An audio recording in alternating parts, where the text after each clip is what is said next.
Good morning to comms. Good morning. Good morning. I did not remember to play ads today, so hopefully one of my mods got the assist for me. Hopefully the ads were played. Good morning. It is Saturday, the day you can— no, there are no days that you can the Kirsche. The ads were played. Thank you. Thank you. Good morning. I have a raspberry lemonade smoothie today. Oh my god, it tastes so good. It tastes so good. You already did the Kirsche? Well, prepare to get beheaded. We don't take kindly to those who do small woodland critters in these parts. Why am I fart crying? Skewky, are you okay? What does that even mean? What does that even mean? The Moose Nugget. Thank you for the 10. Your ketchup tithe, madame. May your enemies drop only the most delectable of gummies for the Kirsches. Pray remember to disable sounds when opening Blood Dragon, lest you get stuck again. I'll try my best to remember. I don't wanna.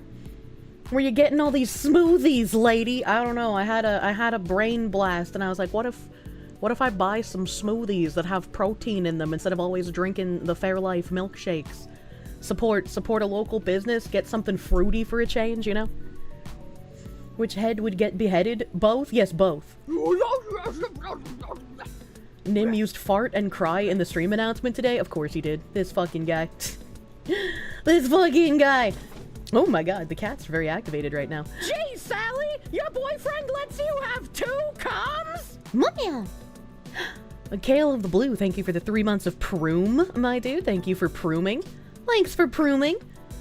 Brent Wolfe, thank you for the 20 gift subs. Jesus. Nim. The 20, well, I guess it's on YouTube, so gift members. Thank you for the 20 gift members. Thank you, thank you, thank you. Thank you, thank you. White Ghost, thank you for the 10 gift subs on the Twitches. Thank you for the 10. Bigu.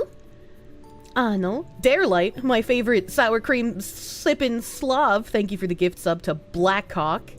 Thank you. Thank you. Spam you with DMs if anything breaks. You need to do business today. Alright, good luck. Good luck. Why gotta be white ghost? I don't know. Ghosts are usually white, right? Like, not the skin color, but like the sheet. Like, you can see through them. They're kind of translucent. Shut up, Brown Bear. Crud Muffin, thank you for the 5. Dang it, Foxy, now you're drinking gamer subs. Go Kirsche and playing Azure Lane. I hope you're happy. I'm influencing?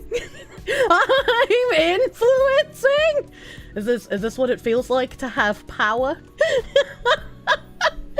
Show boats, by the way. We have a boat channel in Discord, if you haven't found it, so.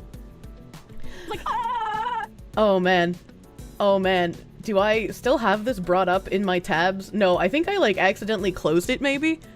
Or did I put it in my memory channel? Hold on a second. Oh, I did. I did put it in my memory channel. Chat. Chat.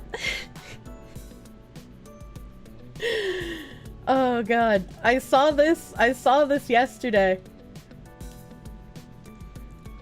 Some guy posted Asmongold and the, like, cuck roleplay OnlyFans lady. I can't remember her name. Someone posted that in, like, response to somebody as, like, a... Yeah, let's see your girlfriend, loser. And so someone quote retweeted and said, are you flexing another man's girlfriend? And Asmongold replied with, she broke up with me. That means there's a chance, chat! That means there's a chance! I'm in there, dude!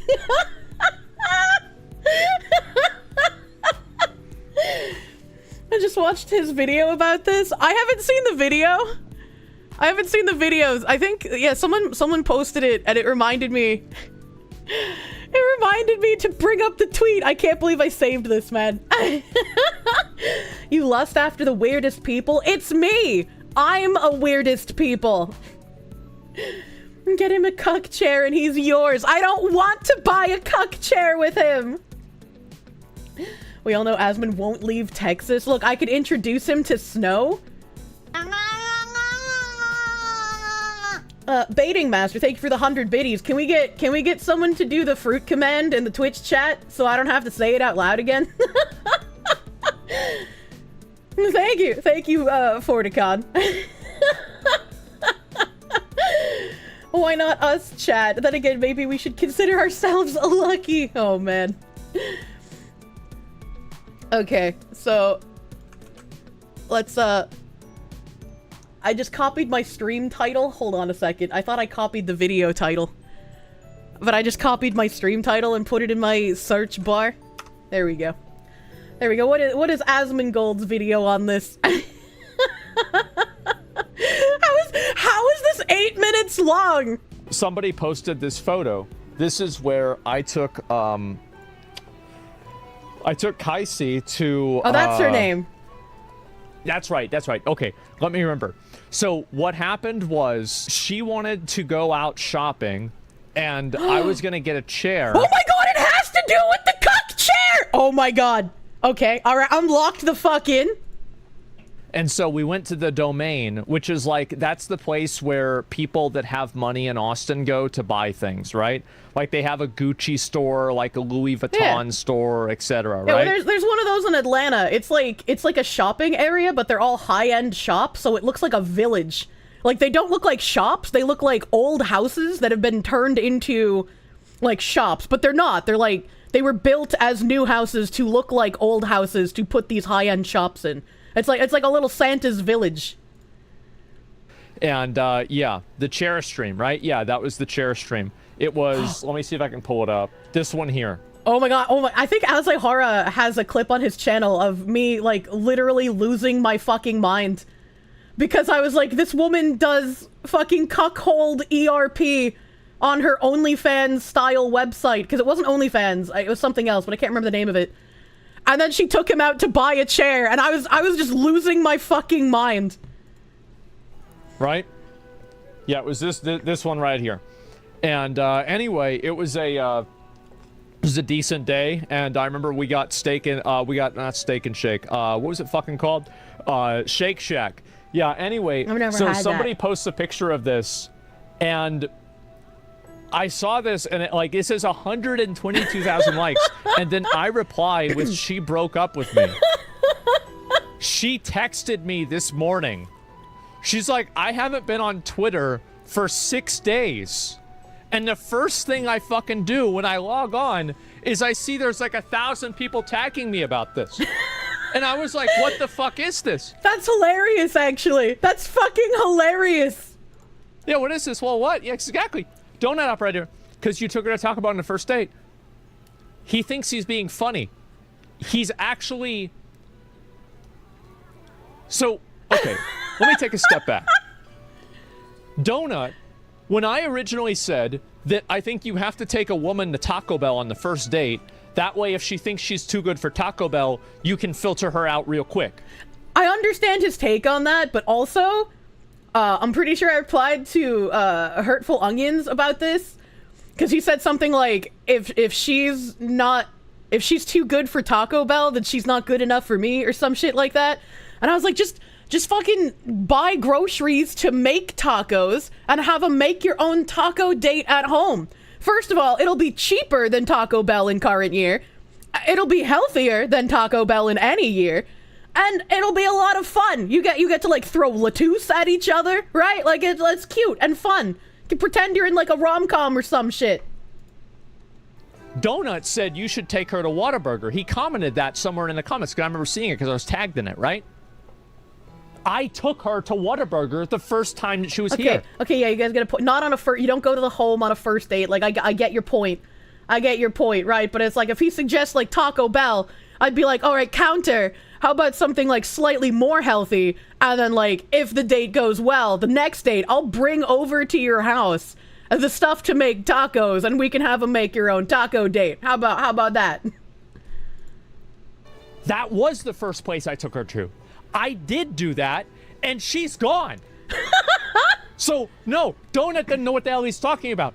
Don't fucking take him to Whataburger. Yeah, I should have taken her to Taco Bell. That's what it was. Yeah, there you go. She's gone anyway, exactly. Yeah, it should have been Taco Bell. It wouldn't have happened. And so, He sabotaged you? Yes, exactly. He sabotaged with Do the you still Whataburger. wear your watch? The watch that she bought me? Oh god. She's black. It's still in my bathroom. Check her reply. Because you ain't ever brought me to Taco Bell, you cheater.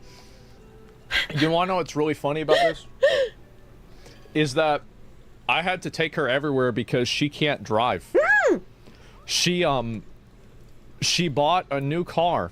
Chat, she just like me. Should I start doing cuckold ERP for money on OnlyFans? Should I start doing that? Hold on, wait a minute. She bought a new Mercedes. She told me about this. Actually, no, I asked her about it. She buys a new car. And he was like, why did you buy a car that's that expensive if you can't drive it? Please tell me he asks that. I said, are you going to learn how to drive now? She goes, no.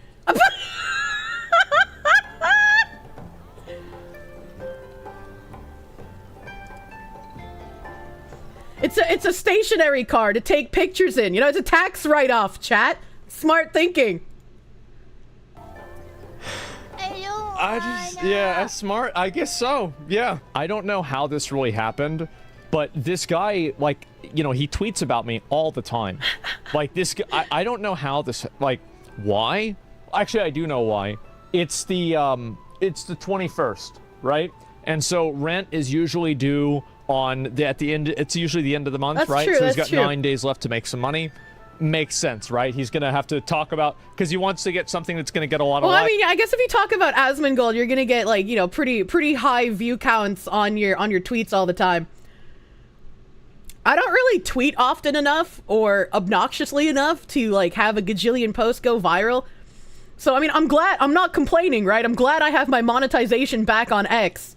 But I get, like $30, $40 a month, you know? Like, that's like maybe a date to Whataburger or Taco Bell. Obviously, he's going to talk about me. I'm incredibly interesting. Everybody's thinking about me. Everybody's talking about me, naturally. And so, you know, he's just trying to get paid. Anyway, he gave her a lot of views. She probably won. Oh, it was great content for me, too. Like, they had like, a number of the videos that I did with that went crazy. People were fucking... People were watching the fuck out of that. I was. So, yeah. And, she was like, did you look at the retweets of this post? So, this post has received... Let me see, because I can't see it right now because it's on, what do you call it? $30 is life-changing to some members of your chat, and you act like it's nothing. Well, look, I mean, I guess my Twitter blue is paying for itself. It's on desktop. Let me see if I can find it here. So how many quote retweets does this have? It officially has 1.9 thousand quote retweets. Holy shit! And 12 million views. Just on this one post. Oh, I know there's no command for it in the YouTube chat, but can somebody do the fruit command in the Twitch chat and then paste it for the YouTube chatters? Tio Brando, thank you for the $10. Your reply is coming in a second. I literally started crying over this. 141,000. Please, God, help my people.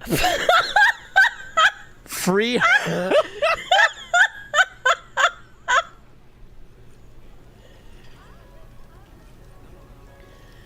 Look, I know Asmon's house is disgusting, right? But it's not an actual cage. Like, they could probably, like, even that, like, 80-pound soaking wet Asian woman could probably punch the drywall and it would just collapse from all of the mold, right? It would just collapse and then she could just run through the walls and escape. All right? Like, she's not being held against her will.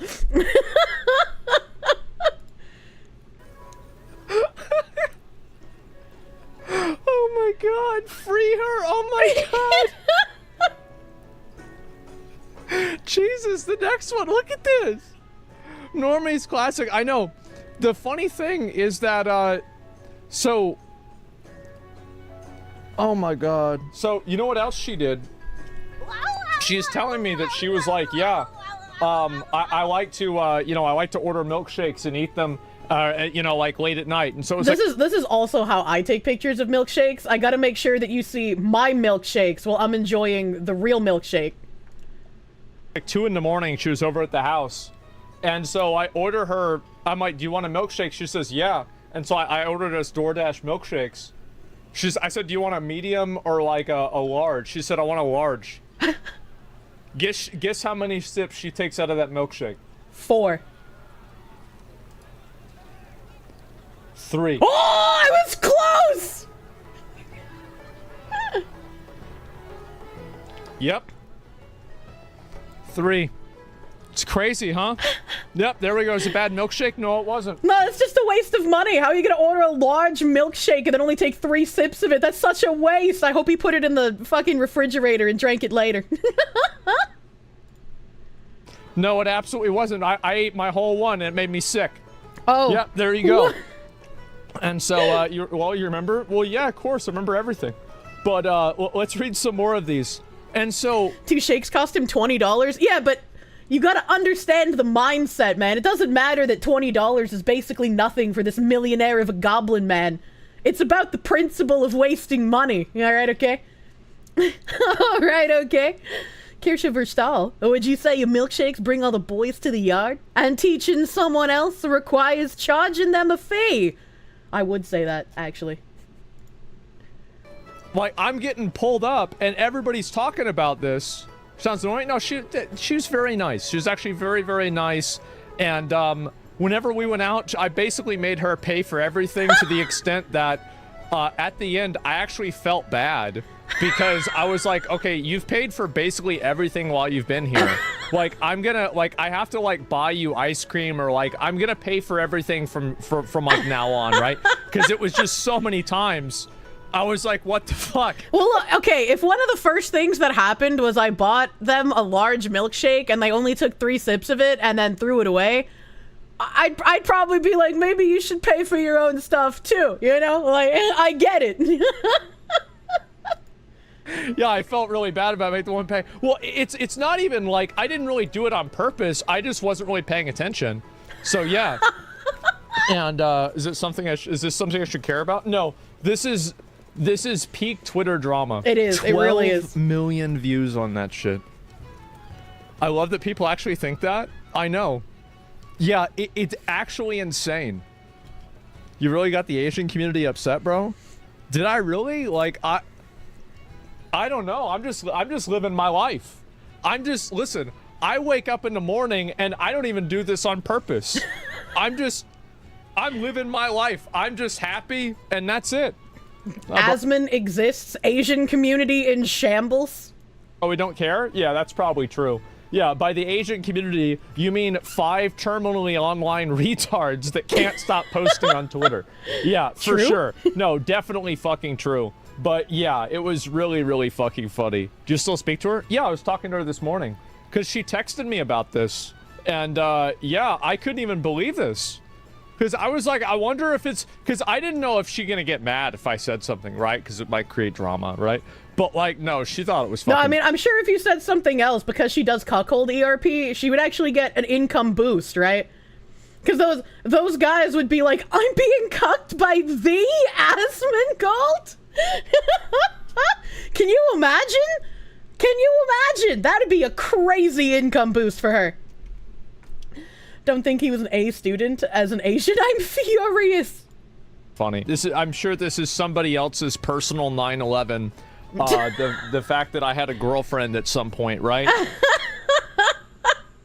Spicy cat raid. You're right, it was my personal 9/11, but it's okay, I rebuilt them towers. It's all right now. I have a chance. I'm back in there. He's single.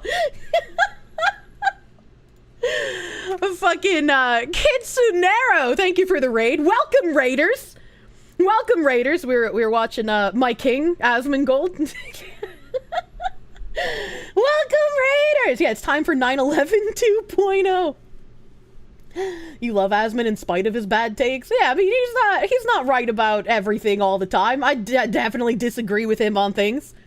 You know, he's my king, all right? Not New England, why And Kirsche has 2 massive towers and you want to crash right into them? What's wrong with you? You love Asmund too, Kitsu? Hell yeah. Hell yeah. How could anyone hate the Goblin King? What was Kirsche's personal Tower 7? I don't know. Big boy, fuck along. Ikaron, hey, thank you for the gift sub to Kitsunero. Thank you. Thank you. Welcome, Raiders. We're chilling. We're chilling today. Asmongold is Asmongold. Clearly too lazy to pretend to be someone else. I mean, same. I wouldn't be able to keep shit straight, man. Technically, he worked for the IRS. Doesn't that make him a glowy fed? Yeah, and I did fraud investigations for an insurance company with the option of actually going into FBI, right? That's what I wanted to do. He was a glowy. I thought about being a glowy. It's the perfect match. Kira's a fed.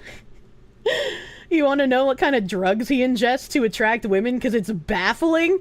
I feel like that situation's not really that baffling, honestly. I just wish he would clean his damn room. But if he cleans his room, what happens to his online identity? Frozen Shark, thank you for the dollar. When and how to crash into the Kirsche Twin Towers? Look, man. Look, man. My enormous butt. Thank you for the 7 months of Proom. Thank you, thank you. Help. At least clean the rest of the house. But then how will he make shock content about how dirty his sink is? Oh god, that sink was so fucking disgusting. VTuber Asmongold would be a Goblin King. You would watch him live. The pronunciation of rum makes you want to drink alcohol, preferably rum. What do you mean by this? Or the roaches that live in the walls. Yeah, his house is probably gonna need some, like, industrial grade bug bombing, honestly. The sink gave you new fears you didn't even know existed. Same, dude. I do say room kind of funny. Do I? Now I'm gonna be, like, self-conscious of how I say room, dude. What the heck? JPB's final boss. He'll have to team up with Marie Kondo. Riley Odom, thank you for the $4.99. Are we doing music references? Do you remember the 21st night of September? That's a fucking great-ass song, but I can't play it. I will get decapitated by YouTube.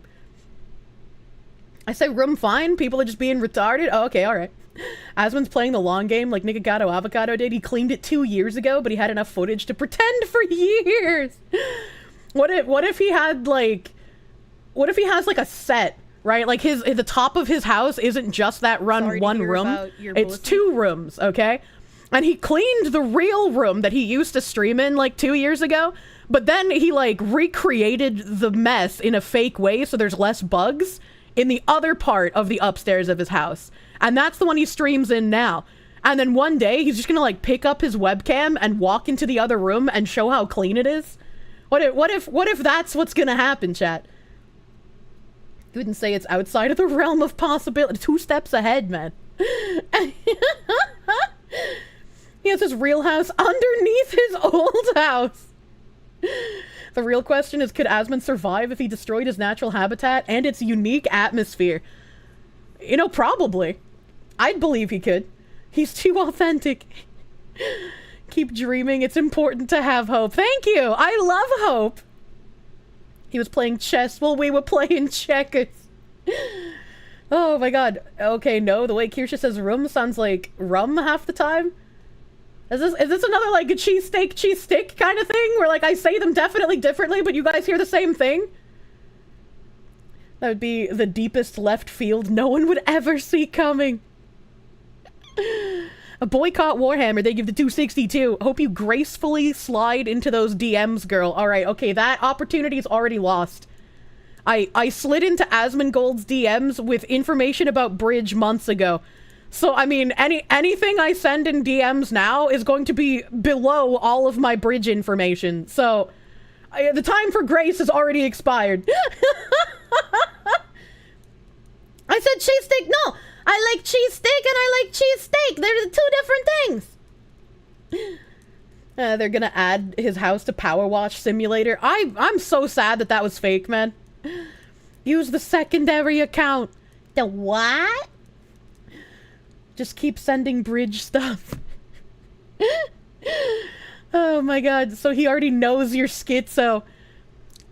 Well, I mean, Like I said, I don't know if it's a good thing or a bad thing, but on the Steak and Eggs podcast, when he asked, I think it was Tectone who asked about, like, controversial VTubers, and mine was the first name he said, and I was like, oh no.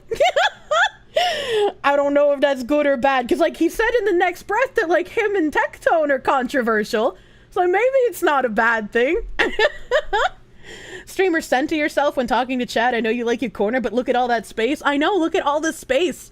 For decorations, not for my body.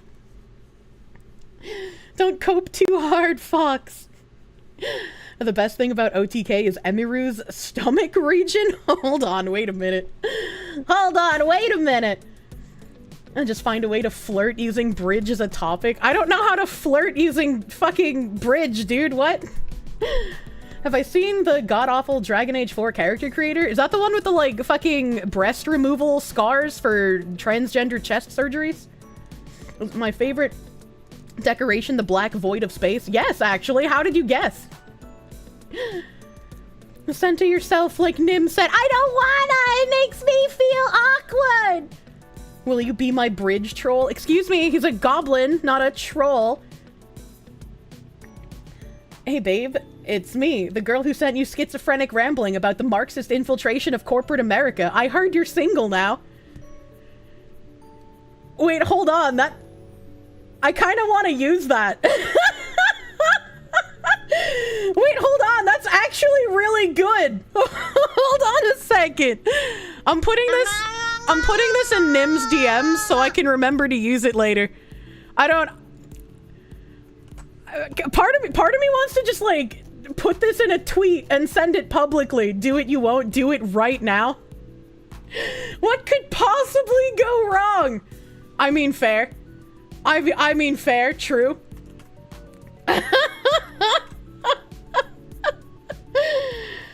Oh, God. I gotta do the stupid emojis, don't I? It would work on me. Finger? It's, finger pointing that way, and then, like, the pleading face, right? You gotta do the pleading face, right? That's what makes you look cute. That's the cute emoji. Asmongold Kirsche wedding collab when at Asmongold.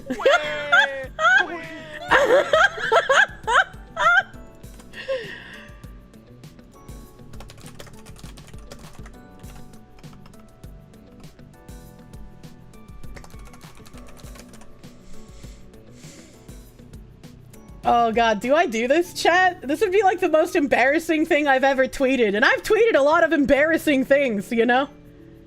Do I do this? Heavy breathing! You miss 100% of the shots you don't take!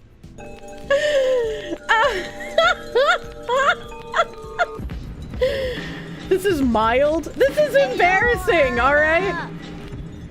Most of you are saying do it, so I guess, you know. I guess, you know, alright, okay.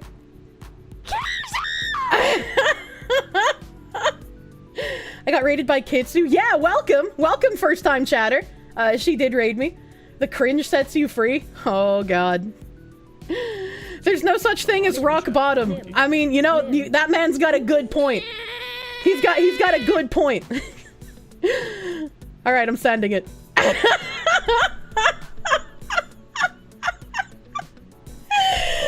god, I'm so fucking red like a tomato. Help me.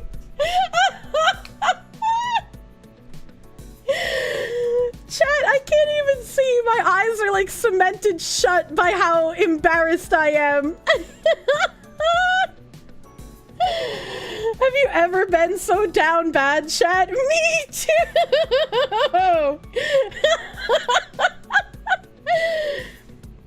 Oh, fuck me. Shut up! It's for content. He'll completely understand. True. True, he will. Oh my god. The cringe is such your skin is cracking. You gotta moisturize. You're kinda ashy. Alright? Play it cool. The next 5 minutes are critical. That's true. You don't want to double text, right? You thought you had self-respect, and now you see this? You definitely have. What do you mean? The clip with the weird LGBTQ SDOI flag beneath is 10 out of 10. Yeah, I feel like that's rather silly. If somebody wants to mod out your pride flag, they're gonna fucking do it. Like, regardless of how you try to make it so they can't, you know? Congrats on creating a viral tweet. I mean, I don't think it'll go viral, right? If you were the pineapple hat, I'd have a 40% higher chance with him. Look, I'm not a swinger. I just like pineapple. Kirsche plays, can you feel the love tonight? I showed you my feet. Please respond. Oh, God.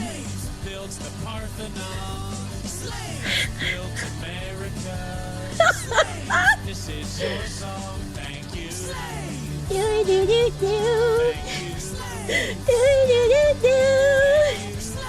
Do do do This is your song. do. Thank you, Spider God 99. Congrats on shooting your shot. You're officially in the top 1% of women. What does that I'm sure mean? your old god will notice the spicy foxy lady now. Just don't think about it too much. Keep calm and stream on. Look, that's what anxiety makes you do, though. What? Thank you, Spider God, for the 100 slaves! I'll need them to rebuild my broken body afterwards. I'm just gonna fall apart into shattered pieces. Women don't take initiative and it's fucking infuriating. I don't like taking initiative! Jesus Christ. Del Phaser, thank you for the 5 gift subs. Thank you. Thank you. How does this thing have 58 fucking replies already? What is happening? What is happening? Maybe Asmongold likes the upside down pineapple? Don't say that. Don't say that.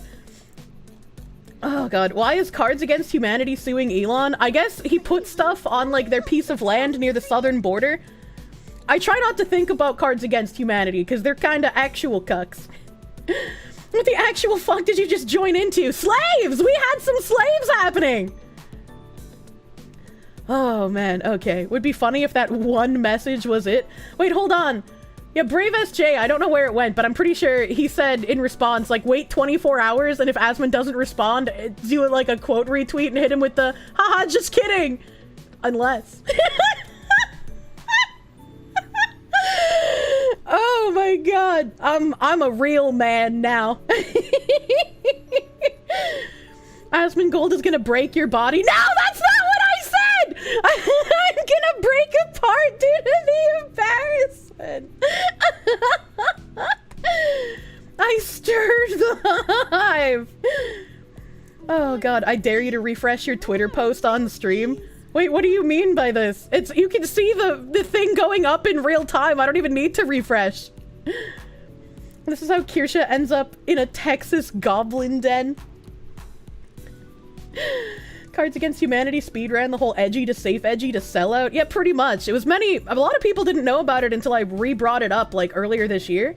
But the Cards Against Humanity people basically were just like, we're removing some cards from our decks because they're too offensive. And one of them was like talking about transvestites or some shit. And it's like, look, man, you can either make fun of everyone or nothing, right? Like, it's like, you can't pick and choose which people are immune to having jokes. Cards Against Humanity have been tools for years? Absolutely. Why am I getting DMs? I keep seeing the, like, message thing on the bottom refreshing. Hold on a second.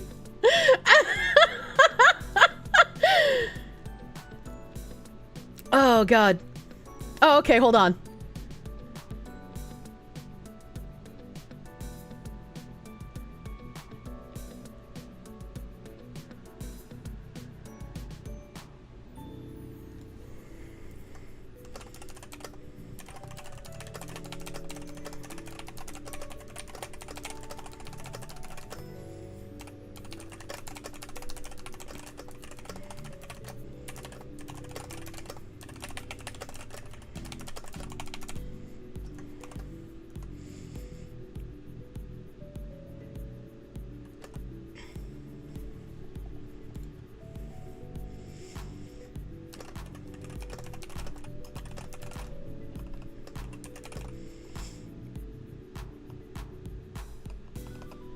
Okay, it's not related to Asmongold.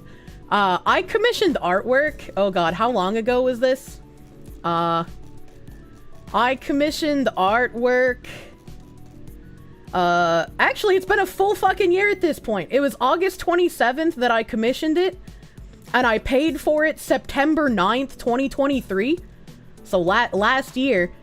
And then the last update I got on it was March 9th, 2024. And then in May, they told me that they won't be able to finish the commission and that they're going to be refunding people. And then I was like, okay, I guess I'll take my refund then if you won't finish the art. And then they made like a chart showing like how many people that they're going to be refunding and like the order that they're going to be refunded in. And so like I was like, yeah, that's fine. That's okay. They even like linked me the sheet in July showing like where my position was. And then I haven't heard anything from them since July. So I messaged them yesterday and I was like, hey, it's been several months, wondering where the refund's at. And then they responded that they underestimated the amount needed for refunds and they're about halfway to refunding other commissions and that they don't have a solid time frame. I really don't want to have to make like a fucking Twitter post being like, hey, this artist basically took my money for a year, hasn't delivered the artwork, and isn't delivering a refund. I really don't like doing that.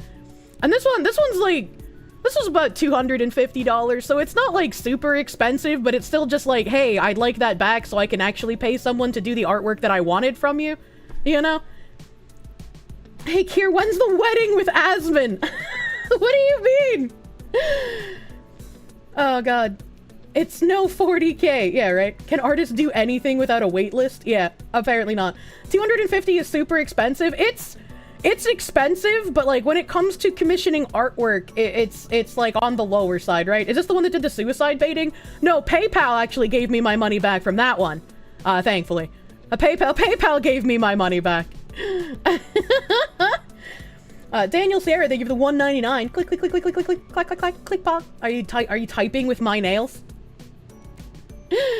Are you typing with my nails? Artists keep getting away with it because it's just that amount and most clients are women? Yeah, this is why, like, I really want someone to deal with artists for me. Because, you know, then they won't be a woman. They'll be a man. I'm really inspiring you to make that art escrow company. Whoever makes the art escrow company will make fucking bank, honestly. Can chat be invited as a chat plays as a bridesmaid type situation? I feel like we would have to, right? Like if two streamers got married, you would have both of their chats in like an ornate baby carriage. And one of them would be like, there would be a ring on the laptop and then like a bundle of flowers on the other laptop, right? It would be like a combining of the chats, as you were, being the flower girl and the ring bearer. Hello, Gage. The art escrow company wouldn't make bank. Still requires the artist to actually do their jobs to be profitable. I mean, yeah, but that's for the guy making the company to figure out, right? Because he's gonna obviously ask for a fee from both the client and the artist. Can even use the new Twitch feature. Oh yeah, the combined chat Twitch feature. That divorce would suck. It would be very painful.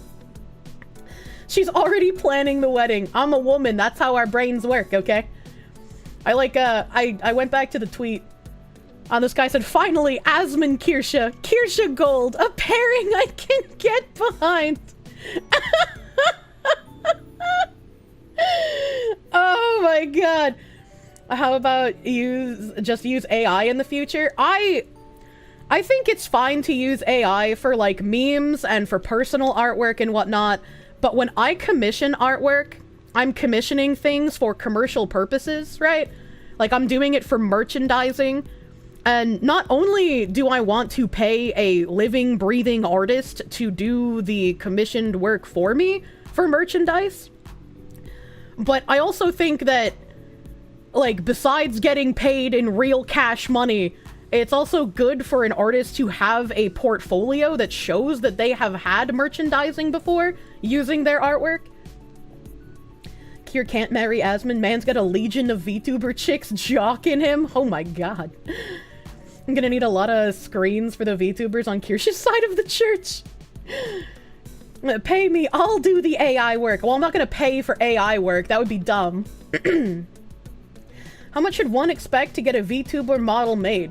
Do you mean like in money or in time? Because if it's in time, I don't think you'll ever get one. But if it's in money, like a couple $1,000s. Maybe like 1,500 on the lower end and like 6, 7, 8,000 on the higher end for just the art, no rigging. Can't fix them, but you can motivate a man. You imagine that's precisely how Vidal and Annie's wedding would go, the one difference being that the flower girl and ring bearer are both Neuro. Don't they have evil Neuro? They could have Neuro and evil Neuro. Yes, Nano bought her finished model for 600. That's pre-made though. That's not you making your own model. You could learn to draw and rig faster than getting one commissioned. I don't have time to learn any of that, but I mean, in theory, yeah. Rice showed us that. Rice had been an artist for years, but because of me talking about how unreliable artists have been for me trying to get models, he learned how to rig his artwork in like 3 months, which is kind of crazy fast, dude. If 2 VTubers get married, all their VTuber friends have to show up in costume. Oh my god. Brent Wolfe, thank you for the 20. Foxy Taxu! And a follow-up to a chat many days ago. The folks that Legal Mindset interviewed were artist Suliad H and Riga Alikja de Lontano. Maybe they could be avenues for new art, either directly or recommends. Potentially. Potentially. It's like, every time I'm like, this artist has been super reliable, let's go to them for model stuff, they end up no longer being reliable. So I'm like, am I like a harbinger of like ruining people's ability to do art in a timely manner? I don't know, man. Masulia DH draws some very soft art, so it'd work with me. Soft? Soft? Zoom wedding. Munya. The Foxy was cursed. I am. What if someone made me a super good model and great rigging for free with signed papers, but I have to stick my bare hand in a jar of mayo once per stream? Yeah, I don't think I would take that. No, that's not how. I don't like wet things on my skin. Is the artist shit with VTubers just one big development vacuum? Is it possible for literally who to just swoop in with 1 or 2 tools and start handling commissions? What the fuck? I mean, yeah, basically. Basically, if you can prove you have like good artwork, right? And you're not like just stealing someone else's artwork and being like a weird Twitter freak, and then you also finish your commissions on time, you will be inundated. Like, literally. Kirsche does not shower, confirmed. Perfect for Asmon. Look, I shower, I just don't like doing it, you know? It's like you have to do it so you don't get stinky, but I don't like doing it. How do you shower? Do you just lick yourself clean? I shower. If the shower's already wet from somebody else having previously used it, I will wait until the shower dries off, and then I will take a shower. I don't like it when the shower is pre-wet from somebody else. That's gross. Showers are awesome. Thanks, I hate it. Takes dust baths like a gerbil. Dude, I wish that could get me clean. Why are Kirsche's streams starting early, and why is there no notification? I'm not starting early. I'm starting on time. Lack of showers is why chat needs to hose her down. What the heck? Why? It's just water? I don't know. It's gross to me. What kind of sense does that make? You turn the water on before you go in the shower? Yeah, but that's somebody else's water. Some of that water probably touched their body. That's gross, man. Cure showers as long as the person is not a degen. It should be clean. It's like when you sit on a toilet and it's already warm from someone else. See, thank you. I talked about that the other day. That shit is gross. That shit is gross. Why do all VTubers hate staying clean? I don't know. Wasn't it Asmongold who said that, like, there's a certain amount of dirty that you hit and then you just, like, stop getting even more dirty? There's like a wall. She thinks rain is unnatural wet. It's natural, but it's gross. Would I prefer a cold seat? Absolutely. You don't want to ever hit that point of filth. I'm pretty sure that was Asmongold who talked about that. A fox model. Cat behavior. Oh, If you think about it, foxes are just like spicy cats. He said 10 days and then you'll hit a filth wall. Yeah, it's crazy, dude. I don't know. I don't know if that's true. I feel like you still get stinkier, but maybe I'm wrong. And Kirsche has evolved to have a layer of filth, or he has evolved to have a layer of filth protecting him. You and Asmon are not the same. Speaking of showers, how often should you actually wash your hair? You're growing your hair long and you want to treat it right? I mean, it depends on what you do, right? Like, if I exercise and I get sweaty, I'll wash my hair, even if it's, like, consecutive days in a row. But, like, if I haven't done anything to get, like, sweaty, I'll probably just skip washing my hair that day. And, like, every like, 2 or 3 days or so, you know? Only use product a couple of times a week. Yeah, you don't wanna do it too often. He does say it's only the filthy person that's not affected by the filth. How do women wash their hair like once a week? That's so yucky. Well, I mean, not really. You wash the rest of your body during that time. It's not like you don't shower at all. Shampoo every 2 to 3 a week. Yeah, you don't want to shampoo too often because it'll fuck up with your oils, your natural oils on your hair. Washing too regularly is terrible for the hair. It is. It truly is. And now that I've added Asmongold with my schizo ramblings, I had more schizo ramblings for you guys today. Kish, don't remember to mute the launch audio to keep my ad revenue. Oh yeah, you're saying it backwards so it works. Is that how that works? Maybe I'll remember now. Maybe I'll remember. You can love schizo rambling. Hell yeah. Hell yeah. Shampoo every other day with showering. You have to wash your hair every couple of days or your scalp gets too itchy. Yeah, I mean, everybody's head's gonna be different. Everybody's head's gonna be different. So, Tiger Nog found this guy. I gotta go to my correct browser page here. Tiger Nog found this guy who's a Sweet Baby Inc. employee. And he retweeted some weird Antifa tactics here. A de-arrest primer. A de-arrest, aka an unarrest, is the act of freeing someone who has been seized by law enforcement officers. Often it's police that repress protests and make arrests, but federal agents, like Bortak, who were deployed in 2020, have done riot control and also have arresting powers. A de-arrest can look like physically removing an arrestee from LEO's grips, opening the door of a car, or pressuring LEOs to release an arrestee. Being arrested can have drastic negative life-altering effects, especially for targeted populations like people who aren't white, Muslims, LGBTQ people, and certain radicals. It follows then that reversing an arrest can be well worth the risks involved. There are many situations where a de-arrest is worth the risk, but please don't skip the consideration section at the end. Tactic 1, using a secure grip like the Gable grip that's illustrated above, hug the arrestee and pull them out of danger. You can also hug a person hugging the arrestee, as your grips should be strong enough that your efforts will still combine. Holding the arrestee around the torso or abdomen is preferred to grabbing limbs, as limbs are harder to get a grip on and can easily dislocate if 2 or more people are exerting force on them in opposing directions. It may be tempting to pull on a backpack or article of clothing, but most cloth tears easily, and backpacks that aren't secured by copious straps and buckles come loose with ease.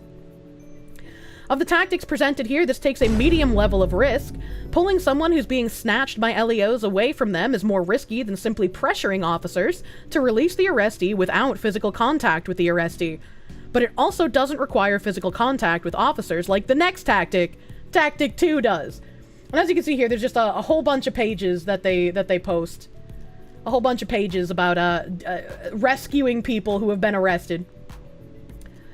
And I was like, that's interesting. This Sweet Baby guy doesn't seem to tweet too often. He retweeted Sega of America workers ratify union contract protecting 150 employees. What is this? A couple of slides from my GDC cultural specificity talk. When you prioritize team health and marginalized stories, short-term profits are going to take a back seat. You can still run a successful indie studio and focus on long-term viability. Wow. I wonder who's been saying that they're foregoing short-term profit and focusing on the long-term cultural victory for 9 months. I wonder who that could be. I wonder. Marginalized, focused games don't make enough money under capitalism, not in the short term. The more specific we are, the more universal something can become. Life is in the details.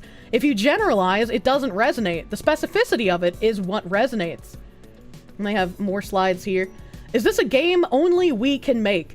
I'm pretty sure we read about thirsty suitors in one of my bridge dumps before. I like very much remember talking about thirsty suitors and reading an article about thirsty suitors. I just don't remember how we got there. I don't remember how we got to thirsty suitors because it was a long time ago. It is possible. And they have thirsty suitors, Falcon Age, Chia, and Venba. I feel like we've seen Venba somewhere as well. Brent Wolfe, thank you for the 10. Do you want shilagas? Because that's how you get shilags. I don't know what a shilag is. Richard Alpha, thank you for the 2. This glows brighter than me.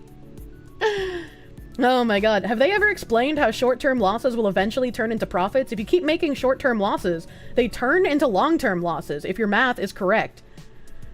So basically, they're foregoing the short-term profit in the hopes that if they pump out enough of this crap, it doesn't matter if people our age get angry about it. It doesn't matter if people in the generation below us, only like a third of them accept it and the rest of them are angry about it. If they have enough of this inundated in TV and in movies and in video games and in books and just everywhere, and the next generation grows up with all of this ideology being pumped into them from kindergarten up, which is what some states have been fighting in the school system, the newest generation is going to be the modern audience that they keep talking about. The modern audience that doesn't exist and that most people keep wrongfully mocking them about. When they say the modern audience, it's funny because we know that audience doesn't exist. We know that there are no people buying their games or their movies or their TV shows. And that's why they keep losing money. But again, that is the foregoing short-term profit for long-term cultural victory. They're hoping that if there's enough inundation, the next generation will only know their ideology. And by that, they will have won. An overwhelming wave of propaganda? Yes. Don't forget, a lot of people will just get jaded and give up if they keep pushing. Yeah, some people will feel that way too. Brent Wolfe, thank you for the 10. Irish whooping stick. Oh, I want to see an Irish whooping stick. Concord was a big wake-up call to finance. They won't ignore ideology projects. Oh god, chat scroll. They won't ignore ideology projects after this, and Veilguard's impending failure to the tunes of hundreds of millions. Yes. Yes, this having Concord spend 400 million, I hope is a huge wake up. I have no idea how much money has been lost in like the corporations like Jack Daniels, like Budweiser, like Harley Davidson, right? I don't know how much money these companies have lost, but at least in video games, we can get these figures from people on the inside who are willing to talk about it. But I was going to make games for the modern audience. Keep digging! Thank you for the 100 biddies. Cold acid. I probably have seen them before. It's pronounced shillelagh? Shillelagh? That doesn't sound familiar to me. A lot of Gamergate turned to cucks and now almost fight for the DEI side for a few in some vain attempt to shill for their alternative market that would be seen and boring in a healthier market. A BLX miss, thank you for the 5. The goal is to get rid of the good stuff, aka no physical media, edited remakes, and then there will only be the modern audience crap left. Which is, again, it makes sense why they're doing so many remakes, right? If they can do all of the remakes, and most people don't have physical media, everything is just online, why would people bother looking for the original when the remake is readily available and literally everywhere, right? If they remake things in their image, they are co-opting what good things used to be and pushing their ideology in the new one. How will they keep making propaganda if they lose 400 million every project? I'm hoping that these losses are adding up, right? I don't know how much money that companies like BlackRock and Vanguard have to spend on initiatives like this, which is why we'll probably see some of the smaller companies like Ubisoft just fucking shut down, right? they're probably not getting enough money from venture capital firms in order to keep going with these losses. But these are, I'm assuming, what ideologues would say, calculated losses, right? Not everyone is going to make it to the end when we usher in utopia, after all. This is what the, why the SH2 remake? I don't know what that is. A lot of Gamergate? No, those were random mouthpieces who never went hard into the why the ethics and journalism was fucked. They were always on the side. They were just publicly embarrassed to admit it. I'm just glad that enough people call out the journalists who try to talk about how Gamergate was like just a misogynistic hate campaign now. Right? Like, if enough people keep calling journalists liars and showing how they're lying, they won't be able to rewrite history. Which they even tried doing with the Sweet Baby Inc. stuff. The Sweet Baby Inc. employee was the one who started the harassment campaign, was the one who wanted to not only get Kabrutus's group taken down, but get Kabrutus's own personal Steam account taken down. They started the harassment. They were the bullies. And they wanted to lie to everyone and pretend that they were the victims. BlackRock is subsidized by the government. They have nigh unlimited access to taxpayer funds. This much is nothing. There's nothing, right? There's nothing tying Ubisoft to BlackRock, to my knowledge, right? So wherever Ubisoft is getting funding from, it's very noticeable that they're failing, right? It's very noticeable that they are losing. They are very quickly not going to be able to do much of anything. So it seems to me that Ubisoft might possibly end up collapsing. Like, there are going to be companies that go out of business because they don't have enough money to keep this fight going. I won't feel bad for those companies, right? They made their bet, they can lie in it. I don't want them to get saved by the government or any other kind of, like, grants or anything. BlackRock CEO Larry Fink has been confronted about the losses before, and some investors were talking about a lawsuit, you think, in March? Yep, there were some investors who were a little unhappy with the direction of these things. Dan the Man, thank you for the 200 biddies. Oh, thank you. Hot take, there shouldn't be too big to fail. If you fuck up, you ruin your stuff. I agree. Big companies shouldn't be able to ask governments for bailouts. What planet are these people on to aim a middle finger at the ones who buy their games? On an ideological planet where they are the good people in history and they're getting rid of the bad people in history. People keep covering up Brianna Wu running Chase off the road in a street race to determine who won Gamergate. What? I have no idea what you're talking about. I have no idea what you're talking about. Hiring based on skill and merit works. Equity does not. Reading them had a lot less since Gamergate 1. Brock Sampson, thank you for the 10. Abolish the ATF. That's something I can get behind. I don't know who Del Walker is.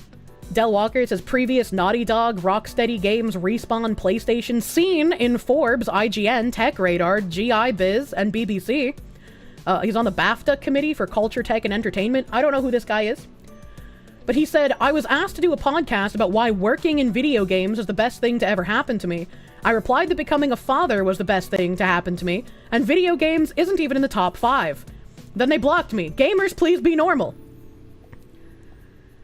I feel like the first part of this is a very good response, right? I replied that becoming a father was the best thing to happen to me. That's good. That should be the response of anyone who has a child, right? That just makes sense.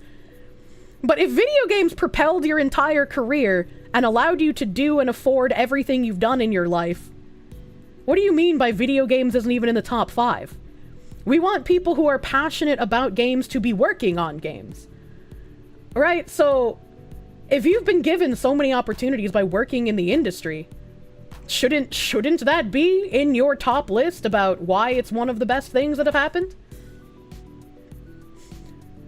What is the Twitter handle of this person Kirsche is reading at the moment? The Cartel Dell, by the way.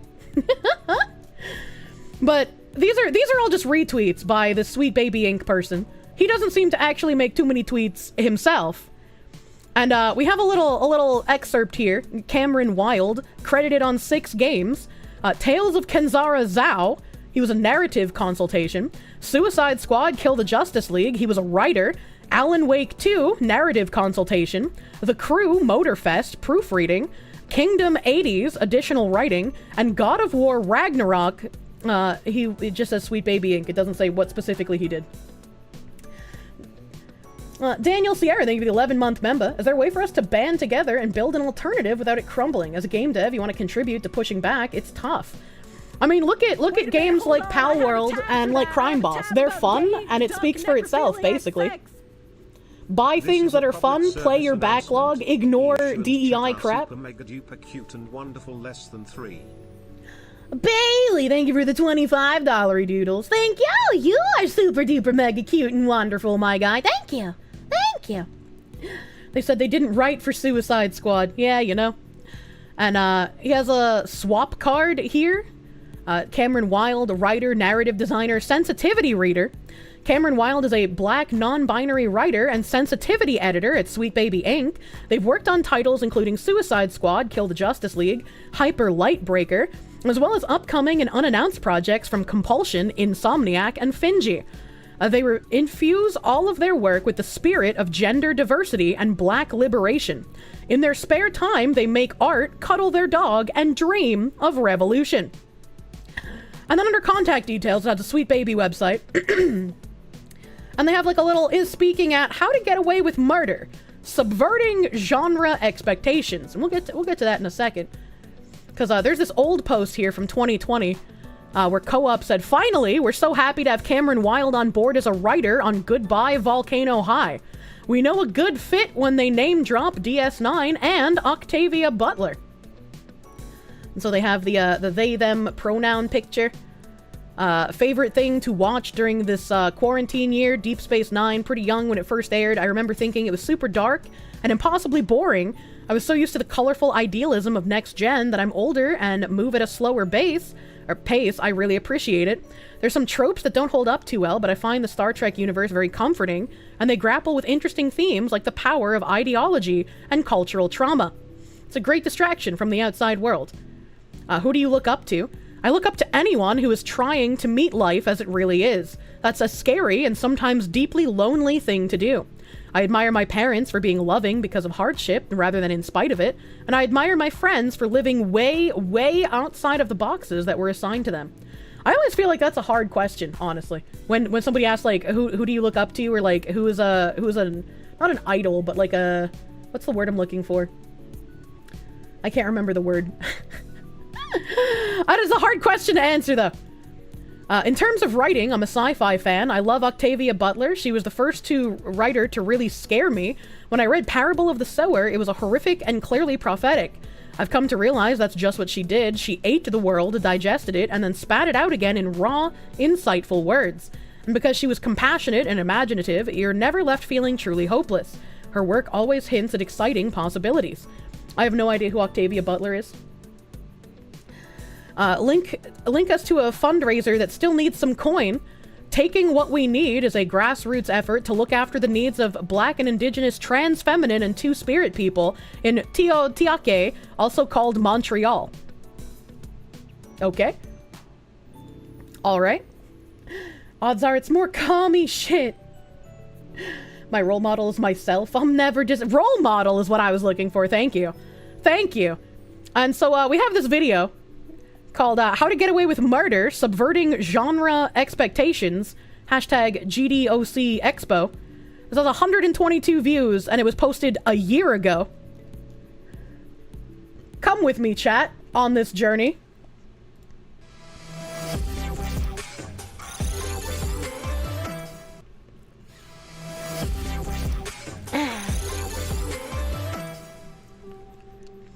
How to Get Away with Murder. Hi, everyone. Thanks for taking the time out of your day to attend or watch this talk, How to Get Away with Murder, Subverting Genre Expectations. My name is Cameron Wild, and I'm a narrative... He's got the same, like, weird, crooked mouth that guy at the presidential debates had. ...designer and sensitivity reader with a company called Sweet Baby Inc., based out of so-called Montreal. These are some of my co-workers. We specialize in narrative development, which means working with teams on everything from script writing to narrative direction, casting, to cultural consultation. And we do it with a focus on inclusion, but also on creating joy through storytelling. Oh, I found it. So as for my own, Oh, I found it. I'm wondering how nobody's found this video before. I can't remember seeing it. Like, maybe I am, like, wicked fucking late, but I can't remember seeing anybody show this video off. Still can't believe the name Sweet Baby. It's so creepy. I like Kevin's little blobby Sweet Baby that he made. Wolfsbane, thank you for the $1.99. I'm not gonna read that. story, I took a really long and scenic route to my current role. I studied acting, I worked at the National Film Board of Canada, I toiled in data mines at a giant software company, and I even did 2 tours at film school, which is 2 more times than I would recommend anyone attend. But sometimes you only know you've made a mistake until after it's happened, and sometimes you only know once you've made it twice. But all of that taught me a lot about how to structure a story, what makes a story engaging, and maybe more importantly, how not to structure stories, which isn't to say that you ever really learn anything, but it's been helpful as I've started to really navigate through the games industry. Because the stories we tell each other are way more than entertainment. They're how we create, debate, and preserve our collective values and beliefs. And we can and should make better, more expansive, more representational content. If you're going into a game trying to make it more representational content instead of just making a good game first and foremost, your game is not going to be good. Like, I genuinely don't understand this mindset. Right? Like, I mean, I do, right? Because their most important thing is pushing their cultural revolution, even though they're going to lie to you and call you crazy for pointing it out. But it's just like, how do these people convince so many game companies, even with Kim Belair being like, strike fear into the marketing guys, that they're going to be canceled and people will hate them, right? Just make them think that they absolutely need you. Even with that, like, how are so many companies convinced that this is what they need? Right? Like, it's insane to me. Oh, cool, but why am I here? Well, I'm here because we're all game devs of color even, and I think a lot of us, given our shared experiences, have seen how limited in scope and imagination entertainment can be. I also want to point out, I'm sure he's going to get to it, but one of the points on his cool "so why am I here" bulletin is burning the games industry to the ground. Obviously, a big part of that is just the reality of working in a creative system that prioritizes capital over telling stories that truly entertain, enrich, and benefit people. But beyond that, there's also a large extent to which many of the people seeking to tell stories in games simply don't know how, which is fine. That's why we at Sweet Baby do what we do. But we hit a wall sometimes when it's not just the... What do they mean that they want to tell a story in a game, but they don't know how? Like, how do you become game dev if you don't know how to game dev? What? It's always the ones that hate games, truly. Creatives don't know how to tell a story well. It's that they want to tell a certain story. And a certain story that often they're unequipped to tell. And when I say unequipped to tell, I don't mean in terms of resourcing. I mean creative people or teams who want to tell a story they don't have the identity, perspective, experience, or empathy to tell. And... What? Is this what I don't know what they mean by this. Don't have the empathy to tell? Question mark? He means white? I mean, he probably just means white people. But it's still just like, what the heck? He also didn't address the point of wanting to burn the games industry to the ground, so I guess we're just left on our own to interpret that as we will. And again, from listening to Bridge for the last 9 months, we know that this isn't isolated to the gaming industry. This is an ideological push. And burning the game industry to the ground means just transforming it in their own image, putting their ideology first in the gaming industry, and removing all people that they feel do not belong there. Who don't want to feel the discomfort that arises when they realize they've reached the limits of their abilities. I'm sure you've met many. People who are uncomfortable being told that not every story is theirs to own. What did he mean by this? What did he mean by to stop people who are uncomfortable hearing that not every story is theirs to own? If you're a writer, you should be able to write complex characters that don't reflect your identity in real life.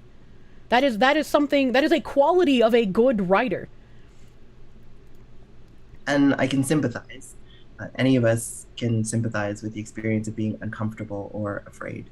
But I can't sympathize with the idea that discomfort is an acceptable reason not to do better. Because a lot of us who are really fighting for more inclusive games and storytelling don't have a choice when it comes to discomfort. A lot of us... I get really tired of hearing the, like, fighting for more inclusivity in games, because nobody has ever cared when there have been minority characters in games. Nobody has ever cared when there have been gay characters or lesbian characters in games. Nobody has ever cared when there are, like, women main characters or well-written women side characters. All of us who like games just play the games. So when I hear fighting for inclusivity, I hear that unless there's a character in the game that acts and looks just like I do, I am incapable of playing and understanding and having fun with the game. And it just comes across as incredibly narcissistic and rather short-sighted. Who are just existing don't have a choice. Which makes this really hard often. But recently I've started realizing that discomfort, or the place where whiteness doesn't have to live, is where some of the best stories are told. And it's where genre storytelling lives. So I call this talk How to Get Away with Murder. To prove that space where whiteness doesn't have to live is where some of the best stories are told. I don't know what you mean by this, because anyone of any race can tell a good story. You don't have to remove white people to have the best stories. I don't understand this sentence. So it's just racism with extra steps. Because when you do genre well, it's about going deep into that well of discomfort and telling a story that has teeth and pushes boundaries and allows a kind of emotional resonance best described as visceral. I feel like the irony here is that the more these people get into media, get into entertainment, and start co-opting things with their ideology, the less teeth, the less bite, the less visceral reactions people can have. Because they don't tell good stories when they're focusing on ideology first. They tell things that are bland, that are not fun, and that are preachy. And nobody likes that. And then you lose $400 million. And these are the kind of stories that make me feel real. Okay. Now, when I talk about genre storytelling, what do I mean? I mean horror, sci-fi, fantasy, westerns, that kind of thing. And when I'm looking at media that relies heavily on tropes, cinematic conventions, and predetermined narrative arcs. And I know that's kind of a fuzzy definition of a fuzzy term, but that's also the point. It's that often you don't know genre until you feel it. And no, I feel like I can recognize what genre something is from merely by looking at the cover art for it. Right, typically you can understand from the cover art what kind of game it's going to be. Sometimes you need to watch the trailer, but definitely after you watch the trailer, you know exactly what genre you're expecting. I don't know what they mean by this. I don't know what they mean. And also, when they're bringing up the genre thing here, and I'm sure they're pointing it at an inclusivity point, the movies that live completely rent-free in my head, right? The Shining. Main character is a man. You can give I'm me not a butt man. Scratches, like I'm a real pet. I could empathize with what that guy was going through in crazy mental breaks. I could understand that he was absolutely fucking insane, right? Like, it was a viscerally scary movie, especially for me when I was younger. And if you want to be like, but Kirsche, those were white people, so you could still identify with them. I watched Ring You, the Japanese The Ring, that movie also lives rent-free in my head. I went years not being able to hear TV static without jumping. Alright? I still get creeped out by TV static. Alright? That was a movie filled with Japanese people that I had to read in subtitles when I was younger. Alright? Okay? That movie was absolutely terrifying. I'm certain that I felt that despite the lack of white people in the movie. The guy who saved them in The Shining is black. True. True. Hey, is that TV static? Fuck you, buddy. The Professor Keen, thank you for the 10. They will not win the end due to 3 things. They're incompetent. 2, they can't erase the past. 3, people like you are standing up to them, exposing them, and pushing back. They cannot win in the end. That's the hope. That's the hope. I don't want to think about a future in which these people win, because that is a terrifying dystopian future that I would rather not live in. So I hope that all 3 of your points are true and will come to pass. The second one, though, you gotta activate your almonds a little bit and wonder why everyone in the history books is always the winner, right?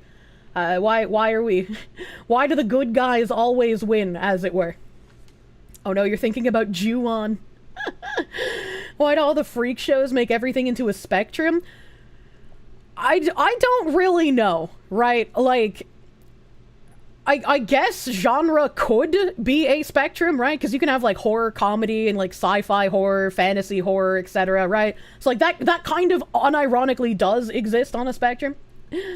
Kirsche's starting screen is her coming out of a static TV and she's scared of TV static? I know.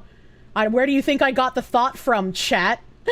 Combining Japanese horror with my yandere personality? Come on now. That's terrifying. Creeper weirdo, thank you for the tune. But Foxu, Asians are white, didn't you know? Honorary. And as such, some of the most resonant experiences for me of seeing myself on screen and feeling really accurately perceived has been through genre cinema. For example, I don't think that I've ever had a theater-going experience like the one I had when I saw Get Out. And I know, it took me just like a couple of minutes to mention Get Out. I think we all knew it had to happen. Why? I love Jordan Peele. I think he is one of the only people who has made a film that has been successful with all different kinds of audiences, and has also, I think, really faithfully represented something fundamental about racial trauma. The reason why he's able to put Chris Washington, played by Daniel Kaluuya, through so much shit in Get Out is because through the manipulation of genre, Peele signals to us that he values Chris as a character and as a representation of a Black experience. But Get Out's not my favorite film, because I have to tell you that my favorite... Are we gonna have like some sort of representation film in the future that goes through the cycles of like gentrification and white flight? Are we gonna have one of those? Like, what do they mean by this? You think this person wouldn't understand Get Out's theme? When you watch the Kirsche show, it really resonates with me, and I'm not a brain-damaged white fox who... I'm thinking of more horror things in my head. A Tale of Two Sisters. A Tale of Two Sisters is a Korean horror about, like, little girl twins. That was a fucking horrifying movie as well. I just enjoyed the story being presented to me, and I thought about the lives and the characters that were being created in the movie. Because I can think outside of myself. I don't need to see, like, myself in a movie in order to enjoy it. I don't understand. I don't understand. Eli Clary, thank you for the 10. Foxu, do you support Conor McGregor's bid for the presidency in Ireland next year? I mean, I hope he does well. He seems like he loves his country. I'm not Irish, so I can't vote for him. But I can watch it and hope he does well. Favorite film is, maybe of all time, is a comedy called Blazing Saddles, which I think often catches people off guard. And it would also probably catch them off guard if they knew it was my parents' favorite film. Because my parents grew up in the US in a time when they weren't allowed to eat in diners with their white friends. But the reason I love it is that beyond some truly classic Mel... I don't know how old he is. When did like that kind of segregation even end? I'm not good at dates, chat. Have I tried the game Brothers: A Tale of Two Sons? I have not. I have not. He just missed the point of Blazing Saddles. I've never...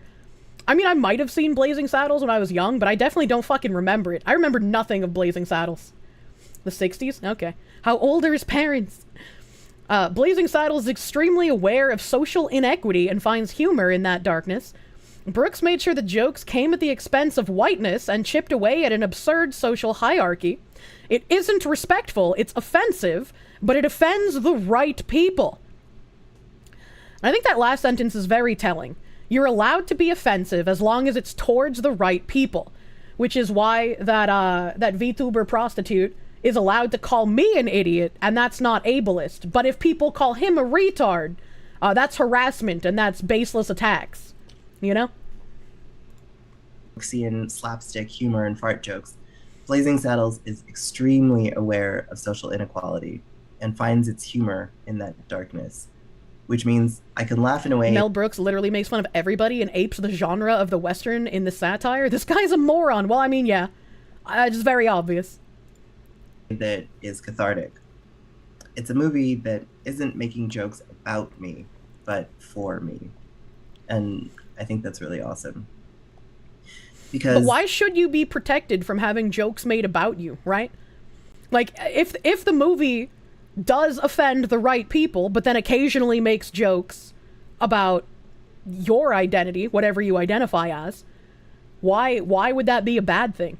Why is that bad? Why should you get special privileges where you are not allowed to be made fun of? And not like you as a human being, as an individual, but like you as in the things you identify as, right? I'm not saying him specifically, but like him as in his identities, to be very clear. Any discomfort is racist, of course. It literally makes jokes about black people being grapists. I wish I knew more about the movie so I could give a better commentary on this part.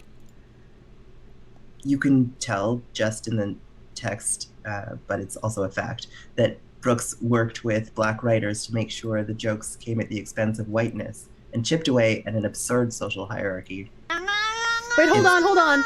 He said that he worked with black artists, but Umbre, you said Blazing Saddles written by 3 white men. So who are the black writers that he worked with in order to ensure that the jokes chipped away at whiteness and not anybody else? He's never watched the movie. Blazing Saddles was written by Richard Pryor as well. Oh, he's a good comedian. I know that guy. That's a name I recognize. He made it up. All right. Richard Pryor, man. Blazing Saddles, written by Richard Pryor. Hell yeah. He missed the whole point of the movie. What are we watching and laughing at today? Sweet Baby Inc. To quote South Park, either all comedy is on the table or none of it is. That is exactly how it should be, right?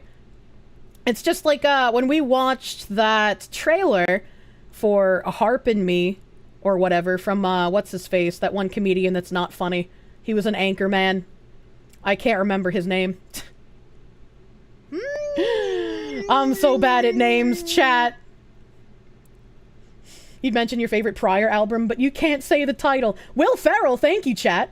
Yeah, Will Ferrell, where they make jokes at the expense of women, and in the same breath say that they can't do jokes in drag anymore because that is offensive.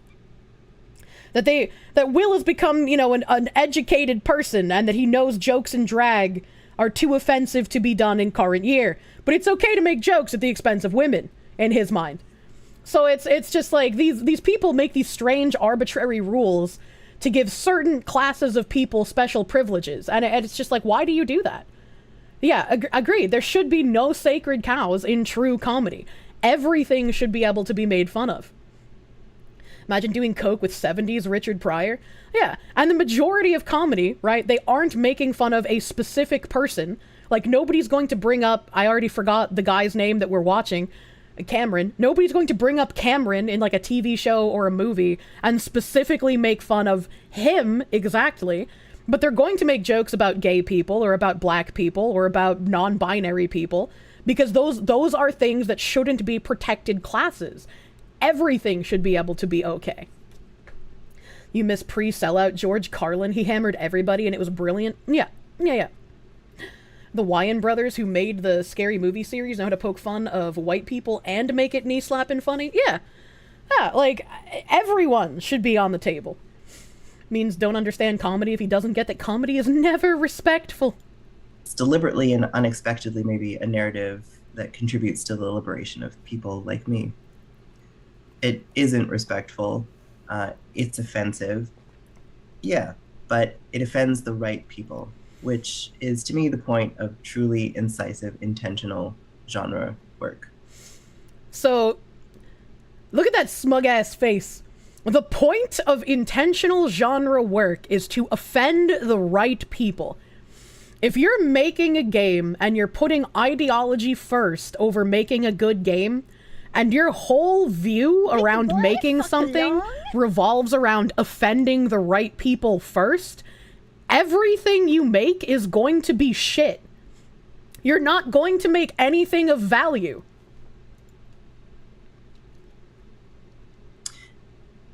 Which brings me back to the aim of this talk. So in my work in narrative, we're often tasked with quote unquote sensitivity reading, a term we frankly don't really love because despite its huge importance, sensitivity reading is often seen as reductive and flattening.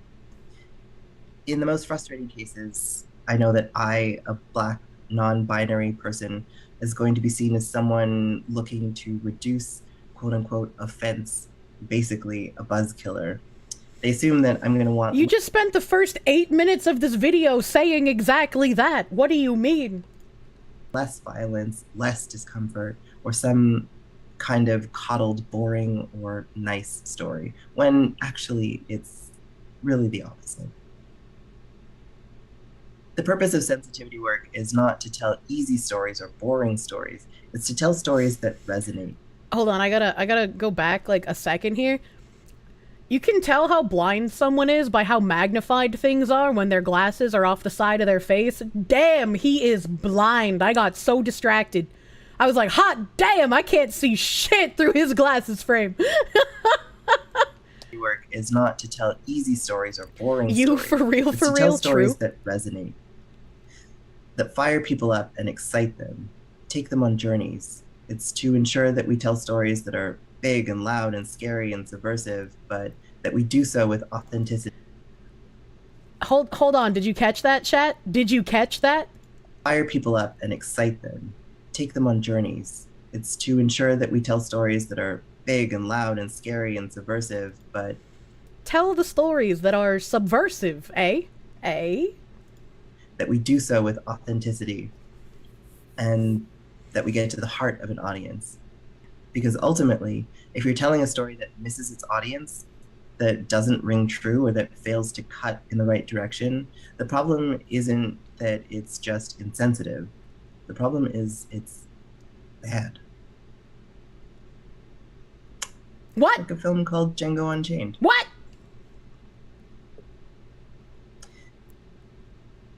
So I'm gonna take a moment to pause and offer an apology. Is this apology gonna be about Django Unchained? I don't that was out of left field. What? Django Unchained is an awesome movie. Fuck you, but didn't that show like unabashed like the suffering and horrid treatment that slaves went through? Like wasn't that like actually a visceral movie? Am I crazy? It was horrible. Oh my god. Yeah, it did. Jesus Christ.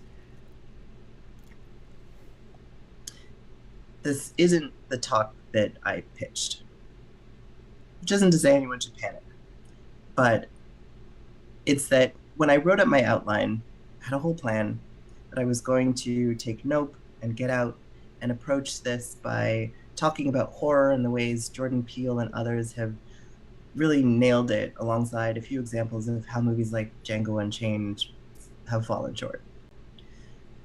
If you haven't seen Django Unchained, I guess, like, congratulations to you. I was gonna say, is he gonna explain? But it's about an enslaved Black man, played by Jamie Foxx, rescued from slavery by a white bounty hunter, played by Christoph Waltz. And through the course of the film, he learns, I don't know, some stuff, I guess. And then he ostensibly gets his revenge on white supremacy or whatever. which on paper sounds like a premise that could make for maybe some brilliant genre storytelling. And I'm sure many people What an analysis! Not biased at all. In particular, feel like it's a liberatory masterwork. But when I sat down to rewatch it, I realized how boring it is. And not only boring, but it's a perfect example of what not to do with genre. So what? I'm sorry, because I will talk about how to do it right. But before that, I'm going to have to talk about how Django Unchained and Quentin Tarantino in particular get it so wrong. This seems really insane to me. Like, literal fucking Who seems critically acclaimed movie that was universally, like, loved for the way that it showcased really difficult material. And he's like, no, I could do that better. This was crap. What the heck? It's okay because he's punching up. Oh, what the hell? What the hell? It's entirely because Quentin isn't black. I guess we'll find out. Because in my work, I meet a lot of Tarantinos. These are people who say, I want this to be gritty, dark, or edgy. And they have this obsession with edginess. Sort of a context-free version of art is supposed to make people uncomfortable. As an auteur, Quentin Tarantino feels like someone who grasps after edginess when they don't really have any human tragedy to explore the depths of. They don't understand that growth comes from trauma, sure, but... What kind of trauma does this guy have? What, he's saying that Quentin Tarantino can't write a real gritty movie because Quentin Tarantino doesn't have a traumatic past? Like, what? The majority of these strange ideologues who are promoting this crazy cultural shift also haven't had to face any kind of trauma. Like, what does he mean by this? Someone made fun of him once. I was like, maybe I do need to sell the rights to my life story to someone to make like a immersive VR game out of. We can take all these crazy ideologues and put them in the growing up as baby Kirsche story and see if they can survive it. Also comes from joy. He holds a no pain, no gain kind of mentality that I think is unshakably rooted in white supremacist patriarchal values. Wait, what was he? Hold on. Let's... Sort of a context-free version of art is supposed to make people uncomfortable. As an auteur, Quentin Tarantino feels like someone who grasps after edginess when they don't really have any human tragedy to explore the depths of. They don't understand that growth comes from trauma, sure, but it also comes from joy. He holds a no pain, no gain kind of mentality that I think is unshakably rooted in white supremacist patriarchal values. So he was originally saying that he feels like Tarantino has no trauma to be able to write from, but that also you can write from a place of joy. But that also Quentin Tarantino has the no pain, no gain mentality, and that's bad. I'm a little confused. Maybe I'm low IQ right now, but I'm a little confused. The auteur. No pain, no gain is patriarchal. These people are so lazy and insane. And in that, we come to the first lesson Django teaches us about genre. If you want to be edgy, realize that it's meaningless unless you yourself are taking risks. Wait. If you are... Did he not read the quote? Patriarchal. Death of the Edgelord, when the black critics came out with savage think pieces about Django, I couldn't have cared less. If people don't like my movies, they don't like my movies, and if they don't get it, it doesn't matter. I don't care what black people think is kinda suspicious coming from a guy who gathers them to him all the time. Is he trying to say Quentin Tarantino gathers black people? Like, he specifically tries to gather black people around him? Like, what kind of weird accusation is that?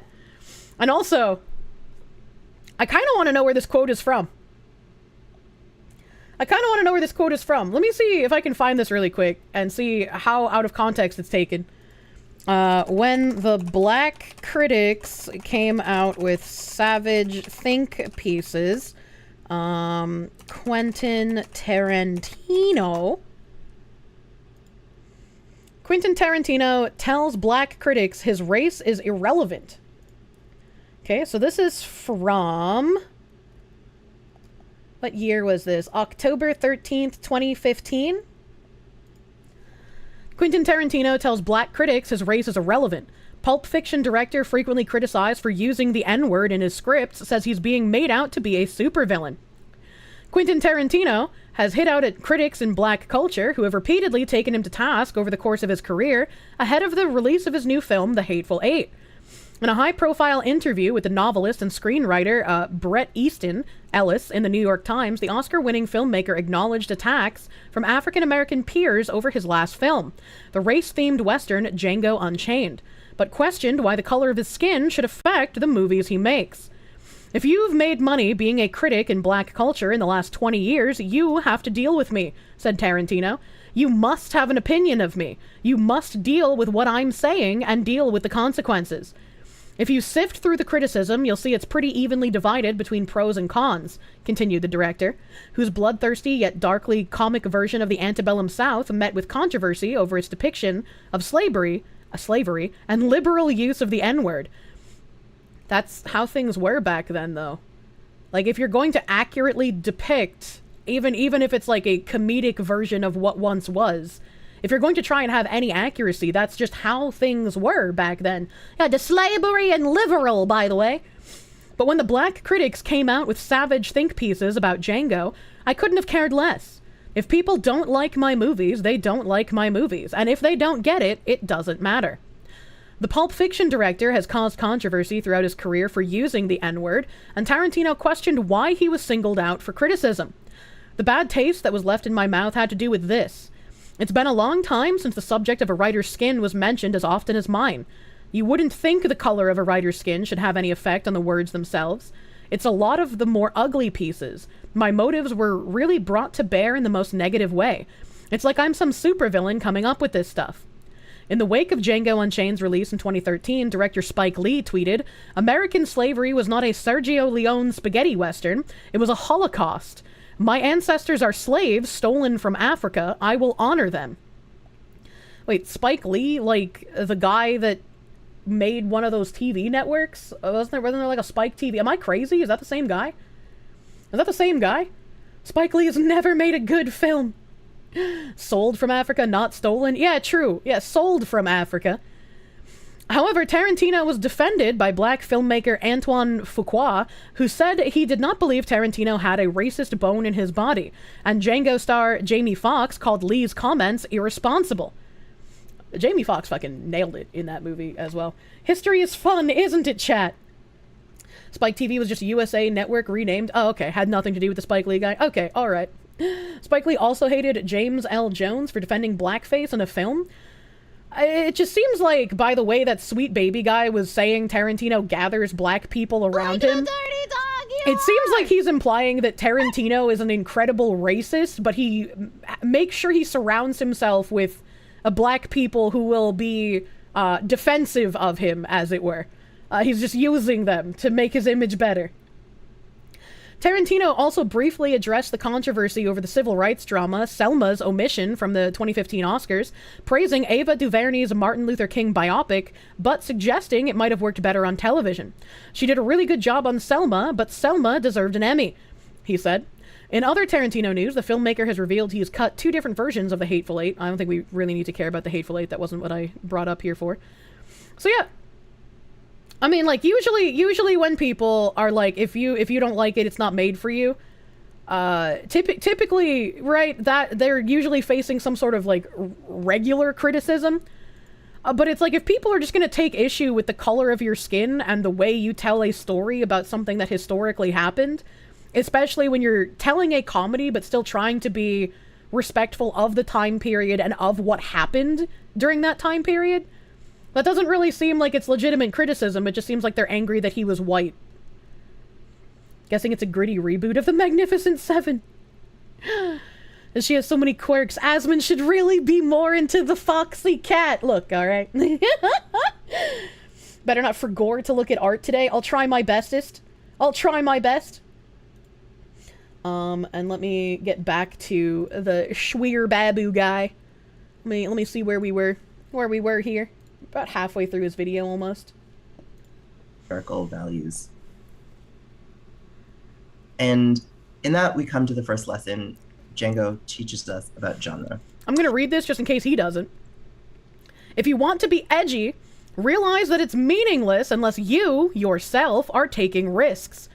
If you're a person with power and privilege, you're only taking a risk if you're challenging the structures that gave you that power and privilege in the first place. Oh, that's true. That's true. Quentin Tarantino didn't work for his position. You know, he just kind of... He's white, so he just kind of fell into it. You know, that's how that works. If you want to be edgy, realize that it's meaningless unless you yourself are taking risks. If you are a person with power and privilege, you're only taking a risk if you're challenging the structures that gave you that power and privilege in the first place. By creating Django Unchained, Tarantino has challenged nothing about himself.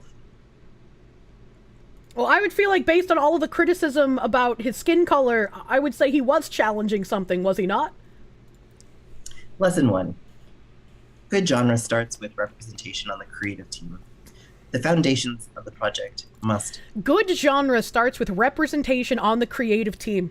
If your team isn't diverse, you can't tell a good story. What a wild thing to say. Be solid. Genre is incompatible with the death of the author. In Tarantino's case, the man seems to thrive on people hating him, and so I don't hate him. But I don't think he thrives on people hating him. I think he's just used to it at this point in his career. I think he's just used to people hating him for crazy reasons, which, if you're going to gain any kind of public platform, whether you be an actor or a singer or a director or a content creator, there are going to be people that create crazy straw men of you and hate you based on what they think you are in their head. Help. I do think his work needs to be critiqued out of existence, and that I don't hate him. I just think his work needs to be critiqued out of existence.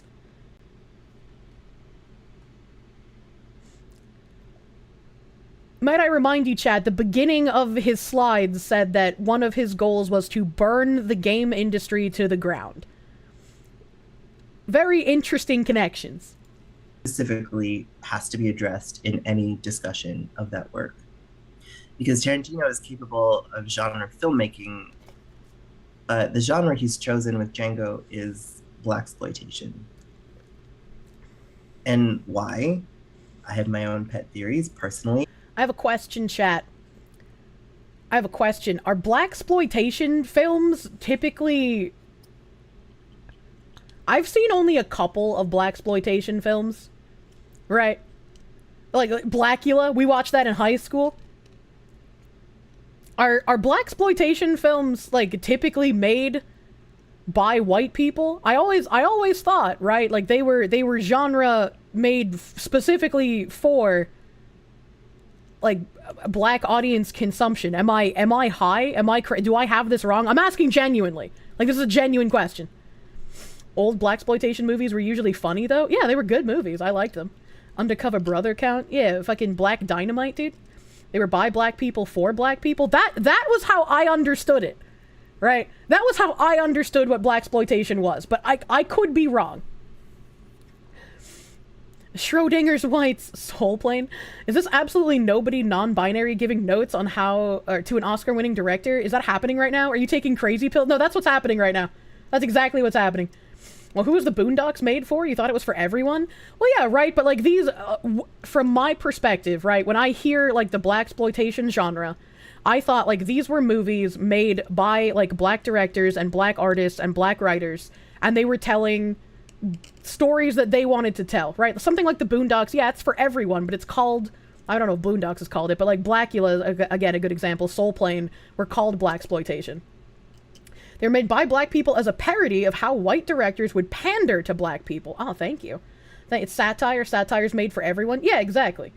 Exactly. I mean, I'm probably not explaining myself well, because this is not something that I know the definition of very well. Boondocks is pretty much made as a critique of the black community. Yeah, but it was written by black people. Right? So it's like, I don't understand how he's like, Quentin Tarantino, this white man, is making blaxploitation, because under that definition, it wouldn't be, right? Specifically for that reason. For example, Black Dynamite was directed by Scott Sanders, a black man. Black and white people worked on the Boondocks. Oh yeah, I'm not saying that there were no white people at all that worked on it, but like the writers, I thought, were black people. You love Black Dynamite, especially the Mr. Rogers episode. Yeah, Black Dynamite was fucking cash, dude. You love the blaxploitation parodies they had in Mad TV. So people didn't get the point of the blaxploitation movies? I guess not. I guess not. Mandingo is considered blaxploitation and was definitely directed and produced by a white guy to take advantage of black anger over slavery. Okay. So there are instances of like white people making blaxploitation movies. Okay, alright. It's a lot of it was just to directly appeal to a black audience, nothing more. I mean, again, satire is made for everyone, right? So I don't think people who were making, like, it was a critique of both black and white community. It doesn't pull any punches on either side of the debate, and it made a fantastic representation of culture. Yeah, I can't think of a single blaxploitation film or TV show that I have consumed that I didn't like. Like, they were just funny. They were just funny.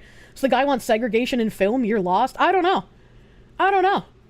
You don't think he knows what blaxploitation is? Probably for different reasons. It's just a specific type under the exploitation film genre. I mean, maybe.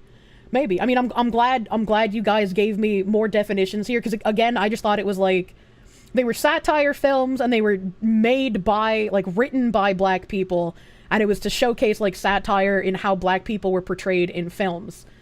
But I was like, I thought they were always written by black people, but I guess you guys corrected me. They're sometimes written by white dudes. Guy acts like he was having his ass whipped for him in his teens. Don't forget all the Wizard of Oz movies with Richard Pryor. True. By the way, to answer Kirsche's earlier question about the weird smile on the debate, it's a variant of the liar's smirk. I mean, people said that the guy in the debate had like a neurological disease or something, which like caused his mouth to be that way.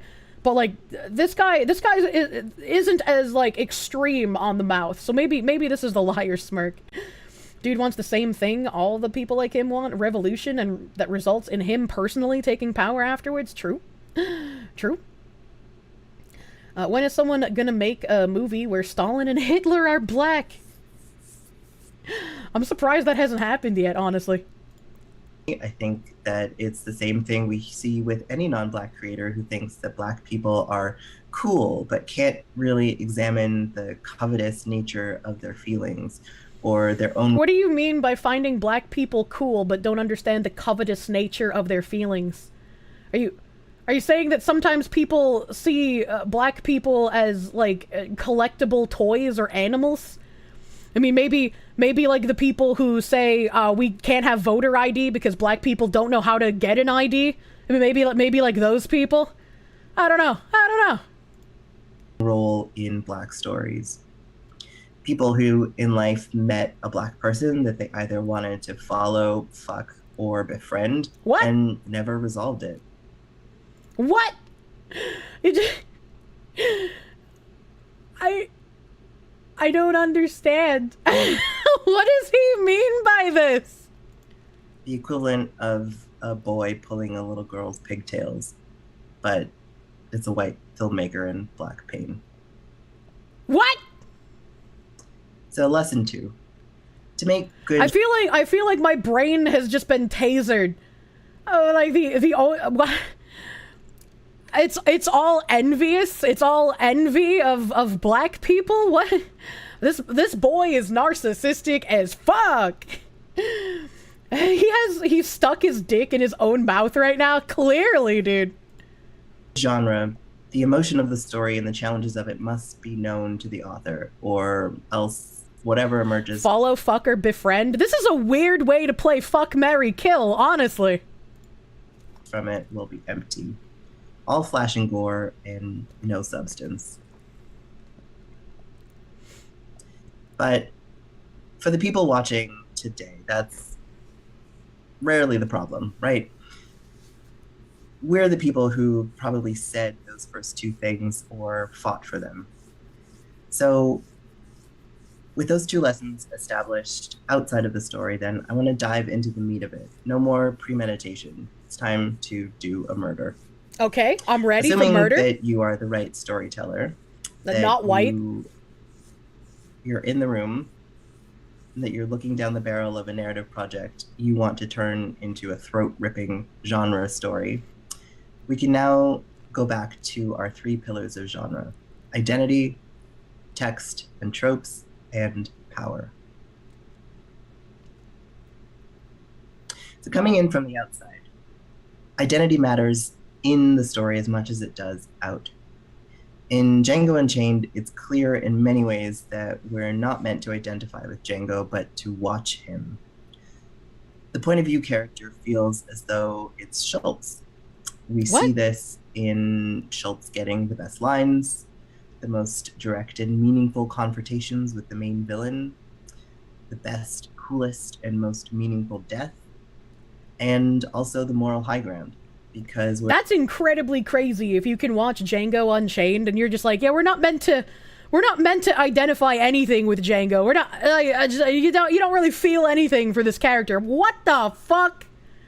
What the fuck? What am I listening to? Who has the best lines is subjective. Django has some fire lines. Yeah, right? Like what did he want this to be exactly? Three-dimensionally thinking is an anathema to ideologues.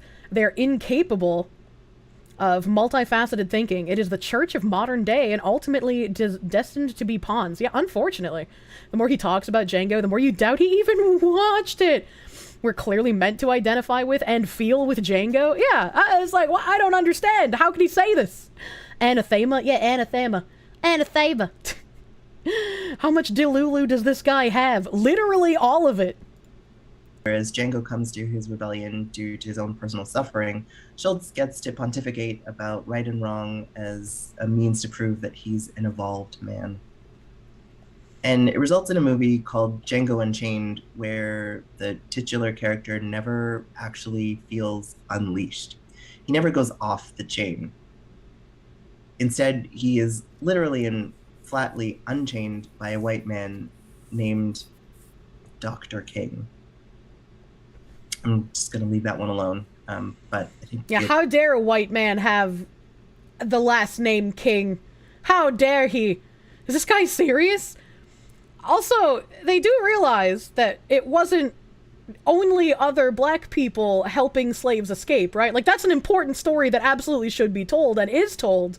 But there were white people who helped black people escape slavery. Those existed. This isn't like some fantastical storytelling that wasn't rooted in reality. King is his first name, King Schultz. Well, that's weird. Nobody has the first name King. This video's killing my brain cells. You wanna call? Oh, don't do that, you fool. It's meant to be a narrator of sorts for the audience. No, you can't have narrators. Should be obvious why I think that was a terrible idea. In this way, Tarantino fails again, I think, and we have to look to a winner to learn the lesson why. Yeah, it's Blazing Saddles.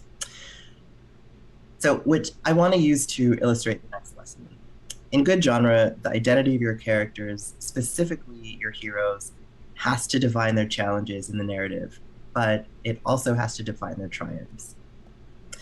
Blazing Saddles does this by allowing Sheriff Bart's unique perspective, hard won by being exactly who he is. He outsmarts all the villains at the end when they sell him to be worked to death, comes back, kills everyone, then rescues his wife. This is really annoying. Yeah, right? Yeah, right? He is to save the day. And much like Django, it presents some unpleasant realities, but it subverts them and allows its black characters to come out on top in the narrative, even if they don't necessarily always come out on top in the story. I didn't even notice, you penis! This is cringe. Can we watch the first anti-woke dog? I mean, we might need a palate cleanser after this. This is fucking insane ranting, dude. These are the people wanting to be hired as consultants to ruin your video games. It's why Mel Brooks can play with a laundry list of otherwise offensive material. Characters who say the N-word, and a Klan rally in which both of the heroes participate, to name just a few.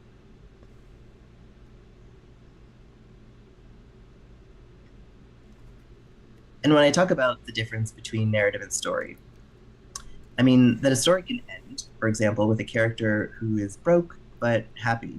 And while we understand that in the story it's not great to be broke, we can still leave it joyously because we understand through the narrative that money isn't what the character needed.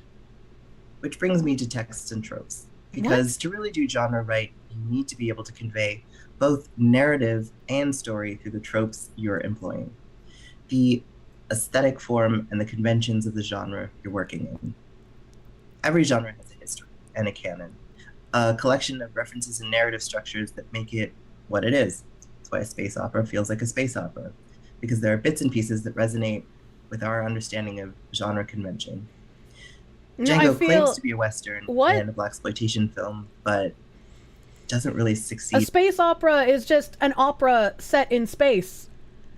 What do you mean by Django claims to be a Western and blaxploitation, but fails at both? Is it not a comedy? Is it not a satire? Is it also not set in a Western situation? Like, what does he mean by this?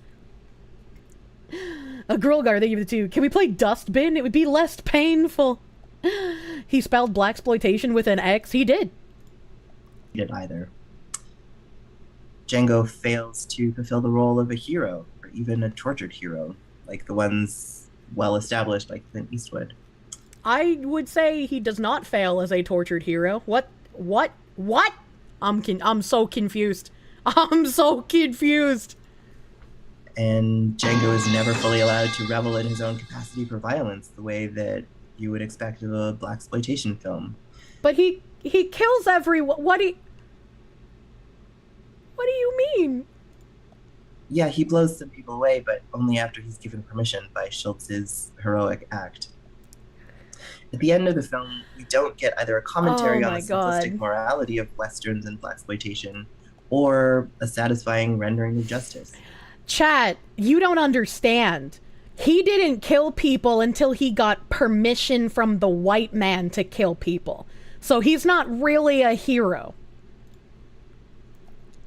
Yes, Django finds his wife, and she rides silently, I might add, by his side off into the night, but what he needed was to find his people. And at every turn, instead, he left them in despair to fend for themselves, or shot them, or had them killed while he watched. To recognize that Tarantino isn't really delivering on the genre he claims, we can look at Blazing Saddles again. Oh, okay. Blazing Saddles is also doing double genre duty as a Western. Blazing Saddles would never! Good genre understands that it earns its freedom from knowing its boundaries, and it uses its aesthetic language to honor, reference, and subvert convention. And a comedy. And obviously, you know, it's Mel Brooks, so the comedy is on point. But what often gets ignored is that it's also a really solid Western. It features a classic love story between a lonesome cowboy and his sidekick, but where historically the casting would have been reversed, in Blazing Saddles, Gene Wilder's character is playing support class perfectly, using his whiteness as a shield and a decoy when necessary, but never for personal gain over Bart. So you see a good supporting character as a person who is white, who uses their whiteness as a shield for the main black character? I feel like that would be very boring. I need you to bend over so I can spank you. I feel like that would be very boring if every single film was like the white character was like, excuse me, you're being very microaggressive right now. Like, what did they mean by this? Brokeback Mountain is the only real Western. It also uses the trope of the ignorant townsfolk to lampoon racists. Not, and this is important, racism itself, but the people and mentality behind it. And although the words aren't made overt, it tells us that there's quote unquote a new sheriff in town. And I believe that meta commentary is intentional. The new Sheriff Bart is black. And so I believe Mel Brooks was saying is part of our future. Not exclusively, but meaningfully enough to make this film still feel relevant and subversive today. What does he mean by Mel Brooks made the sheriff black, and thus he was making commentary on black people's future? What did you mean by this, sweet Babu employee? And so in that way, I think it honors its genres more than a film that otherwise feels like it's doing genre cosplay. So good genre understands that it earns its freedom from knowing its boundaries, and it uses its aesthetic language to honor, reference, and subvert context. Good genre understands that it earns its freedom from knowing its boundaries, and it uses its aesthetic language to honor, reference, and subvert convention. You're gonna watch Django after stream? Yeah, maybe we should have a fucking Django Unchained watch along after stream, dude. What the fuck? And tropes are key. Now the final piece, maybe the biggest failing of Django Unchained as a genre film, is power. And I'll get to the lesson early, because good genre must consider its relationship to power. That is true of horror, science fiction. Tarantino hasn't earned the right to laugh. Earned the right to laugh.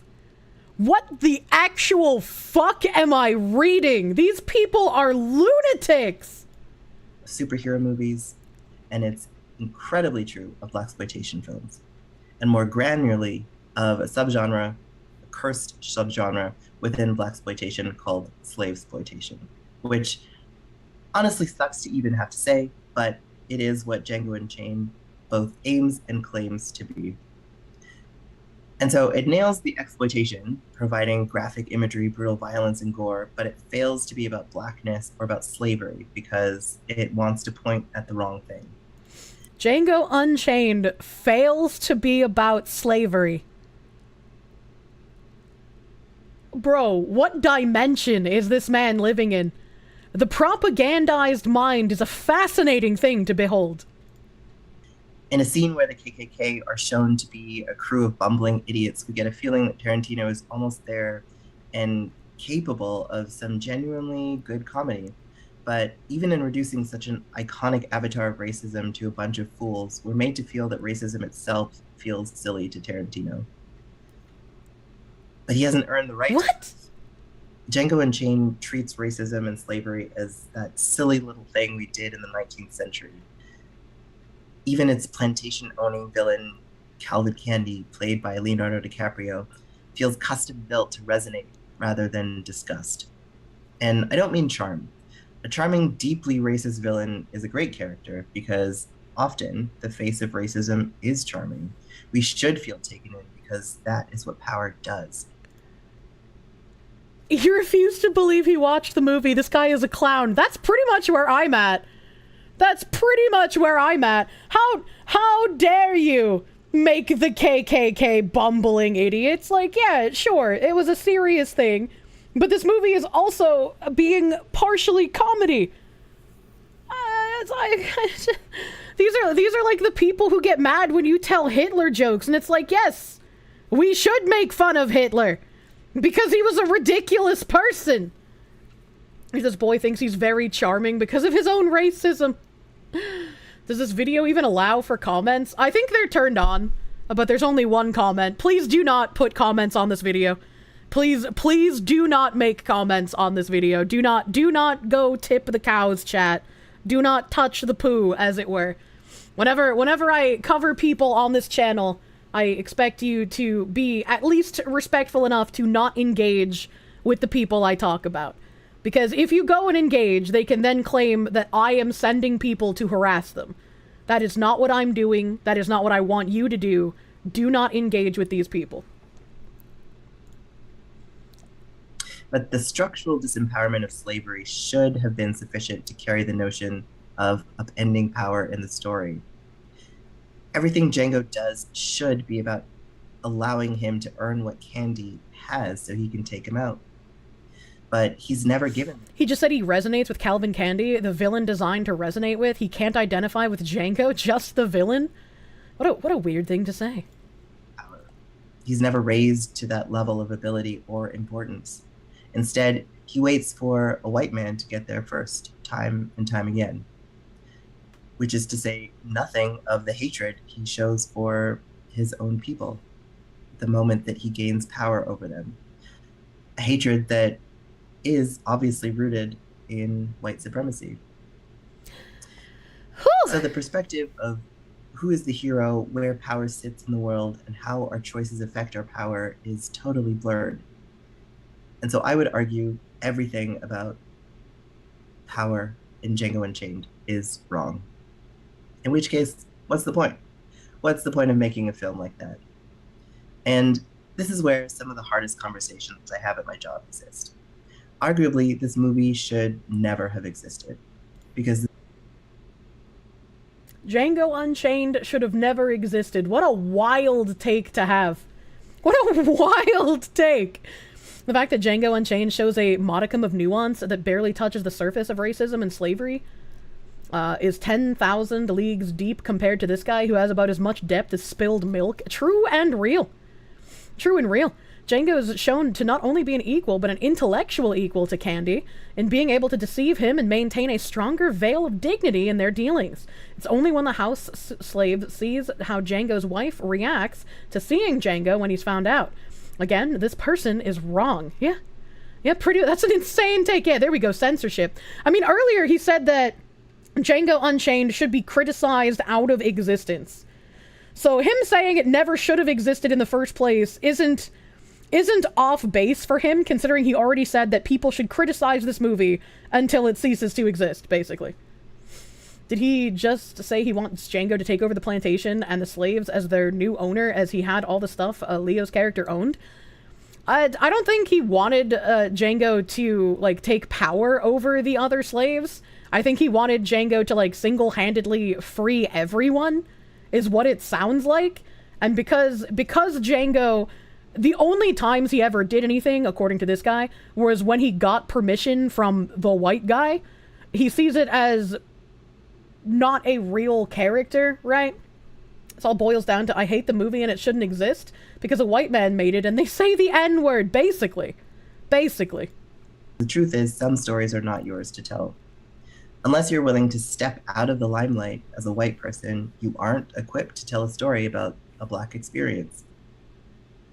However, if you are willing to put your own ego aside, well, then you can go ahead and make Blazing Saddles something great. This is the last time, I promise. What does he mean by that? What does he mean by, like, the white people put their ego aside to write Blazing Saddles? I don't... What?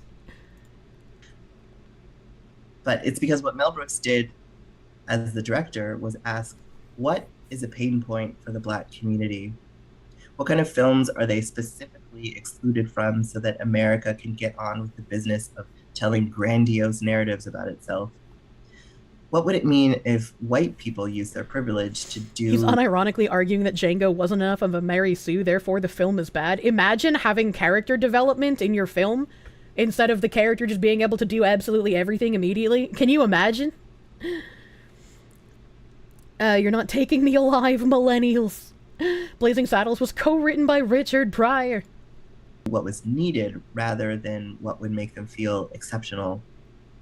And the answer, I think, is pretty cool stuff. We would get pretty cool stuff.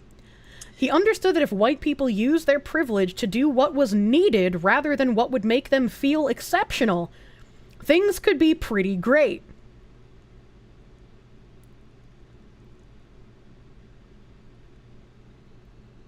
Is he implying that Mel Brooks only took on Richard Pryor for a Black perspective and not because Richard Pryor was both a great comedian and great actor? Is that what I'm supposed to get from this implication here? What the fuck does he mean by this? You can help but don't feel good about it. Yes, ally. Shut the fuck up and do ally things. That is his implication. That's insane, dude. That said, just like Sheriff Bart, we don't have to wait to be given permission to seek our own liberation. I feel like that's a false equivalency, right? Because, like... I feel like that's a false equivalency because Blazing Saddles and Django Unchained were trying to show two different things. Were they not? Working at SBI, it imagines itself as Richard Pryor. He means Tarantino should hire me. These people end up, like, falling into positions they have zero fucking business being in, and it's absolutely insane. Pryor was the token black on the writing team. Tell me more, sweet baby employee. Bart was going to be hung in the beginning of the movie. What's funny is Mel Brooks and Richard Pryor are very good friends. This guy knows nothing. I know. Like, it just seems crazy, dude. The majority of this is just false, not even false equivalency. So a couple of words about the road ahead before I close. As one game dev of color to another. The reality is that almost all of us exist and are working on problematic things with problematic people and They're working on problematic things with problematic people. See, they're trying to make your game better. You need them. Problematic environments. And so the approach we might have to take for a while is one of harm reduction. I've talked a lot about my love of a certain Western about a black gunslinger and his dashing misanthropic white sidekick as they give a bunch of racists the comeuppance they deserve. But the fact is, while Blazing Saddles is a triumph for me, it is an abject failure at portraying its indigenous characters. And it fails because Brooks made sure to interrogate his bias and privilege in relation to blackness, but he didn't offer the same respect or care to the only people who can, in my opinion, truly transform Westerns as a genre. So just a note, if— Wait, hold, I need to rehear that. What the fuck? Western about a black gunslinger and his dashing misanthropic white sidekick as they give a bunch of racists the comeuppance they deserve. But the fact is, while Blazing Saddles is a triumph for me, it is an abject failure at portraying its indigenous characters. And it fails because Brooks made sure to interrogate his bias and privilege in relation to blackness, but he didn't offer the same respect or care to the only people who can, in my opinion, truly transform Westerns as a genre. So because Mel didn't include any Native Americans on the writing team for Blazing Saddles, the movie is an abject failure because he only recognized his white privilege in relation to black people, and that's why he allowed a black person to write on the script with him, because their perspective would have meant more than his, but he didn't put enough of his ego aside to also hire a Native American. What the actual fuck is happening? No way he's complaining it didn't do enough now. No way, dude. So just a note, if there are any Indigenous folks who are watching this and would love to write a talk of their own from their perspective, but need a little help, hit me up. Why would a Native American need your help as a black person to write from their perspective? Doesn't that just kind of destroy the last 26 minutes of your insane fucking rambling? What did you mean by this? Be your Waco kid. Wait. So, any Indigenous folks who are watching this and would love to write a talk of their own from their perspective, but need a little help, hit me up. I'll be your Waco kid. He did say I'll be your Waco kid. What the fuck?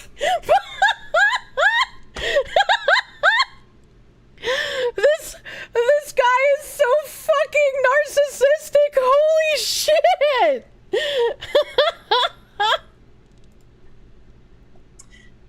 So while I'm coming to accept that we're not out of the woods, keeping the lessons outlined in this presentation in mind has been helpful for me in staying clear on my narrative goals in genre and also advocating for them to others. Because the truth is, when genre is defined so much by feeling, by gut and emotional resonance, we often know what's right, but we need to be able to explain it. Waco is in Waco, Texas. That is the only thing I can assume he's referring to when he says, I'll be your Waco kid. She's black. What a time for that alert. to those who might not, and those who might not trust us. I've been met with defensiveness, hostility, resentment, jealousy, and worst of all, indifference. Gee, I can't imagine why people would look at you in that way. And also, I like how he said that worst of all was indifference. He prefers people to actively dislike him than to be indifferent to him. Remember, it's not enough to just not be racist. You have to be actively anti-racist. But having a framework for my approach has been really helpful. Waco Kid is the sidekick in Blazing Saddles? Oh, okay. That makes a bit more sense now. I was like, what the fuck? Why is he invoking Waco, Texas? What the fuck does he mean by this? All of us are so fucking brain cell zapped by listening to him, we just completely forgot about the Waco Kid in the movie. And that's what I'm hoping to pass on. So let's review. Lesson 1, good genre starts with representation on the creative team. The foundations of the project have to... The screenshot slide, by the way. The screenshot slide. Let's not review. To be solid. Lesson 2, to make good genre, the emotion of the story and the challenges of it must be known to the author, or else whatever emerges from it will be empty, all flash and gore and no substance. Lesson 3, in good genre, the identity of your characters, specifically your heroes, must define... This says execution 1, and he called it lesson 3. I feel like the numbering's a little bit different here. ...and their challenges in the narrative, and it must also define their triumphs. Lesson 4, good genre understands that it earns its freedom from knowing its boundaries, and it uses its aesthetic language to honor, reference, and subvert convention. Text and trope are key. Lesson 5, good genre must consider its relationship to power. I think there's also a secret 6th lesson, which is don't do this alone.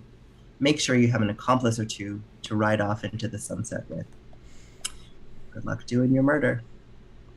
If anyone would love to get in touch, you can reach me at talk@sweetbabyinc or on Twitter.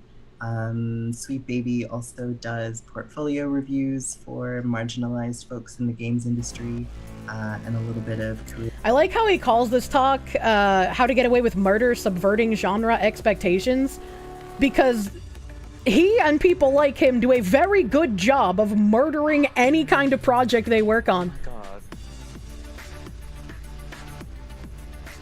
Did not know you made a link on accident. I'm loving this. Vivo64, thank you for the 2,000 fucking dick biddies. You like Blazing Saddles because you can defend your fondness of the movie using a Marxist lens or something, is the long story short. Very much seems like it. Guy's kind of crazy. The nicest thing you can say is that he's a dumbass. That's a very nice way of putting it. I'm proud of you. You hated every fucking second of that. Piercings and shiny texture reminds you of Xerxes from 300. Still amuses you of them replacing one form of racism with another. You're replacing one bad behavior with another. It's not rocket science. To them, their racism isn't bad behavior. They have the correct type of racism because they're doing it towards people who deserve it, because those people have systemic power in their belief. Useful paid idiot. The fact that they keep hiring SBI, your pills get even blacker. I would say if you find a company that hires Sweet Baby Inc., right, like just do not buy their product. If they're going to hire these avowed racists who hate video games and who hate gamers and want to put ideology above making a good product, do not buy that product. It doesn't matter how overt their subversion is in a game, right? Like, people try to argue all the time, oh, Alan Wake wasn't really that woke. It was fine. I don't understand. You're still giving these people money. You're still allowing them to do the work that they're doing. Do not touch the shit. Twitch drag live stream, and now this today. We're in a torture week. Well, it gets even worse? Question mark? Better? Question mark? Also, Sparky. While I was ranting, I missed it. Sparky, thank you for the 100 fucking Thank you for the 100R. Hello, Foxu. Am late. Don't know what's going on, but you want to say, as a black TM person, you hate the concept of representation. You get what some people may like it, but it's stupid. Imagine only relating to people of your skin color and or gender. Major skill issue and narcissism. I can agree. And like, there are plenty of games that have had black protagonists, but nobody really focused on the skin color because it was a good fucking game. Like, Prototype is one that comes to mind. Nobody was like, I'm not gonna buy this game because there's a black people in it. I mean, I'm sure there are probably some retards who did, but like, overall, nobody fucking cared. How are you supposed to have any dark themes in any genres? No more bigotry, no more slavery, no more attractive women, no more harmful behavior against anyone? Future story sucks. You can have all of that, but only if it's against the right people, alright? Blade was a kick-ass character in comic books and movies, no representation needed. Yeah, exactly. There's something insidious and sad at the same time with the level of brainwashing these people have received. I agree. And this is why, like, every so often when I'm looking at these people just being insane, I get struck with the, how do you even reverse brainwashing of this degree? Right? Bezmenov said that these are the kinds of people who won't realize the kind of quote-unquote utopia that they're ushering in, that they're being used to usher in, until the boot comes down on their neck. Because they feel like they'll be someone in power, they'll be someone who gets privileges when their regime finally takes over.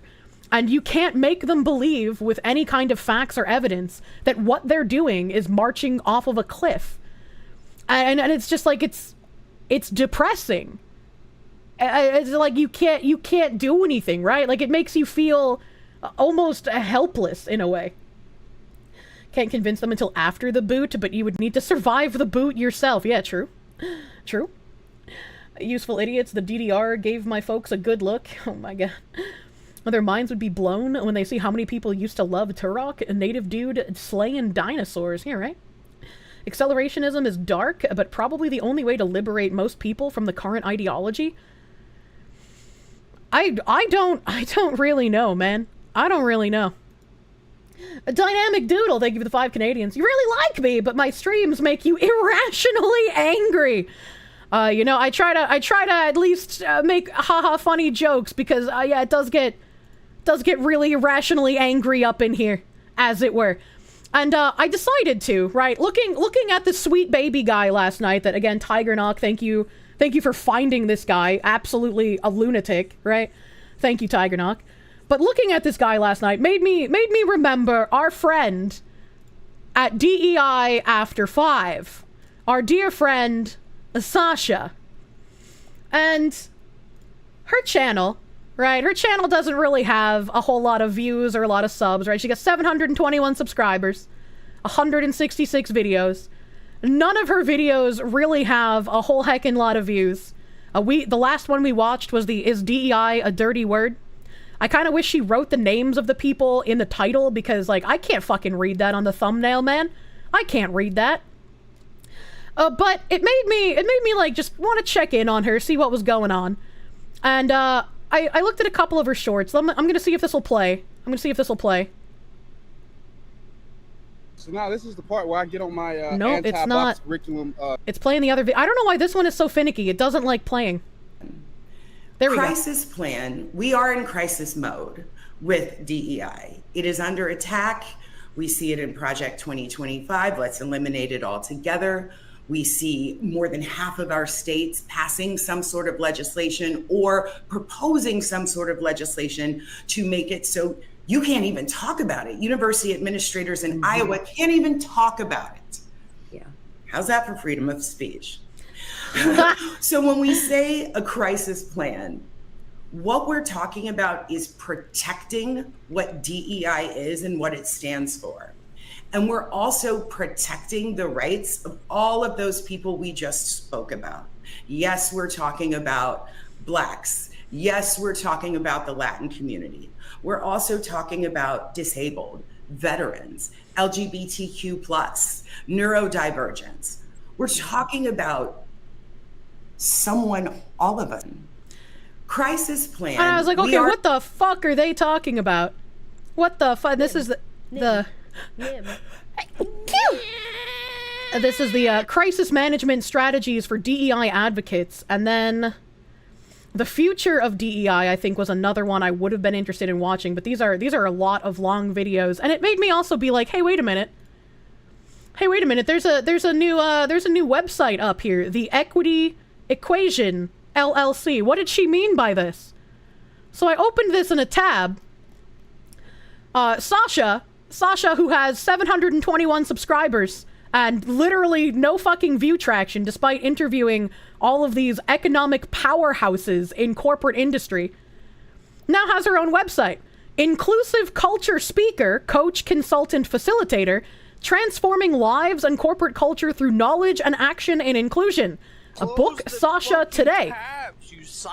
And then she has Forbes, Business Insider, New York Times, Entrepreneur, Tribune, Essence, MSNBC, Entrepreneur, Michigan Chronicle, WHRU, Fox, Soul, and Newsweek.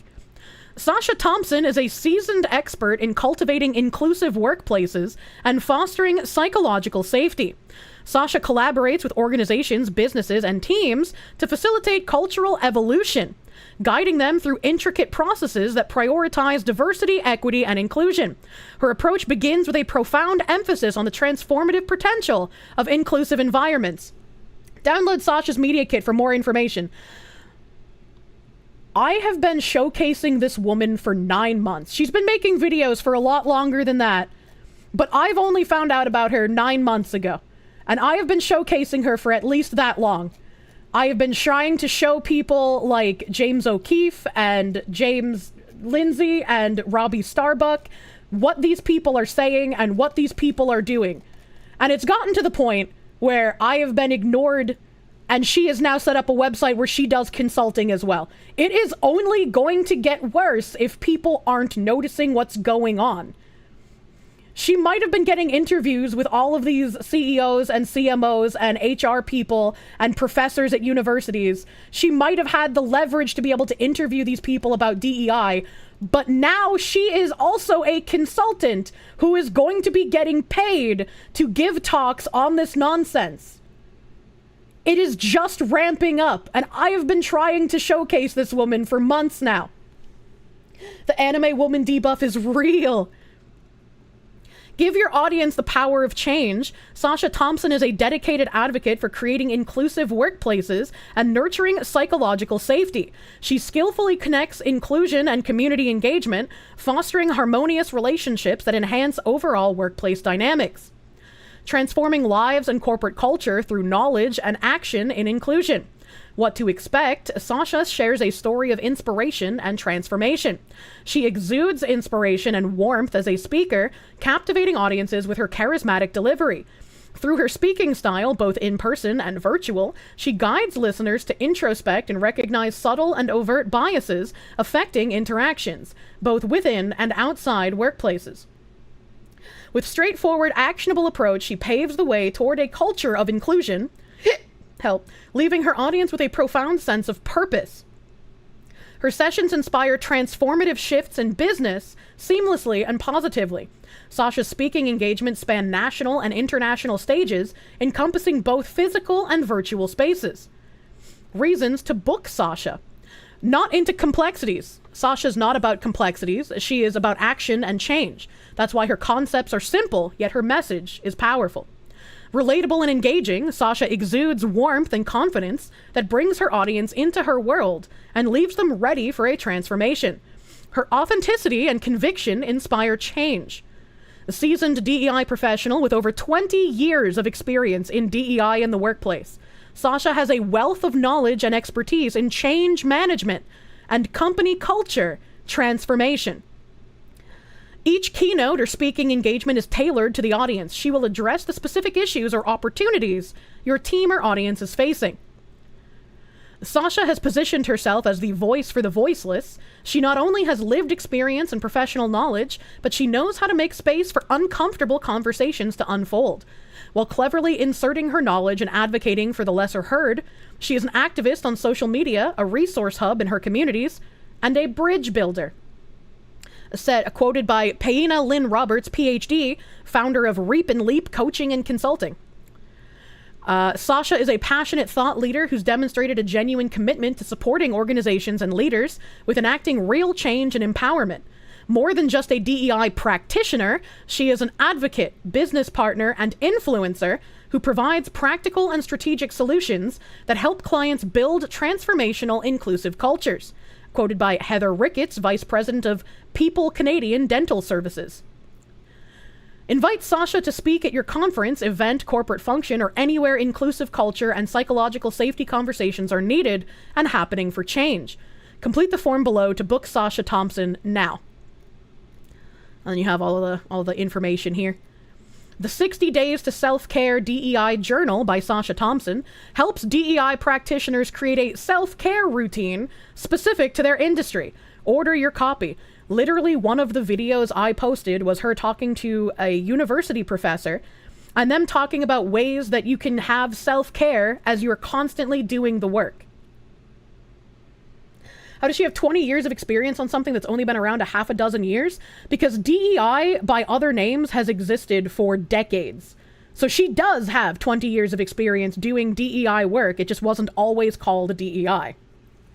Richard Alpha, thank you for 5. So make a Kirsche alting website to counter message her. A Kirsche alting. Oh my god.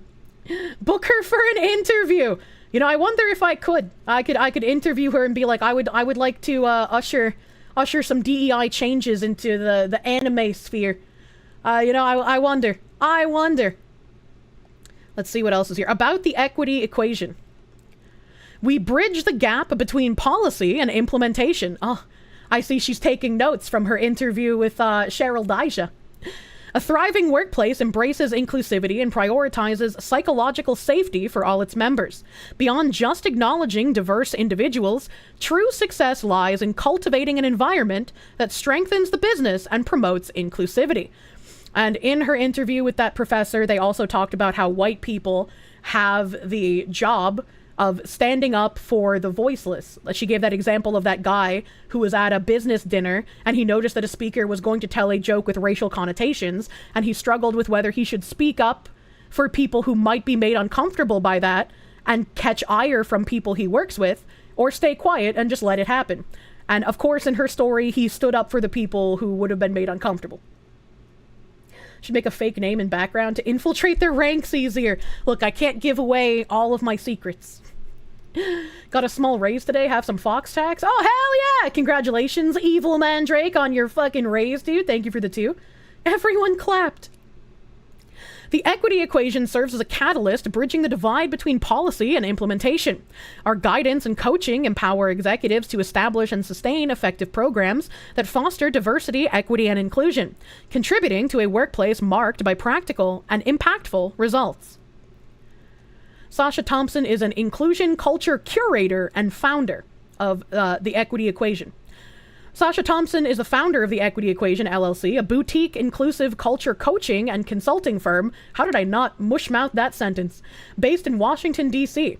With nearly 20 years of experience within the education, nonprofit, and tech industries, Sasha's work is about removing barriers and providing support in order to get a place of equality.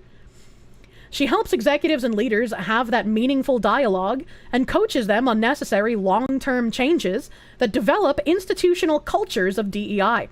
She's also the host of DEI After 5, a podcast focused on the diversity, equity, and inclusion industry. It says she's been featured in here. She's got little accolades here, I guess. Are you ready to discover how we can help your company? You could have mushmouthed it and we never would have known. This is some resources she has. The Resilience Pathway. Struggling with a toxic or unsafe work environment. The Resilience Pathway coaching program is specifically designed to help you navigate these challenges. Our career coaching focuses on psychological safety, offering practical tools to set boundaries, improve well-being, and regain control over your professional life. Build resilience with the support of experienced coaches who understand how to thrive in difficult workplace environments. Unlock your leadership potential, essential workbooks for leaders. Are you ready to elevate your leadership skills and foster stronger connections with your team? Our comprehensive workbooks are designed to help leaders like you build effective communication strategies, resolve conflicts, develop healthy relationships, and enhance problem-solving abilities, all crucial for successful leadership. It's like, huh, man, that's interesting, right? If we go back to her speaker page, is her podcast only on YouTube? Is she on other platforms like Spotify? If you go to the podcast tab on her website, all of her podcasts are also uploaded here, so it's not only on YouTube. I don't know if she's on Spotify, because I haven't checked Spotify, but it is here on her website. Can we get our hands on one of those workbooks? I would like to. I'd be interested in the workbooks. But it has all of these places she's been featured in. And let me see what my next tab is here. Oh, she has another website as well. She has her Sasha Thompson website. I forgot about that. Her Sasha Thompson website. Meet Sasha Thompson. Sasha Thompson is the founder of The Equity Equation, a boutique inclusive culture consulting and coaching firm, and the Equity Leadership Institute, an inclusive leadership development firm, both in the Washington, D.C. area, with 20 plus years of experience within the education, nonprofit, and tech industries. Sasha's work is about removing barriers or providing support to achieve equity. She helps her clients by filling the gap between where they are now and where they want to be. Clients will reach their highest potential by identifying where growth is desired and setting goals and objectives while holding themselves accountable. She was most recently featured in Forbes, Newsweek, and Business Insider, and was a contributor on MSNBC's The Cross Connection. Sasha is an International Coaching Federation, ICF, associate, certified coach, certified professional diversity coach, 4 stages of psychological safety certified coach, and Maslow certified leadership coach, and Maslow certified executive culture coach. Sasha received her bachelor's degree in sociology, concentrating on cultural diversity and ethnicity, and a master's in educational policy, planning, and leadership from the College of William and Mary. She has also acquired her master's of business admin from Johns Hopkins University, where she focused on management and marketing.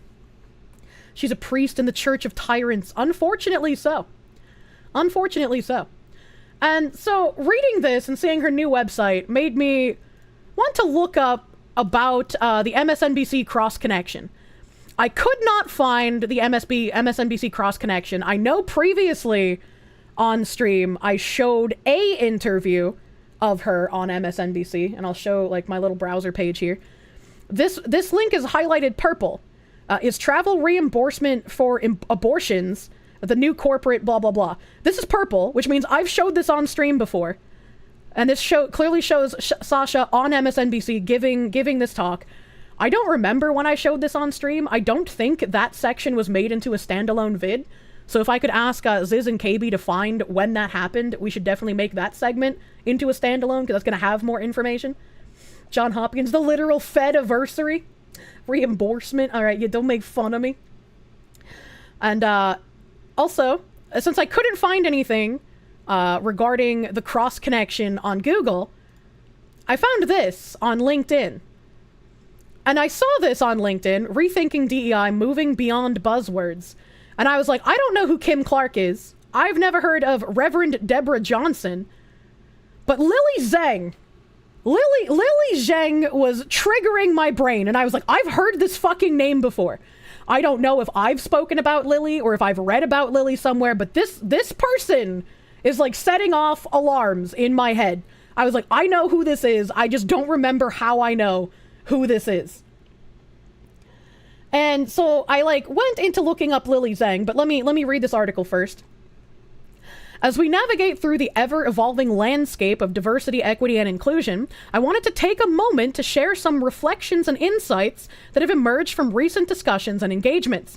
Over the past year, I've been fortunate to participate in various forums discussing the future of DEI, and I'd like to invite you to join the conversation. I'm dying. I observed a waning enthusiasm for DEI initiatives approximately a year and a half ago. And this was published January 10th, 2024. While organizations were still keen on scheduling workshops and learning opportunities, it seemed like many were merely checking the box without truly integrating the principles into their core practices. And again, this is what Cheryl Dyja was saying when she gave her interview about what Bridge is trying to do as far as transformation in the industry and how they view DEI is going. Once again, Bridge is not changing the language of DEI. Bridge is not a new acronym for DEI. Bridge is the initiative of all of the changes to DEI that all of these corporations, all of these industries are marching in lockstep towards. Does Kirsche have cough Tourette's? What does he mean by this? What does he mean by this? And this is also when I fact-checked Tim Pool, when Tim Pool was saying, look at Charlemagne, even he is saying DEI isn't working. But Tim didn't play the full clip when Charlemagne went on to explain DEI isn't working because it's not going far enough. In response, I made a conscious shift in my approach, focusing less on the concept of DEI itself and more on the tangible outcomes of our efforts. Additionally, I broadened my scope from organizational initiatives to centering my work around people leaders. And we've seen a lot of the DEI practitioners, like in companies. They're removing the DEI consultant, they're removing DEI manager and whatnot, diversity and equity and inclusion leader. They're removing that and they're calling them people leaders or something that's much less politically charged so they can go under the radar a bit. We've seen that happening probably since about March or April. By infusing the substance of DEI into experiential learning sessions and making demographic data a standard component of results reviews, I noticed a significant reduction in pushback. You don't say. You don't say. The key to this shift was embedding DEI into the very fabric of our process, making it an integral part rather than a mere add-on. We began addressing issues like psychological safety at an organizational level, dissecting it through demographics and intersecting identities, fostering more meaningful and deliberate conversations. The question often arises, is DEI going away? My answer is yes, in its current form. However, this evolution is not a cause for concern, but an opportunity to reimagine our strategies. During a recent LinkedIn live session hosted by Kim Clark, where I had the pleasure of joining Lily Zhang and Reverend Deborah Johnson, we delve into the importance of devising a strategic plan to propel DEI work forward. I invite you to watch the replay here for further insights. Here are a few key takeaways that I hope resonate with you. The challenges we face are not new. It's about devising a strategy to advance the work, shifting the focus from words to outcomes. Engaging white men in the process is crucial. Exclusivity undermines the collective effort required for meaningful change. Chat, ever since I made that fucking video on Sherm, ever since Sherm basically said this, I have been saying what they're going to be doing is trying to stop being so confrontational to white men. Because if they don't have white men also on board with pushing their propaganda, they're not going to be able to completely transform entire industries. Do not believe their lies. Do not believe the flowery language. Do not believe they've had a change of heart and want to stop being racist towards you. They are lying. They are telling you they are lying. Let's reimagine our tactics, moving beyond the covert integration of DEI, sneaking in the veggies. I don't know if I ever put a clip out on Twitter of her saying sneaking in the veggies, but I know that this is in one of the videos that is on my channel at the moment. I'm like 90% sure that one of the videos I have on my channel as a standalone highlight is when she was talking about sneaking in the veggies. I'm pretty sure. KB can correct me if I'm wrong.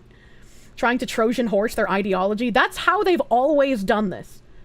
This has always been a Trojan horse, and people either don't care because they believe it will get them good boy points, or they're part of the regime who thinks that they will help usher in the new utopia and they will be someone of privilege and power.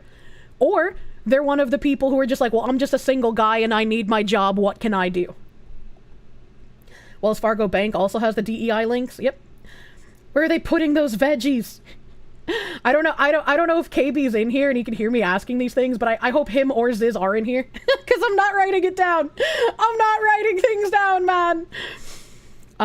To embracing a decolonized approach, recognizing that the master's tools can't dismantle the master's house. We must think outside conventional frameworks. Interesting. Recognizing that the master's tools can't dismantle the master's house. What did that sweet baby guy say? I didn't even notice your penis. Sweet baby guy said he wants to burn the gaming industry to the ground. What did that other, I can't remember if it was a journalist or another developer, but they said that soon these people won't have any games to buy at all. All of these people know what they're doing. They know that they're lying to you. They are smug in that they're lying to you because they think either you won't notice or if you do, there's not enough of you to make a difference. If they weren't worried, the propaganda wouldn't be necessary. There's always the indie games. Yeah, they are we are cultural destroyers. We're going to despunk your culture. They're grifters. Of course they're gonna lie. I wouldn't call these people grifters, right? Because these people genuinely believe in this nonsense that they are pushing. People like Sasha aren't the malicious priests who know that they're lying to you. She is someone who genuinely believes in the work that they are doing and thinks that by doing this work, they are on the right side of history. Right? There's a difference between the priests who know they're lying and someone like Sasha who has been propagandized to believe she is a good person because she's doing this. An idiot, basically. Yeah, a useful idiot. She's a true believer trademark. What is the end point, though? What exactly is the reward for all of this? They have a cultural victory. American values are no longer what people practice. Our chuddy-buddy opinions will no longer matter. Their culture of diversity, equity, and inclusion will be the de facto culture of our Western nations. They will have transformed things in the Marxist view, and we will be ruled by that code. These people haven't drank the Kool-Aid. Their blood is the Kool-Aid. They grift in the industry, but they're honest in their beliefs. And that's what makes it a bit difficult, right? Because it's like, their beliefs are demented and not rooted in reality, but they truly believe that they are good people for doing this. I am genuinely interested in your thoughts on the future of DEI, where you feel you need support, and what changes you wish to see today. Your insights are invaluable as we collectively chart a course towards a more inclusive and equitable future. Feel free to share your thoughts directly with me. We have a whole bunch of people down here commenting. Acute care nurse practitioner. Oh, there's Kim Clark again. Thank you for the post, Sasha, and for being key to the conversation. May it give us all tools. I really wanted to watch this, right? I really wanted to watch this, but I couldn't find it. Like, this isn't a video. This is just like an image. DEI needs a communication plan. And I tried searching for this on Google, and I found Kim's LinkedIn post, but the video also doesn't work there. So I have absolutely no idea where to find this panel, and I would love to watch this, because this seems like it would give quite a bit of information. How are the investors taking all those losses from all the DEI disasters? That's a good question. Comes in part from a totally broken moral and epistemological framework. They don't believe it's wrong to be deceptive in furtherance of the greater good, and they don't believe in objective reality. It's a very dangerous set of ideals. Yeah, it is. It looks like a loss of IQ. In order to understand how your enemy is fighting you, you need to understand the language they use and what their plans are. All of these videos that I've been showing you have like less than 100 views typically. Nobody is watching these. Nobody is talking about these. And if you don't understand how they're fighting you, how can you understand how to fight back? You're going to be surprised again and again, and you're going to say, how could this happen, if you don't directly listen to what they're telling you they're doing. You're an investor, you're laughing all the way to the bank, but you invested in Tesla, not Disney. Now, the corpos are able to ride the DEI losses because cheap money from banks and investments who get their money from the government and retirement funds. Corrupt version of the Tao. And, where else am I going from here? Because I know that there were a couple of articles. Let me just click on my tabs real quick to see where the fuck I am, okay? Let me just see where I am here. This was on Kim's channel. That's the video here. This is more about Kim. This was... I don't know what this is. Hold on. I don't know what this is. This is a Forbes Close article. The fucking tabs, you psychopath. Okay, so this was in Sasha's website where she said that she was featured in Forbes. This was an article that I found that has her mentioned in it. So this is Black Women in DEI Are Under Attack, March 12th, 2024. By Janice Gassam Asare, senior contributor at Forbes. I help create strategies for more diversity, equity, and inclusion. Dr. Sharita Golden is the latest victim of the conservative attacks on DEI. It was recently announced that Dr. Golden stepped down from her role as the Chief Diversity, Equity, and Inclusion Officer at Johns Hopkins Medicine. There we go. There's the glowy word again. You guys said that was a glowy institution. What is her PhD in? I don't know. That's a good question. Have I ever heard about bookmark folders in which you can organize your bookmarks? Nim. Bookmarks hate? Nim.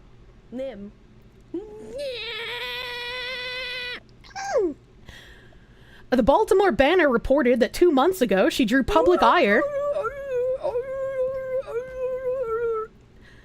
She drew public ire when she defined privilege as a set of unearned benefits given to people who are in a specific social group, going on to say that privilege operates on personal, interpersonal, cultural, and institutional levels. And it provides advantages and favors to members of dominant groups at the expense of members of other groups. I feel like she actually just described what affirmative action is. I think she just described affirmative action, but like backwards, right? The part of her definition that likely angered the masses was when she specifically named the different groups that have privilege, including white people, able-bodied people, heterosexuals, cisgender people, males, Christians, middle or owning class people, middle-aged people, and English-speaking people. Wait, hold on a second. What does she mean by middle-class people? I thought these fucking commies were all for the working class. What did she mean by this? After a swarm of public backlash, some leaders within the institution pushed back against this definition, which subsequently led hundreds of students and staff at the university to send a letter in support of Dr. Golden. Dr. Sharita Golden's experience ironically aligns with most organizations' typical and historic stance towards black women. Didn't we just read, like, statistics that said black women were one of the most employed groups in the country? What did they mean by this? Shared DEI consultant and decolonial educator Joaquina Reed. Whether we are talking about Dr. Claudine Gay or Henrietta Lacks, institutions of higher learning have routinely practiced anti-blackness and racism as standard modes of operation. Wasn't Dr. Claudine Gay the, like, Harvard dean that got fired for plagiarism? How is that anti-blackness? Hold on, wait a minute. It was anti-fraud. Yeah, I was gonna say.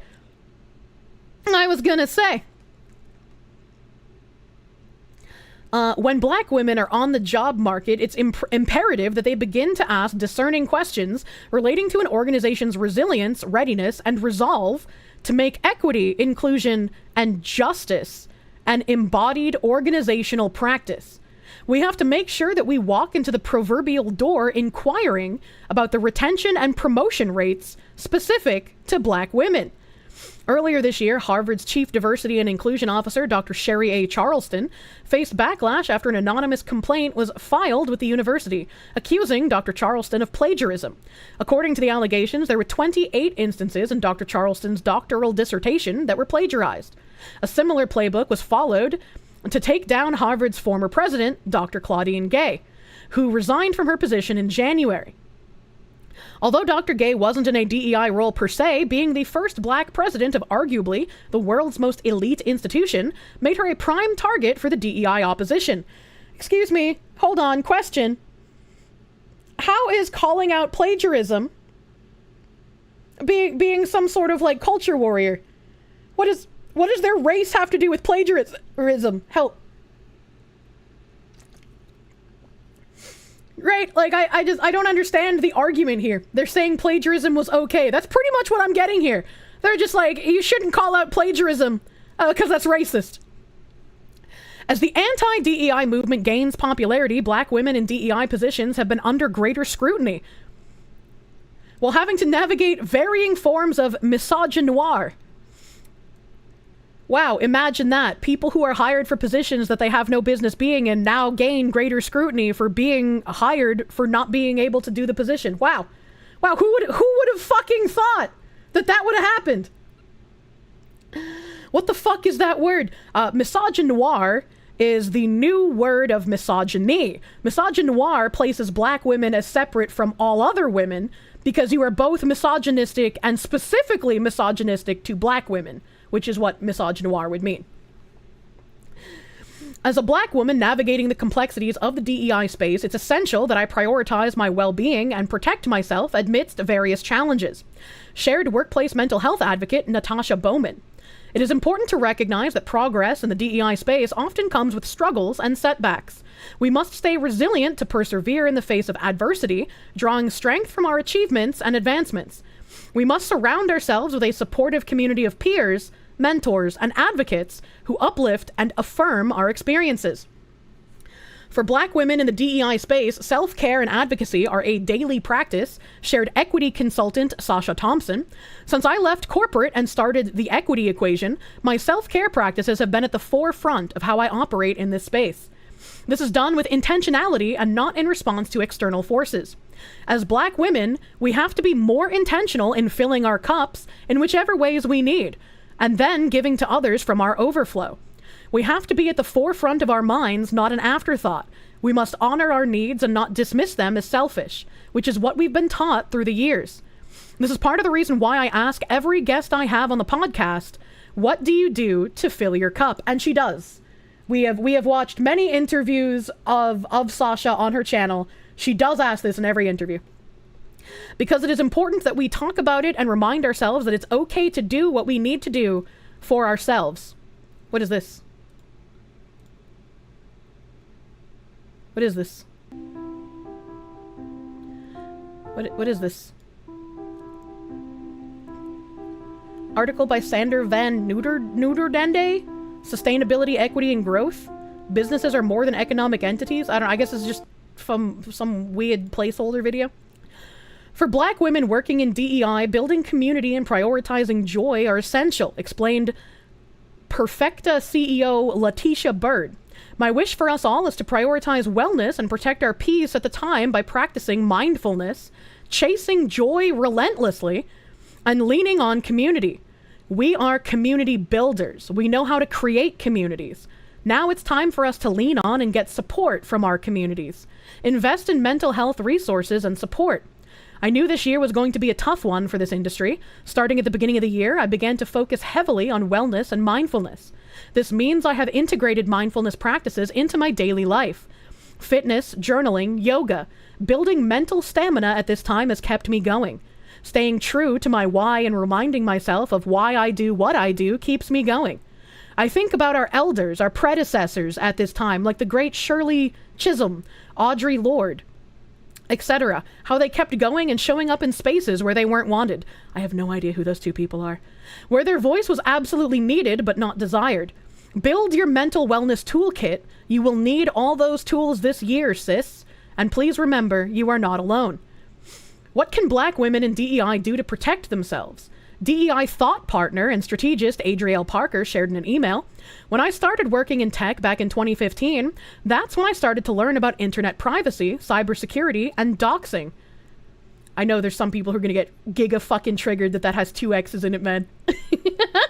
I can hear the screaming already. At the time, the company I worked for took security very seriously. And while I found it a little annoying at the time, I can't tell you how valuable some of those lessons have been. I was recently trolled, which means I've been doing something right.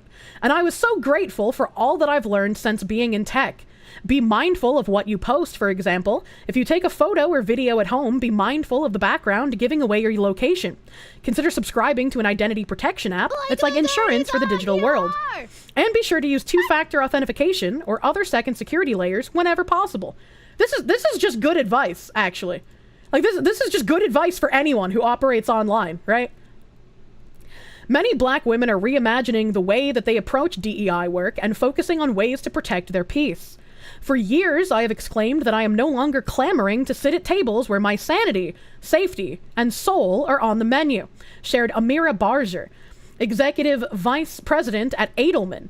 I'm tired of contorting. I'm not taking protein. I just had a huge fucking protein fruit shake chat. I already had protein today. Tired. Thank you for reminding me, though. I appreciate you caring about my health, you cute. A DEI person giving good advice. Who would have thought that's possible? I know, right? I'm tired of contorting to make spaces for others in spaces that ought to be occupied by black women. What does she mean by that? What do you mean ought to be occupied by black women? I hope that other black women protect themselves by permitting themselves to RSVP to no, not right now, next option, and never, or any other iteration of autonomy to tables that no longer serve them.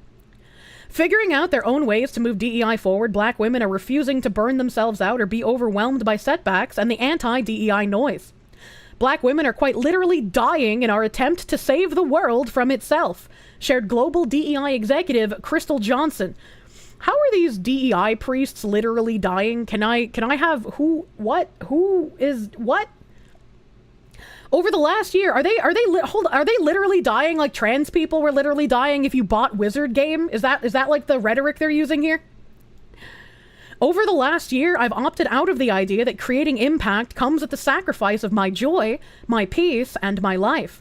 As a DEI practitioner, I will always show up and do my best, but I no longer burden myself with guilt when I don't see massive leaps in progress at an enterprise level. Instead, I focus on the micro wins that have influenced massive change in the lives of the individuals I serve. It is important that black women in DEI remain vigilant and realize that attacks on this work and those who engage in this work will continue. History has shown us that resistance follows a cyclical pattern. When there is progress being made, there will always be a sector of the population that fights against it. On the dark days of DEI, it is important to remind ourselves that the promised land that Martin Luther King Jr. spoke about is well within our reach. We've come too far to turn back now. But don't worry, guys. DEI is going away. We're definitely winning. They've stopped. They're not doing it anymore. You mean regress? Yeah, I know. Promised land, by the way. And I think this is another one. Sasha. Nope, this isn't from Sasha. So what is this from? What is this from specifically? This is Lily Zhang. Okay, so this is a Lily Zhang piece. This is by Lily Zhang. Okay. Inclusion Hub. This is completely unrelated. So from seeing Sasha in the little round table thingy here with Lily Zhang, I wanted to figure out how the fuck I knew who Lily Zhang was, because I genuinely don't remember. And so I looked up Lily Zhang and see if she did anything else with Sasha Thompson, or if this was like a one-off thing. And I didn't really find anything else with her and Sasha Thompson, but I did find, this is a 5 years ago post, by the way. 5 years ago, Lily Zhang, diversity, equity, and inclusion strategist, best-selling author of Reconstructing DEI and DEI Deconstructed. It's not every day you come across a free online D&I conference 5 years ago. D&I, not using equity. With such a powerhouse lineup, each day of the conference you register for gives you 24-hour access to that day's talks. Make sure to sign up your organization's leadership, HR, task group, ERG, and D&I teams, so you don't miss out on the opportunity here. I know I'll be tuning in to listen to my fellow speakers, especially Jennifer Brown and Mara Kiesling. Major kudos to Rhodes Perry, MPA, he, him, for making this happen. There's a little image here of Lily, and it says, every DEI strategy should be targeting middle managers and finding ways to build their literacy with DEI topics. Many workplaces over-focus on the C-suite or the frontline staff, but then the organization ends up flat as a pancake because no one knows how to hold power. No one knows how to use power. No one gets anywhere. An organization is only as strong as its middle managers. Those middle managers need to be brought into the fold of DEI priesthood, honestly. Oh no, she has the problem haircut. And so moving on, I was like, how else am I going to find information on this person that I don't know? I went to the farming pastures and I looked up her name out of curiosity. It turns out that she and Liz Fong Jones knew a guy who was outed for being really creepy, a guy named Dr. Headcrash. Apparently Dr. Headcrash retweeted a ton of Lily Zhang stuff on Twitter. I don't know all that much about Liz Fong Jones. I tried to see if there was anything that Lily Zhang and Liz Fong Jones had done together. They were both on a podcast at one point. Not together. They were on separate episodes of the podcast. Let me see if I have that the thing up here. There is... Where is it? This was looking for Sasha Thompson, Lily Zhang, and Liz Fong Jones. What's the name of the podcast they were on? It was some gendered thing. Some gender thing. Gender Reveal. It's called Gender Reveal Podcast. And Lily Zhang was on episode 142 of the Gender Podcast, and Liz Fong Jones was on episode 169. So that was the only link between Liz Fong Jones and Lily Zhang that I could find, besides the fact that Dr. Headcrash guy followed both of them and retweeted both of them. And the only other thing that came up was a thread in 2023 of an article called "The DEI Industry Needs to Check Its Privilege." And this mentions Lily Zhang in the article. Hold on, let me grab that article because it's in the wrong browser. Did this podcast cause any wildfires? Liz consent accident Fong Jones. Yeah, I found that really interesting. Oh god, it's eating itself. They really want us to believe it's about diversity, equity, and inclusion, but in reality, it's division, exclusion, and incursion. True. You hate when your internet goes on the bloop for half a minute. Isn't Liz Fong Jones the crazy person who has a huge hate boner for Kiwi Farms and actively participated in the ruination? Yes, that is exactly who that is. That is exactly who that is. So this article, "The DEI Industry Needs to Check Its Privilege. The Worst of the Industry is Expensive and Runs from Useless to Counterproductive" by Connor Friedersdorf. And this is May 31st, 2023. This is when Bridge was also pumping out articles. Right, Bridge had been pumping out articles since early 2023 or late 2022, talking about making their inclusion index, talking about making their IMAX fucking giant bubble thing. So Bridge was already working on this knowledge that the industry was not doing enough. The diversity, equity, and inclusion industry exploded in 2020 and 2021, but it is undergoing a reckoning of late. And not just in states controlled by Republicans, where officials are dismantling DEI bureaucracies and public institutions. Corporations are cutting back on DEI spending and personnel. News outlets such as the New York Times and New York Magazine are pushing more articles that cover the industry with skepticism. And DEI practitioners themselves are raising concerns about how their competitors operate. So even as far back as early last year, when basically it was only Bud Light in the limelight for this stuff, they were already trying to push articles about how there is a lot of corporations cutting back on the DEI spending. How many of those corporations actually did that? How many actually did that? Like, we have gone through the past year showing how all of these companies basically have been paying lip service. And now, in the current times, we have people doing the same exact thing, pushing the "look at us, we are winning." Ironically, the lolcow farmers are also lolcows. Oh my god. Pushing more articles that cover the industry with skepticism. I already read that part. The scrutiny is overdue. This growing multi-billion-dollar industry was embedded into so many powerful public and private institutions so quickly that due diligence was skipped and costly failures guaranteed. Now and forever, employers should advertise jobs to applicants of all races and ethnicities, afford everyone an equal opportunity to be hired and promoted, manage workplaces free of discrimination, and foster company cultures where everyone is treated with dignity. America should conserve any gains it has made in recent years toward an equal opportunity economy. Perhaps the best of the DEI industry spurred the country in that direction. However, the worst of the DEI industry is expensive and runs from useless to counterproductive. And even people who highly value diversity and inclusion should feel queasy about the DEI gold rush that began in 2020 after the murder of George Floyd. Saint Floyd, infant be his name, has been mentioned. A poor black man's death became a pretext to sell hazily defined consulting services to corporations, as if billions in outlays, mostly among relatively privileged corporate workers, was an apt and equitable response. A radical course correction is warranted, but first, let's reflect on how we got here. On rare occasions, a depraved act captures the attention of a nation so completely that there is a widespread impulse to vow never again, and to act in the hope of making good on that promise.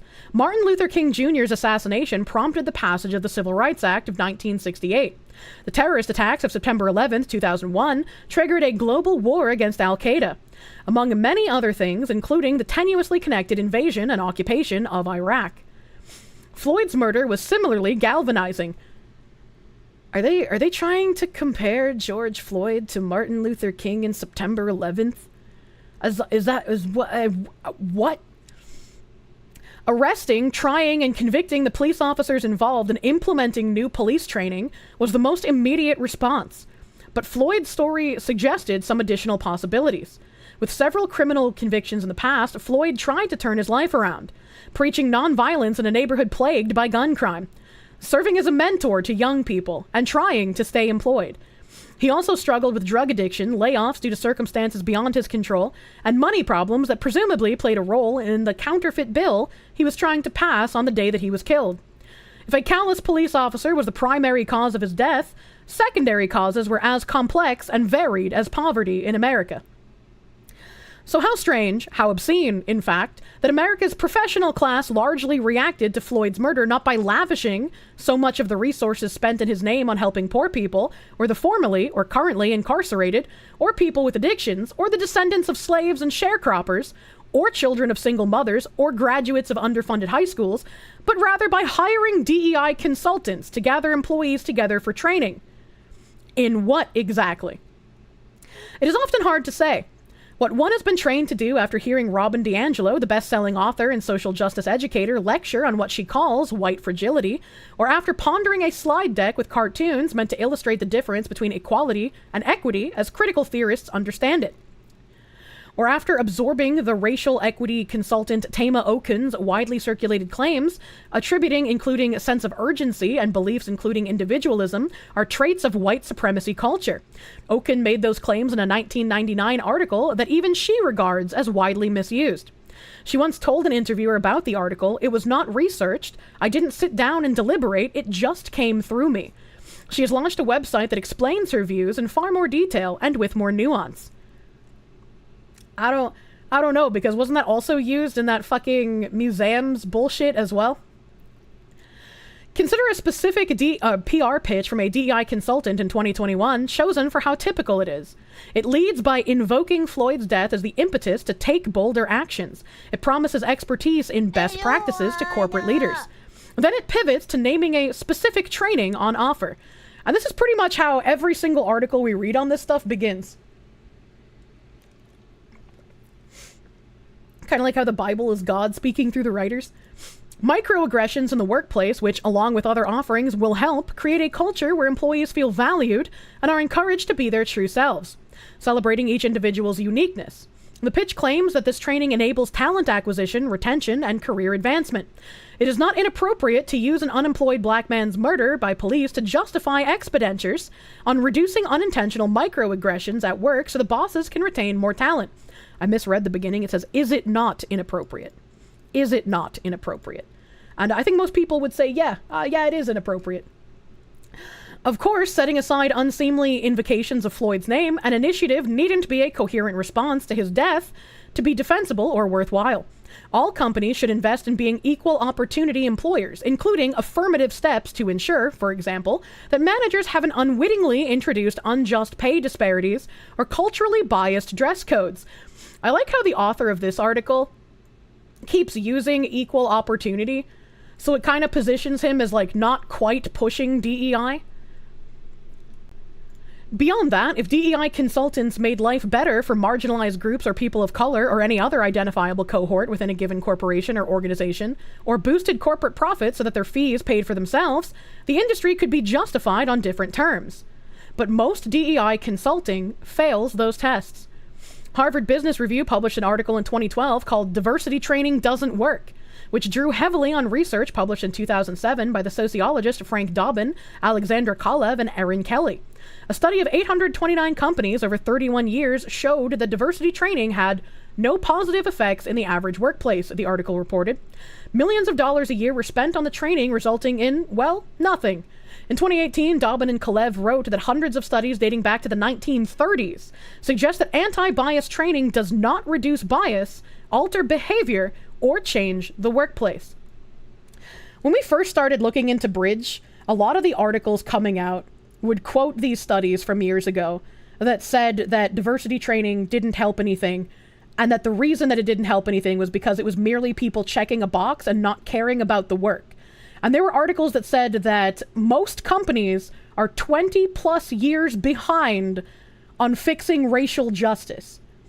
They are 20 plus years behind on fixing wage disparity. So instead of looking at this and being like, wow, are we the bad guys? They looked at it and said, how can we use this to further our agenda that we're currently trying to push? Portending the 2020 explosion of DEI, they continued, we have been speaking to employers about this research for more than a decade, with the message that diversity training is likely the most expensive and least effective diversity program around. But they persist, worried about the optics of getting rid of training, concerned about litigation, unwilling to take more difficult but consequential steps, or simply in the thrall of glossy training materials and their purveyors. And no wonder the DEI consultants struggle to be effective. In a 2021 article in the Annual Review of Psychology, a team of scholars concluded that the underlying research on how to intervene to reduce prejudice is itself flawed and underwhelming, while regularly oversold. And we also already knew this as well. We've talked about the McKinsey study. A paper published in the 2022 Annual Review of Psychology concluded, in examining hundreds of articles on the topic, we discovered that the literature is amorphous and complex, and does not allow us to reach decisive conclusions regarding best practices in diversity training. The authors continued, we suggest that the enthusiasm for and monetary investment in diversity training has outpaced the available evidence that such programs are effective in achieving their goals. Those outside the industry are hardly alone in levying harsh critiques. Many industry insiders are scathing as well. Last year in Harvard Business Review, Lily Zhang, a diversity, equity, and inclusion strategist, consultant, and speaker, posited that the DEI industrial complex has a big, poorly kept secret. The actual efficacy of most trainings and interventions is lower than many practitioners make it out to be. In Zhang's telling, the industry's problems flow in large part from the extreme lack of standards, consistency, and accountability among DEI practitioners. Zhang was even more blunt in comments to New York in 2021. When your clients are these companies that are desperate to do anything and don't quite understand how this works, ineffective DEI work can be lucrative. And we're seeing cynicism pop up as a result. That DEI is just a shitty way in which companies burn money. And I'm like, yeah, it can be. What if instead of burning the money, we simply redirected it to the poor? Yes, I understand that it isn't as if that money would have gone to the neediest among us, but for the DEI initiatives of the past few years, still, I am being serious when I propose the alternative. I should note that The Atlantic, like many other media companies, holds DEI training for new hires. These trainings include discussions of Okun's critique of sense of urgency and an updated version of the equity/equality cartoon. And basically, Zhang is calling out people here. Zhang is saying, I'm doing the work correctly. I'm not just flinging myself and collecting $15,000 checks to do speeches. I'm actually doing the work to transform change that I want to see. I'm not like these ones that Zhang would probably call grifters, who are just trying to sell speeches and get easy paydays while not actually committing to doing the work necessary to bring about the cultural change that they want. The DEI spending of 2020 and 2021 was a signal sent from executives to workers that the bosses are good people who value DEI, a signal executives sent because many workers valued it. Put another way, the outlays were symbolic. At best, they symbolized something like, we care and we're willing to spend money to prove it. But don't results matter more than the intention? A more jaded appraisal is that many kinds of DEI spending symbolize not a real commitment to diversity or inclusion, let alone equity, but rather the instinctive talent that college-educated Americans have for directing resources to our class in ways that make us feel good. In that telling, the DEI consulting industry is social justice progressivism's analog to trickle-down economics. Unrigorous trainings are held, mostly for college graduates with full-time jobs and health insurance, as if by changing us, the marginalized will somehow benefit. But in fact, the poor, or the marginalized, or people of color, or descendants of slaves, would benefit far more from a fraction of the DEI industry's profits. It would be too sweeping to say that no DEI consultant should ever get hired. Underneath the jargony umbrella is a subset of valuable professionals who have expertise in things like improving hiring procedures, boosting retention, resolving conflict, facilitating hard conversations after a lawsuit, processing a traumatic event, or assessing and fixing an actually discriminatory workplace. In an ideal circumstance, a company might need one or more of those skills. Ideally, a larger organization develops human resource teams with all of those skills. But the reflective hiring of DEI consultants with dubious expertise and hazy methods is like setting money on fire in a nation where too many people are struggling just to get by.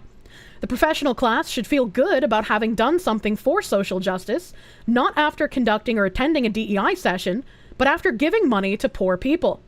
And to any CEO eager to show social justice-minded employees that he or she cares, I urge this. Before hiring a DEI consultant, calculate the cost and let workers vote on whether that money should go to the DEI consultant or be given to the poor. Presented with that choice, I bet most workers would make the equitable decision. Oh, man. The economics is the new trickle. Yeah, I know. As you know. Ironic choice of words for silly people. Very ironic choice of words for very silly people. And remember how we've been reading all of this current flowery language about how we need to usher white men back into the conversation because too long have we told them it's your fault for everything and that doesn't get them on board with pushing the ideology? In 2019, Lily Zheng wrote an article, How to Show White Men That Diversity and Inclusion Efforts Need Them. Most leaders of big corporations outwardly support diversity and inclusion efforts, but in my work as a diversity and inclusion consultant, I frequently get a behind-the-scenes look at how leaders truly feel, and a surprising number of people, from line managers to C-suite executives, express notably less enthusiastic opinions in private. It seems like I'm not wanted in the room when D&I conversations start happening, one person told me. It feels like I'm part of the problem, another said in frustration. And a third, in a rare admission of a common sentiment, said, it seems like everyone is out to get the white guys. True and real. According to the White Men's Leadership Study, a study of white men and diversity and inclusion, the single biggest challenge to engaging in D&I efforts, as noted by almost 70% of white men surveyed, is knowing whether they are wanted. This may sound like an unfounded sentiment to D&I practitioners who make great efforts to involve leaders in their initiatives, but rather than dismiss this reluctance, it would be far better to understand how and why it happens. Understanding root causes will allow us to figure out how to make leaders into allies, not enemies. Why some leaders feel defensive, even innocuous comments that identify the existence of identity-based discrimination may land very differently with different people. For individuals who have experienced marginalization, these comments can feel empowering, giving voice to their experiences. Others may respond empathetically, even if they haven't had the specific experience referenced. But for some people, especially those who have never faced marginalization for their identities, these comments can land the wrong way. Why? One of the functions of privilege is rarely having to think about privileged identities as identities. In America, historical power inequities make it so women, people of color, religious minorities, disabled people, and LGBTQ+ people are constantly reminded of their differences, while men, white people, able-bodied people, straight people, and cisgender people can go their entire lives without thinking actively about their masculinity, whiteness, able-bodied, heterosexuality, or cisgender status. This person is wholly fucking delusional. For privileged leaders, seemingly innocuous workplace comments can be some of the first times they explicitly think about their race, gender, or sexuality. These leaders may hear mentions of a group they belong in, find those parts of their identities more salient than ever, and sensing critique, get defensive. Take these examples. When a woman says, "A man catcalled me the other day at work," a white man in the audience might sit up a little straighter, thinking consciously or subconsciously, "I'm a man and my group is being attacked." If someone asserts that, white fragility makes hard conversations about race even harder. A white person might think, "I'm white and being characterized as fragile is offensive." Or when a queer person admits, "My teammate hurt me when they assume that I'm straight like them." Their colleague might think, "I'm straight. Is that supposed to be my fault?" What? What? Is it offensive if somebody assumes you're straight? I never got offended when people assumed I was a lesbian. What the fuck is this? I was just like, "Oh no, I'm actually not gay, but thank you. The ass slap was thumbs up. Thanks lady." The sociologist Robin DiAngelo calls these sorts of defensive overreactions to race-based criticisms white fragility, and argues that it stems from a lack of racial stamina due to white people's insulation from genuine conversations about race. Put simply, they haven't had a safe space to explore these topics, and for many people, this is the first time they've thought carefully about their identity. Do you guys remember? This article was 2019, and I want to say it was like 2014 to maybe 2016, where some colleges were like, "We need to usher in a racial awakening for white people as well." And everyone was like, "Hold on, wait a minute." What do you mean by that? Is that not assuming way too much and taking too much offense about it? It really is. It really is. Like, this is wild, dude. It's clear that we all, especially D&I practitioners, need to offer psychologically safe spaces for white people and privileged people to explore these conversations. If we just make enough re-education camps, but we paint it as they're not re-education camps, we say, "We're going to give you safe spaces like we do everyone else," finally, they'll believe in our ideology and we can encapsulate them as our allies. They're trying to popularize segregation. Holy shit, have been for years now. Otherwise, we will continue to encounter defensiveness and won't get the support we seek from these leaders. In my own work, I've found two practices that help: framing identity as insight and focusing on equity. On framing identity as insight, D&I practitioners often frame identity as valuable, but only do so for marginalized identities. The rationale, which I agree with, is that uplifting people of color, women, LGBTQ+ people, immigrants, Jewish people, I feel like she'd get attacked for this one in current year based on the political climate, is necessary to counter the marginalization they experience in society. And it doesn't make sense to uplift straight white men for whom society is built. Yeah, fuck you guys, by the way. It doesn't make sense to uplift white men. They're fucking worthless. Why would you do that? Why would you? But you have to make them feel included. I know you don't want to. I know. I understand you don't want to deal with them, but like, you have to make them feel included. Even if you gotta lie to them, you gotta make them feel like you want them there. But building a DEI initiative on the rationale contributes to feelings that straight white men don't belong, a cost we can't afford in companies where power lies in the hands of the privileged. Yeah, you subvert those fucking idiots. You take their positions. We can, however, reframe this rationale into a strengths-based approach, identity as an insight. Hold on a second. My brain. A cost we can't afford in companies where power lies in the hands of the privileged. Didn't that Sweet Baby Inc. fucking lunatic earlier? Didn't he have in one of his slides that you can't dismantle the master's house with the master's tools? Isn't that basically the same language here? Interesting. I'm noticing. Consider the statement: white people have a powerful and partial understanding of how race works in society. Statements like these name a privileged identity, white, attach constrained value to it, powerful and partial, and then situate it in a context that encourages future conversation, how race works in society. They're also easy to expand into larger conversations with questions like, how do other racial groups understand how race works in society? How are their experiences different? Why? I used this framing recently when speaking as a guest lecturer to a group of leaders who had flown in from around the country for a Berkeley Haas College's Equitable and Inclusive Leadership class. I told them, you're all experts in how gender works in your workplace. The women in the women in the room nodded, but the men looked more dubious. I know a lot about how my workplace works, one man commented. What to do if you want a promotion, how to resolve problems, how decisions get made. But my wife is teaching me that those things don't work the same for her. She's the expert in gender, not me. That's right, men, you don't have a gender. I reframed his first statement. What you're saying is that your wife knows a lot about how your workplace works for women, and that you know a lot about how your workplace works for men.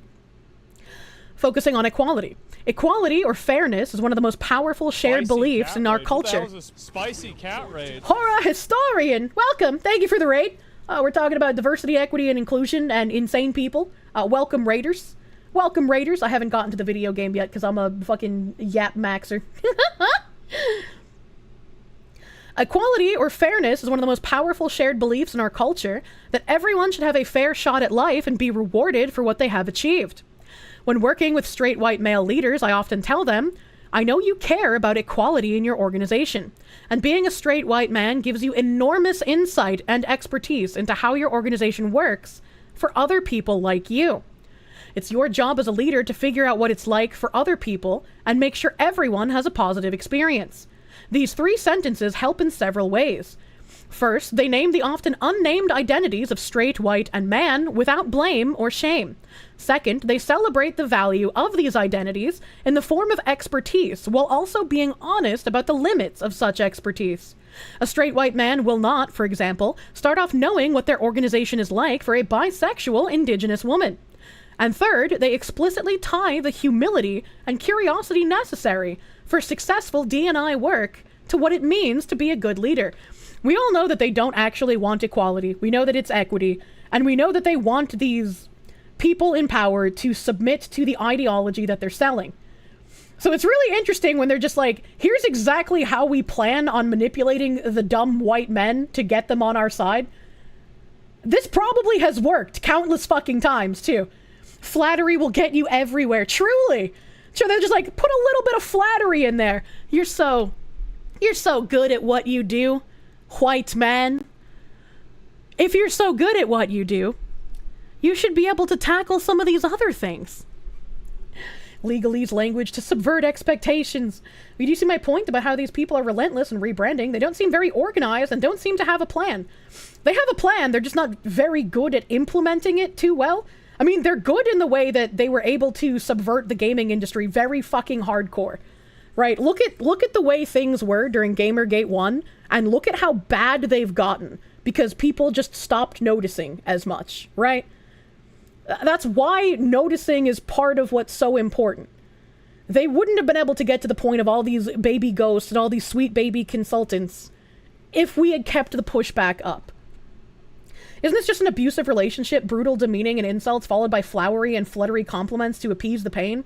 Yeah, pretty much.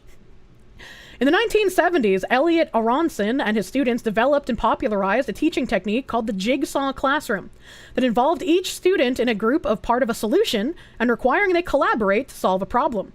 This is an interdependent act of shared learning in which everyone brings valuable knowledge and no one can come to an answer themselves, and an apt analogy for how we can bring more privileged leaders into D&I efforts. By understanding our unique experiences as pieces of a complex puzzle, we can diffuse defensiveness and find a way to create a more equitable world. I'm glad they went back to using equitable instead of equality, you know? They like using equality, so we don't pay attention to what they're doing necessarily. I drove you to this. You're having a drink and an Uncrustable. Not the Uncrustables! What if one of the students is a screw-up? Your job is to just sit around and think up bullshit. True. And real. This was... Let me see if I have this open in a tab here. Yeah, okay. There was a podcast. It's 44 minutes. I haven't listened to the podcast. But just real quick, there is a podcast here. Are workplace diversity programs doing more harm than good? Employers everywhere are deploying DEI programs to be less racist, but do they even work? And this was August 11th, 2021. It's time to rethink what working in the modern workplace and what's failing. Amid a pandemic that overturned how so many work, increased calls for racial and social justice put a new pressure on companies to ensure, or at least seem as if they ensure, equality among their employees. Diversity, equity, and inclusion programs are an increasingly popular solution deployed by management. But do these initiatives do marginalized employees any good? And who are the true beneficiaries of diversity programs anyway? Jane Costin has spent years on the receiving end of diversity initiatives, and for that reason, she's skeptical. To debate DEI programs' efficacy, she brought together Dr. Sonia Kang, an associate professor of organizational behavior and human resource management, who studies identity, diversity, and inclusion at the University of Toronto, and Lily Zhang, a DEI strategy consultant and public speaker, to argue what works and what doesn't when it comes to making workplaces fair for all. And mentioned in the podcast, Sonia King's podcast For the Love of Work, episode Leaning into Diversity, Equity, and Belonging, Lily Zhang, a Harvard Business Review, this is the article we just read, Kim Tran, Hopper's Bazaar, The Diversity and Inclusion Industry Has Lost Its Way, Frank Dobin and Alexandra Kalev, this was mentioned in another article we read earlier, Why Diversity Programs Fail, and the Washington Post, To Improve Diversity, Don't Make People Go to Diversity Training. Really? And so even as far back as 2021, they were trying to stop companies from just checking boxes and have them actually commit to doing the work for the ideological cultural change they wanted to bring about. 2021 was when the first bridge was set up as a DEI monitoring system. So not Cheryl Dijah's bridge, but a different bridge. It's not just worthless, it's actually harmful. To them, it's harmful that DEI isn't going far enough. To them, the problem is that DEI isn't doing enough, not that it exists at all. And that Kim Clark woman, Kim Clark is also huge. I looked at her website, and this looks like one of those mega church websites, you know? Kim Clark Communications. Bring the power and possibility of diversity, equity, and inclusion together with the power and possibility of words and narratives to become a DEI communicator. Wow, what a whole lot of fucking nonsense that sentence is. The no-nonsense DEI communications agency where language leads to action. We believe in zero BS in the workplace, and we never BS our clients. True DEI communications takes guts. Fortunately, we can help. With a communications-focused, client-specific approach, we meet you where you are to get you where you need to go. How many bridges are there? A lot of people, when I first started talking about bridge back in January, they only looked at the first bridge initiative that was set up as DEI monitoring, and they dismissed it entirely as, oh, this is just changing the language of DEI to bridge. It's a new acronym. So many people that like talk about DEI in their content completely hand-waved it away from just looking at the first bridge initiative and not even paying attention to Cheryl Dijah's bridge, which is very unfortunate. Fucking bless up Jeremy at the Quartering and Side Scrollers. Yellow Flash had me on to talk about it as well. So many people who actually didn't just wave me off completely. Don't notice the logo. Stop noticing. They have a mission. Maybe you hear DEI and think, I don't know, or even I don't care. But the train of cultural evolution has left the station and it's not turning back. Cultural evolution. It's not turning back. True DEI, diversity, equity, and inclusion, along with belonging, accessibility, and justice, is not only an urgent social requirement, but a proven necessity to organizational performance.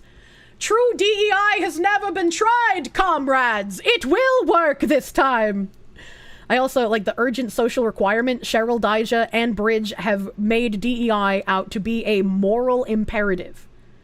It is not just a moral imperative, but it is something that needs to be embedded in every company's culture.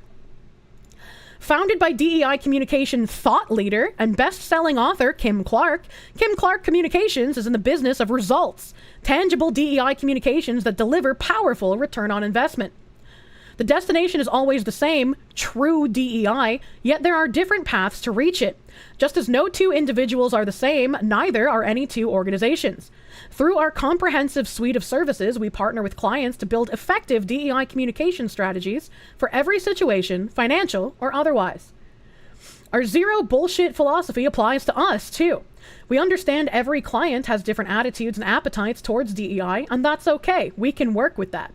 Both in our approach and variety of services, we can offer every organization, even the skeptics, an effective DEI communication strategy. This means teaching what DEI actually is, so content creators and communicators are accurate and compelling in their DEI efforts. Content creators, huh? It means illustrating the benefits of true DEI to re-engage both leaders and employees. It means DEI communications that aren't performative, but actually perform. Last Friday of the month, monthly live coaching. Join Kim and other communicators by enrolling in our DEI communications course and coaching community. If that's free, I might have to. Communicate Like You Give a Damn podcast. And this is where I found it interesting, right? On Sasha's channel, DEI After 5, she has every single DEI After 5 that she's recorded. However, in looking up if Sasha has done anything with Kim, because I couldn't find anything else she'd done with Lily Zhang, in finding stuff with Kim, episode 39, The Equity Equation. The Equity Equation with Sasha Thompson. This equity equation is not on Sasha Thompson's channel. This one is only on Kim Clark's channel. It's 51 minutes. I haven't had a chance to watch it because I found all of this shit like just as I was going to bed. I was like, holy fuck, what is happening? What is happening here? The Communicate Like You Give a Damn podcast welcomes Sasha Thompson, founder of The Equity Equation, and this was earlier this year in February, a pioneering consultancy dedicated to fostering diverse and inclusive corporate cultures. Together, Sasha and host Kim Clark delve into the vital role of leaders in fostering psychological safety and inclusive environments within organizations. Sasha emphasizes the importance of leaders modeling behavior that encourage pushback, learning, and meaningful contribution from their teams. They discuss the misconception of DEI as solely a recruitment strategy, highlight the necessity of internal inclusion efforts. Sasha illustrates the preparation required for organizational change and importance of communication plans for internal challenges, while Kim emphasizes the significance of communication in building a compelling vision of inclusive culture year-round, beyond symbolic gestures during cultural moments. They even explore storytelling as a tool. Yeah, that's how my brain feels.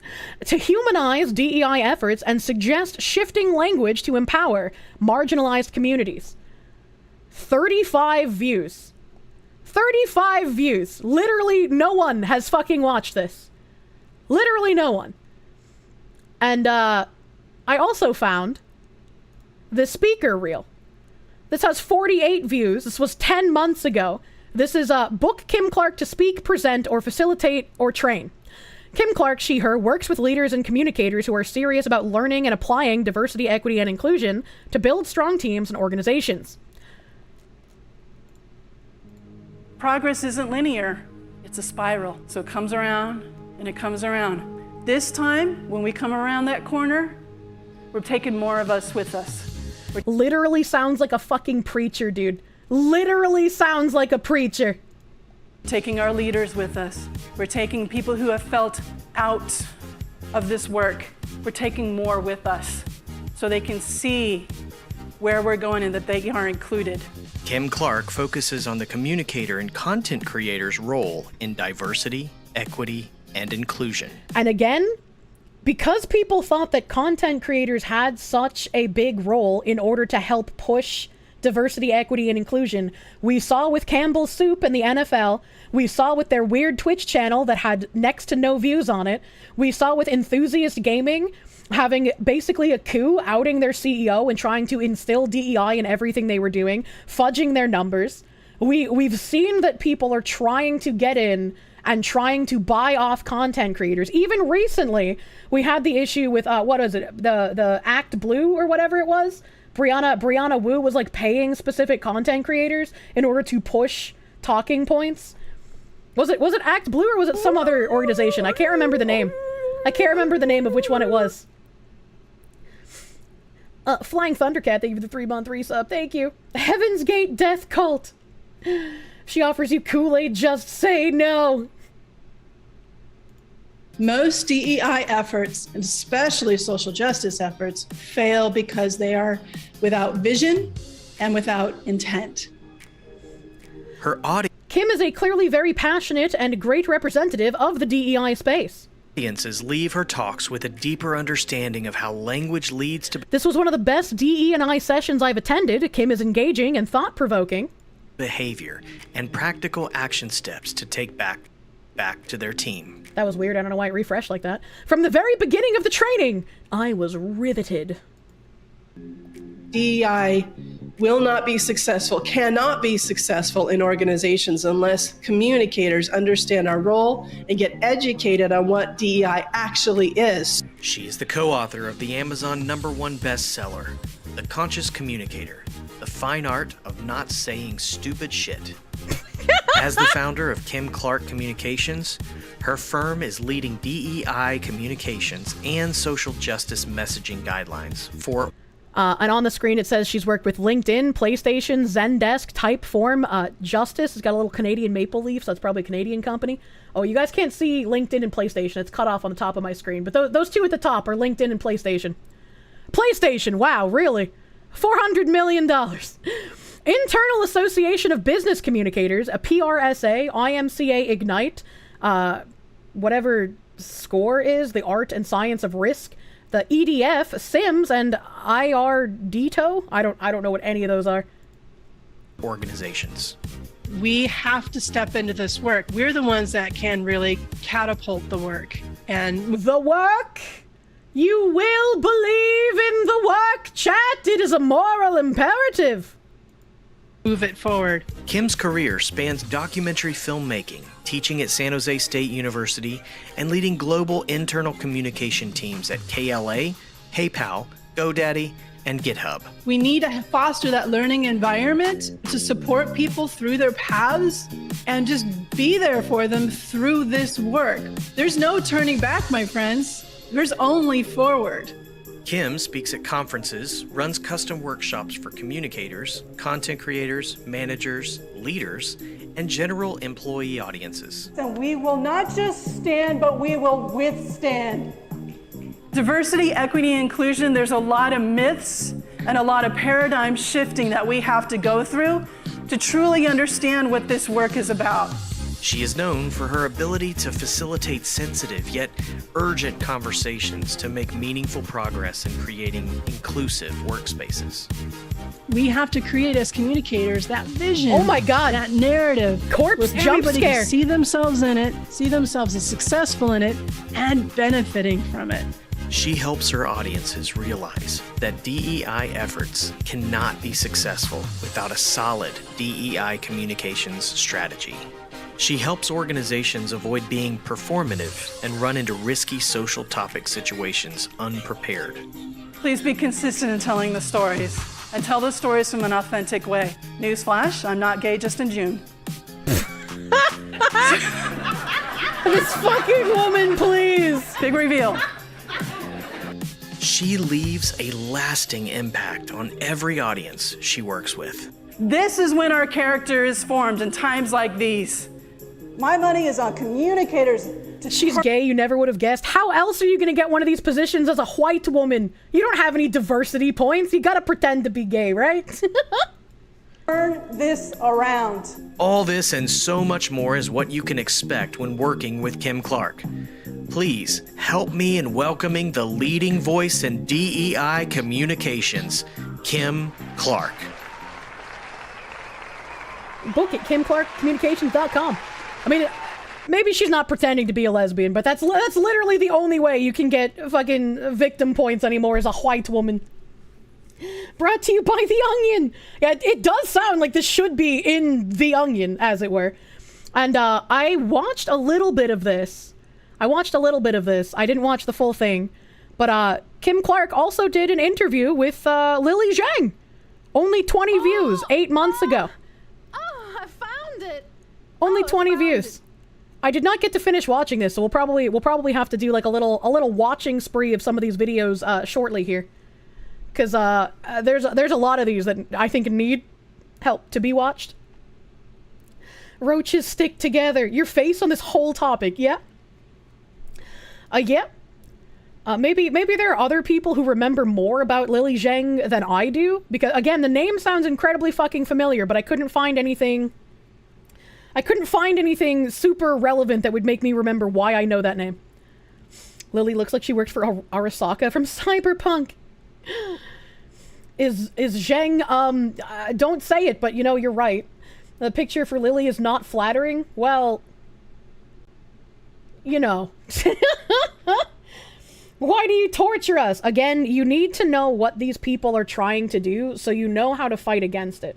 You can get victim points as a white woman by defending black men, aka George Floyd. That's an old playbook. Yeah, but now they're kind of tired of that, right? They're kind of tired of white women using the black struggle to gain ally points. She claims to be a lesbian. Does she have to prove it? I mean, I don't care. I don't care.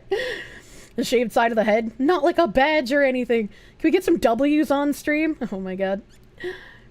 Kirsche, my brain is too soupy to retain the knowledge. Look, if my soupy-ass brain can retain knowledge, yours sure fucking can. I believe in you. I believe in you. I just can't believe that fucking Sasha now has her own website. Woman with 721 subscribers. Literally no fucking views. How does she get like consultation speaking? I wish I could be nepotism babied somewhere, dude. This seems so fucking cushy. It seems so fucking cushy. Despite the intense pain and mind meltingness of it, thanks for showing the stuff so it gets around. Yeah. I was like, fuck, man. Fuck, man. Let me close my browser now. Let's close the browser. Let's take a moment here. I'm gonna get her ears, chat. Just watch. They're so floofy and floppy. Do not use the name of Saint Floyd of the Fent in vain. True. Lily Zhang has her own consulting too. Oh yeah, I know. They talk about her being a consultant and like everything I've read about her. Remember to mute the oh, you're so fucking smart. You're so fucking smart. Hold on. Let me mute my desktop audio. No. No. How do I? Tabs can't get us now. Chat is saved. I've muted my desktop audio for a moment. Why mute? Because the intro music to Far Cry Blood Dragon, I guess it's not even like a music claim. They have like some weird, I don't know if it's a patent. I don't know where Ziz is. He could explain it. But it's like that specific set of notes used in the intro music in Far Cry 3 Blood Dragon is trademarked. So whenever you play the music, they're not claiming the music. They're claiming the specific set of notes that are played in the music. Composition DMCA. Thank you, Ziz. Thank you, Ziz.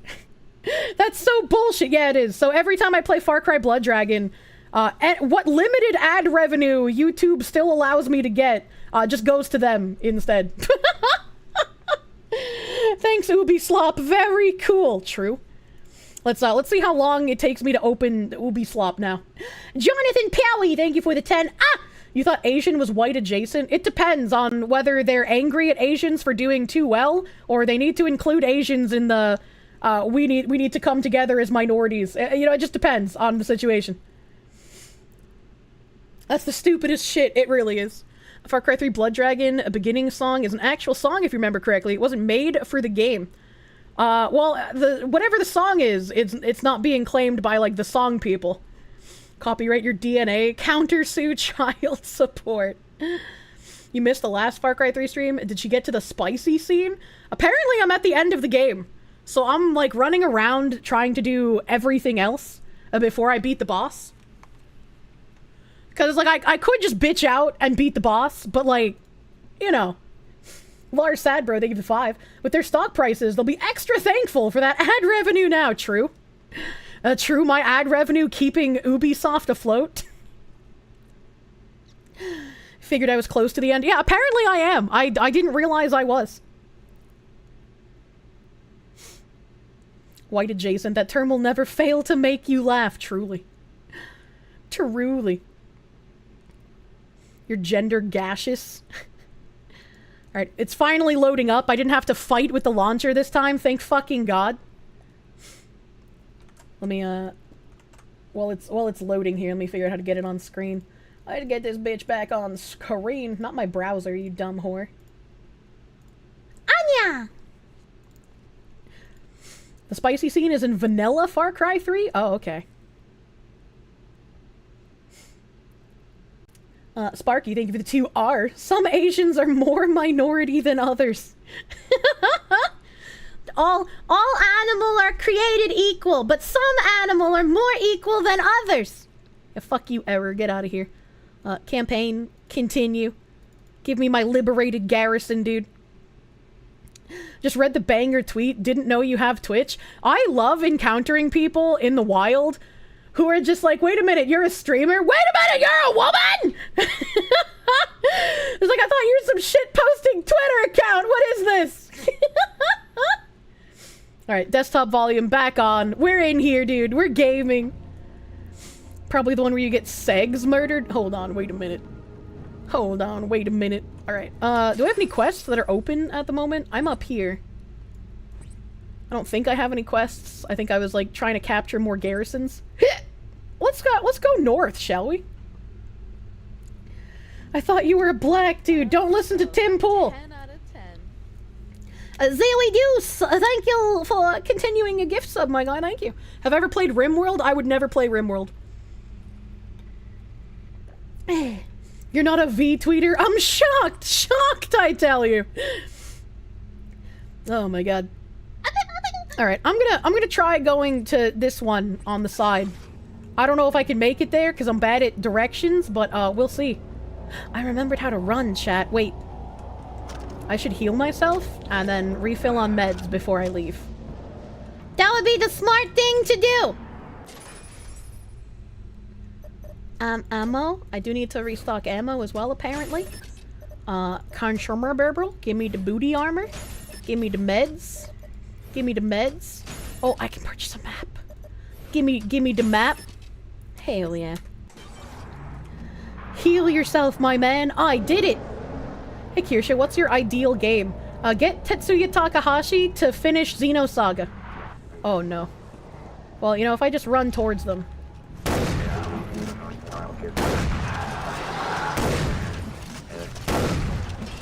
Yeah, that works. Yeah, that works. Yeah!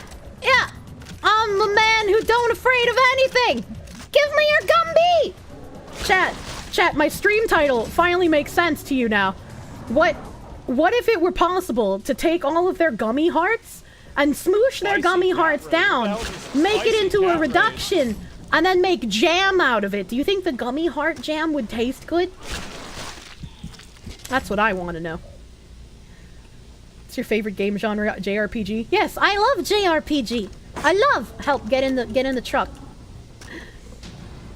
Just out of curiosity, why not RimWorld? I don't have the specific kind of autism necessary to do that. I can't drive. Why can't I drive?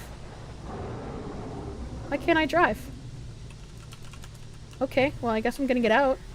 I thought I was gonna drive the car. I guess it's because it's smoking? Question mark? Still haven't made those jams. I know I haven't. I know I haven't. There we go. There we go. Hello, Doragon! I'm in a car, though. You can't touch me. That's how that works. I am off limits. I gotta go this way. Whoop! Whoop! Whoop! Hopefully there's no cliff here. Those are trees. Oh, there's a thing. Oh, wait! What's going on?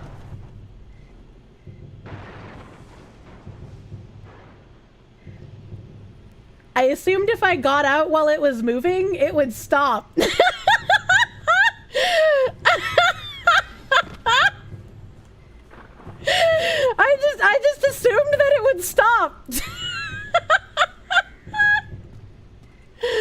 Alright, okay. Yeah, that's how cars work. Well, you know, forgive me for thinking I'm playing a video game. Alright. Woman driver mode. Let's just say I meant to do that and it looked really badass. Okay? Alright, let's just say that was on purpose. There's no loot here. This looks like it should be a place that has loot. I guess there's a TV. I hope I don't have to collect any fucking feathers. But why? What's wrong with oh, there's a box. What's wrong with feathers? Yeah. Oh, that box had $300 doodles in it. That's kind of cracked. That's a lot of money. There's also a lot of people down there. Where am I? There are 3 cars below me. That's a lot of people. Look at the map. There's boxes all around. I guess so. I fucking guess so. It's an Assassin's Creed reference? Oh. Oh. Someday she'll drive straight and we'll know she's having a stroke. True! Alright, I'm trying to go to that one first. Let's try to not get myself, killed. Hey, there's my car! It's alive! What's going on over there with all the fire? She doesn't drive, she aims. True. Oh, there's people. There's people, they can't see me. I hear Pigu. Don't touch me. Why are the Pigu angry? Why? Why angry Pigu? Why? But why? Die bacon! Why does the bacon have money and not bacon?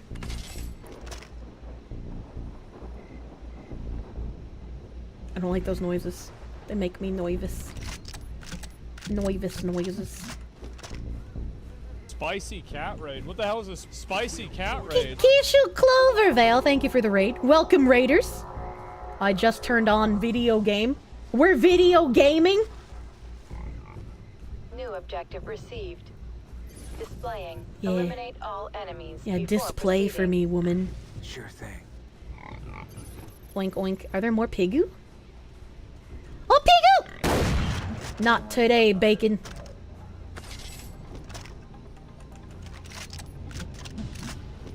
Are there a bad guy here? I don't see bad guy. Oh. Oh.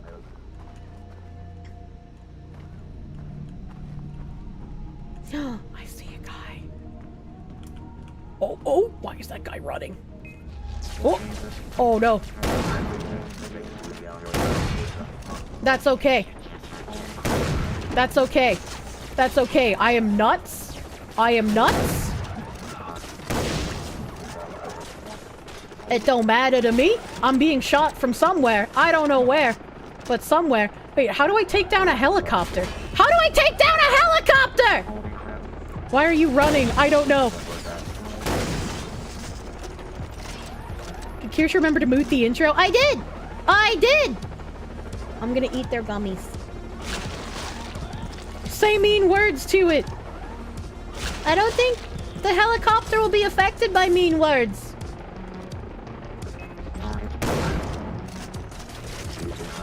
Oh. Get fucked, retard. Well, if they're all just gonna walk to me, I can handle that, you know? I can handle that. If they're all just gonna walk here, you know?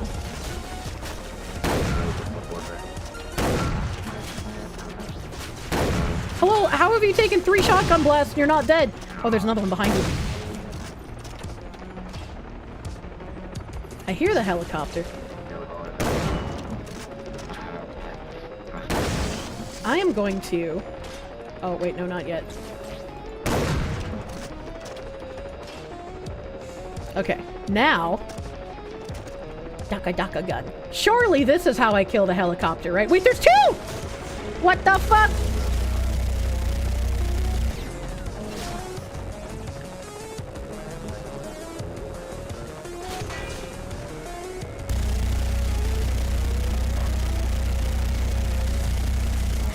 Yeah! Yeah! Get fucked! Get fucked, helicopter! And there's another one. There's another one. There's another one. Someone is hitting me from not the helicopter. But it's okay, I have enough HP to survive it. Where are you? Oh, never mind, there wasn't anyone else. I'm just nuts. You thought it was a flying clown car! Yeah, this is my base now! That's the guns the Blackhawks use? You can only kill them with their own guns? Wait, really? I didn't know that. I'm so smart. My only weakness, myself! Give me more gumbie! You've done Shopper Exterminator. I felt much safer after looking at the IR. I don't know what that means. Anya. Oh, I gave someone the middle finger on accident. My only weakness, bullets. You should have shot yourself with smaller bullets to build up your resistance to larger bullets. That's where you fucked up. $255. That's a lot of money bucks. Delivery. I like the way this one died.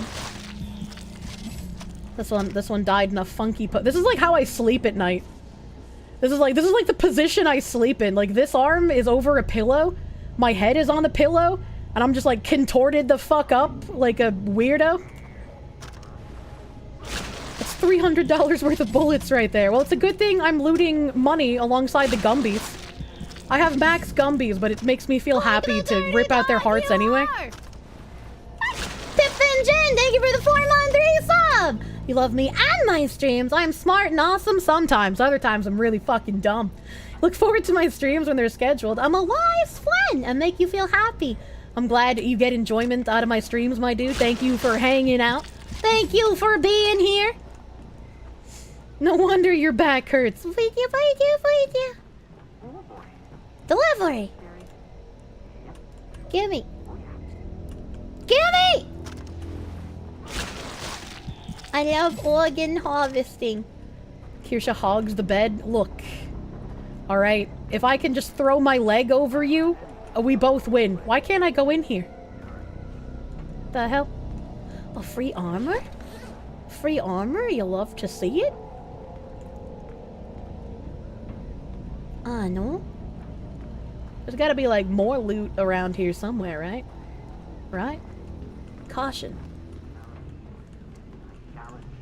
How do I get in here? Yeah. Med kit? I didn't even use a med kit. I'm fucking a genius, alright? Just plank directly on top of you. What the heck? Help. Oh no, I hit escape too many times! I hate video game menu! Hands Kirsche some help. Thank you. I appreciate it. Oh, I'm gonna destroy some fucking turkey after stream today, chat. Oh, I'm so fucking ready for turkey. Why do you keep doing this? Look, I forget that they have this stupid fucking trying to connect to servers that don't exist shit. Stop spamming the escape key. I can't. My brain cells, they don't work that way. They don't work like that. I don't wanna. Munya! Alright, well, I'm gonna go over here. Give me the quests. Reward, a bandolier. Do you really care why the scientist needs saving? Nope. All you need to know is kill Omega Force before they kill him. Earn a reward. How do so many nerds get kidnapped? How does this keep happening? Nerds are like women. They can't help but just get taken away by strong men. That's why they wear the programmer socks, chat. Oh. Speaking of nerds that need saving. Speaking of which... Hello!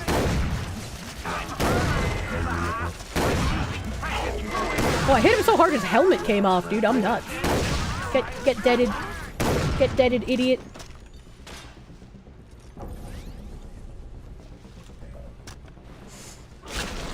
Munya! Oh my god, I saved all 4 of them. I'm so fucking cool. You haven't played any Steam games since you left streaming, but you just got Quine Bobs, and you're actually excited to play a game again. Fuck's a good advertisement for Gamu! Thank you! I hope you have a lot of fun in Quine Bobs when I play on stream. Maybe you can somehow get into my lobby. Maybe you can get into my lobby. I hope they'll add names to lobbies soon, TM. I know they just had an update recently, but I haven't read what the update is. By recently, I think it was like either 2 days ago or yesterday. Can't exactly remember. Time is a mystery to me, chat. The nerds should combine into one himbo instead. Oh, how glorious would that be? What's up there? What's that? It's like a weird cyber Stonehenge. You're getting Quine Bobs when you get paid? Hell yeah. And right now, Quine Bobs is 30% off for the game and all of the DLC.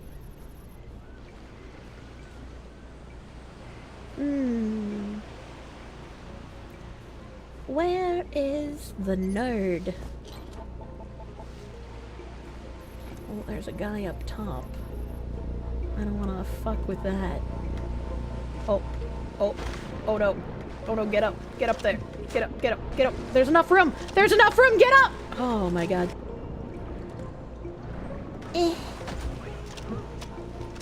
Okay. Alright, we're chilling.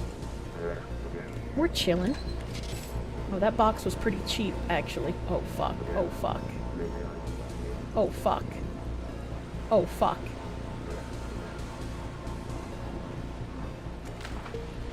If I get into the water, he can't see me. That's how that works. Water is camouflage for mechanical people. And then if he comes over here, I'm gonna just pop up and... I'm gonna pop up and fucking yoink him. I'm gonna yoinky doink. Yeah! I can't loot his Gumby. How sad. They can't render the water properly with their cyber eyes. True and real. Defend the hostage before he is shot to pieces. Or just shot. Yeah! You only got shot a little bit in the tummy! I save you! Hitting the yoinky sploinky, truly! The yoinkiest of sploinks!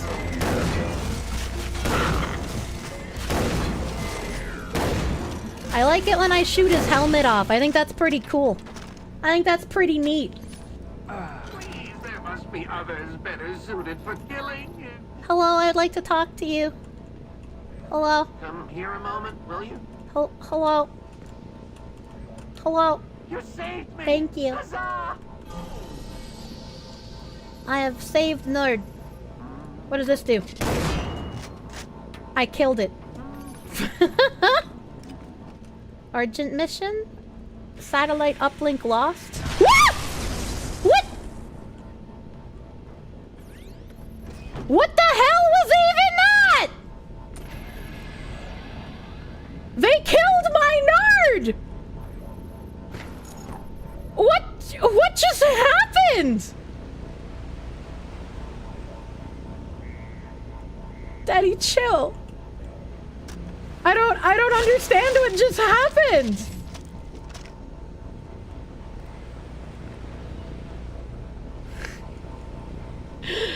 It's Jover, but why? God damn, they nuked her hard? But why did I get nuked? Where did the nuke come from? Classic Blood Dragon snipers? But like from where?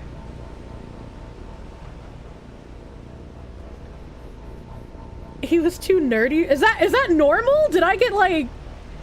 Did something get bugged? I don't get it.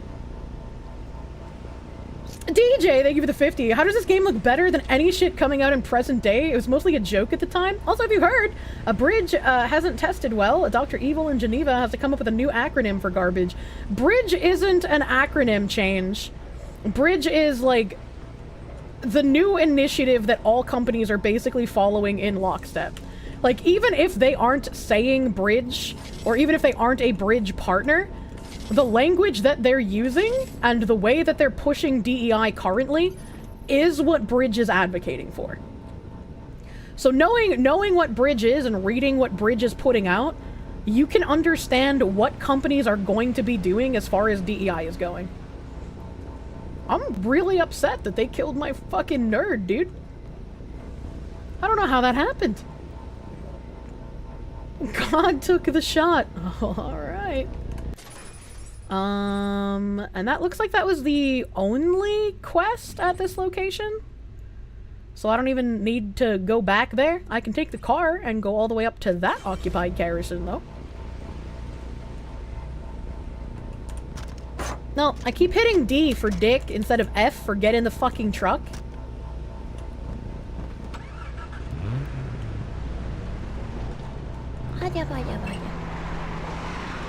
Okay. Alright. Why is there a alert triangle in this direction? Oh, because that's the direction that the final quest is in. I need to be going the other way. I need to 180. Oh, there we go. There we go. How come... How you can fucking deal with that on your own, nerds. I already helped you. There's the Hulu chick on my car. How come she doesn't jiggle? Shouldn't the Hulu be jiggling? Why are there so many nerds that are getting attacked everywhere? Not my nerds, not my problem. That's what I say. Alright. Probably gotta keep going this way. Oh, hello. Okay, I ran that guy over. You guys can do the rest. She's swaying a bit. Yeah, but like, by how bumpy this road is, she should be jiggling a lot more than that. She's not a very good jiggler. Summon the plague. What? There's a snack there. I sawed that snack. Okay, we wanna go down this way. We're off-roading a little bit. Hello, tiger! Oh. Alright, we're good? Everything's fine? Oh. Oh yeah, I'm still driving. Everything's good. Everything's good. And I can park here so they don't see my vehicle. Displaying new objective. Leave no enemies functioning. Yeah. Consider it done. Yeah, I can do that. I can do that, probably. Video. Pop-up video. Who let the Foxu drive? I got here, didn't I? I got here in one piece, didn't I? Sounds like a little bit of complaining to me. Tried to rip the DEI needs a communication plan video in every possible way. It doesn't work. You'll OBS it and upload it to YouTube privately. Getting stream suggestions before next stream. I don't know how you found it, but thank you, guy. I could not find that shit anywhere. That's a lot of people. That's a lot of men. Alright, we're gonna go find a different door. I mean, I'm probably gonna end up going loud anyways, because apparently I'm really bad at stealth in this game, but like, I'll try. I'll give it a college try, you know? Controls. Battery.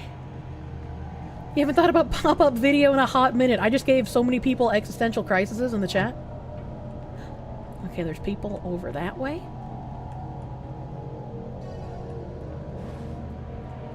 I'm gonna...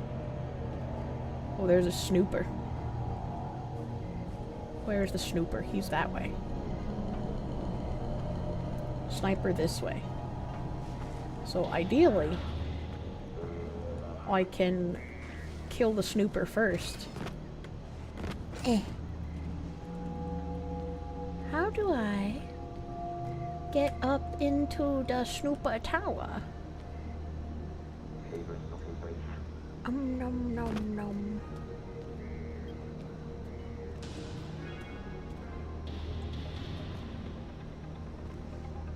Okay. It looks like there's a bridge from the middle place. So I don't think I can get up from here. Like, at least I don't see any ladders or anything. So I think I gotta go... That spooked me? I think I gotta go to the middle thing and then get up from that way.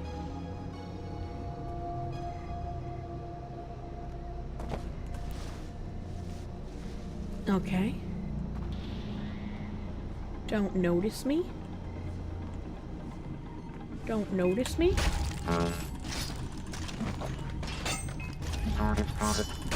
No target spotted.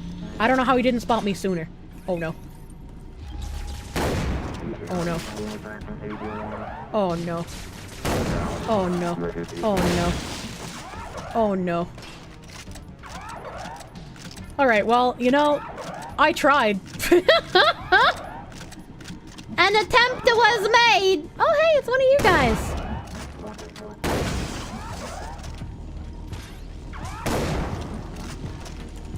Bleep, bleep. How do I get up from inside of here?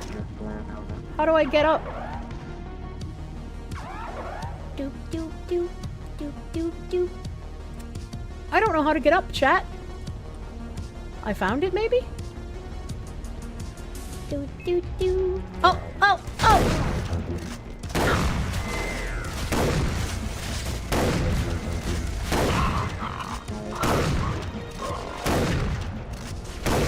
Just don't think. Just shoot, don't think. Shoot, don't think. Hide from the snooper? Fuck you, buddy. Where'd he go? Where'd he go?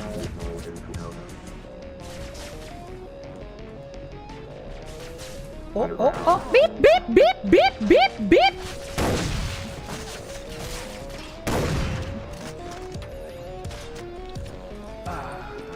I'm gonna eat your gummy.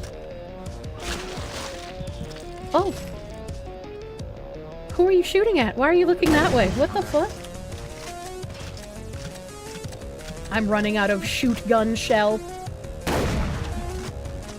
Alright, now I'm just going to run at the snooper with reckless abandon.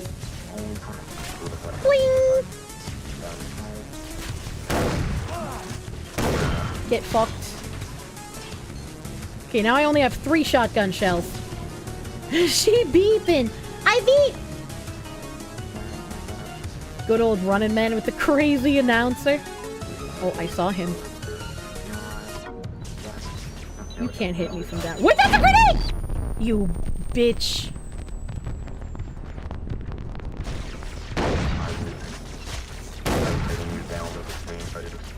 Who is shooting me? Oh, this guy. I'm out of bullets now. No, not that one. This one. Ah, ah, ah, ah.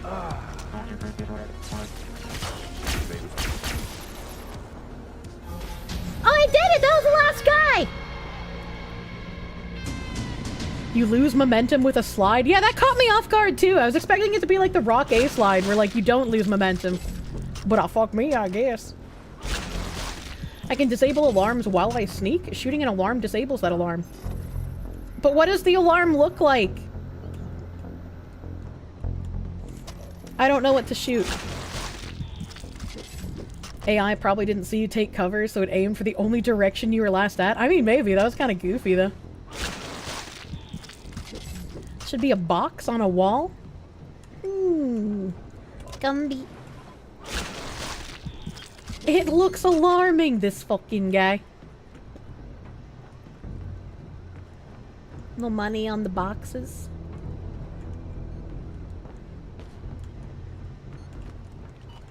Beep. I'm just gonna jump. Oh, no fall damage. Okay, alright, I'll take it. This is where I came in. There's no free shit here. 8-track was superior. I have never even seen an 8-track player. Beep. Beep, it's beep booping. It says there's a money dollar thing right here. Where am I money? Oh, it's this thing. Okay. Money dollar thing. I'm gonna check, I guess, over here just in case there's free stuff laying around. Because sometimes they have free stuff laying around and I prefer to free stuff to not monies. But it looks like I've been robbed this time. Doesn't look like there's free stuff laying around. Unschlucky. Kill the elite Omega sniper because, well, snipers are dicks who deserve to die. Like this guy. Total dick. My reward is an even larger mag. God, I like this game. It's so goofy. Blah, blah, blah, kill, blah, blah, blah. Goof. We have to do radiocarbon dating to figure out how young Kirsche is. Squirrel noises? What the? I'm not a twee! Refill the ammos. Weapons. Those are all equipped. This one, give me the bandolier. Yeah. Cobra Con. A big old box of ammo. Okay. And then this thing, you can't upgrade it. Alright. Consumables. Give me the meds. Give me the meds. Give me the meds. I think that was the last one I can buy, right? Yeah, okay. Body armor. Yee-goo! Onya. We gotta go this way. We gotta go that way. There's a road over there. There's also a road here. Okay. It's hilarious to think that your uncle's 8 tracks went through 112-degree Fahrenheit heat and still worked just fine when all other media was melted and warped. They just don't make them like they used to. They don't make anything like they used to, man. Everything falls apart and dies way too easy nowadays. What is this? Reach designated location and gear up. Okay. That's the gun that I'm using right now, isn't it? Kill the elite sniper with the phasertron. Okay. Well, where is he? I see the red line.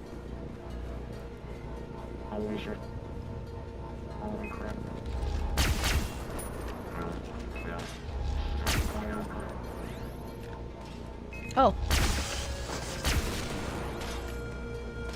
Man, I'm popping off. Oh. I can't see the other guy.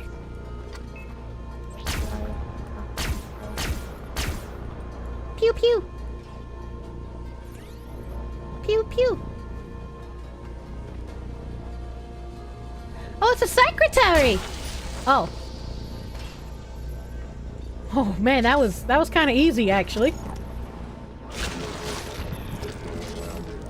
Mission objective, summon plague. But what if I don't want a plague? Planned obsolescence and just being absurdly cheap didn't used to be a thing. Yeah, I fucking hate planned obsolescence. Like, I understand if you make too good of a product, eventually you're not going to be able to sell product like what Tupperware's going through right now. But still, man.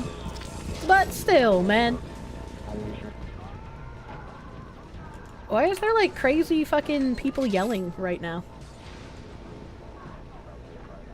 Why is that green thing...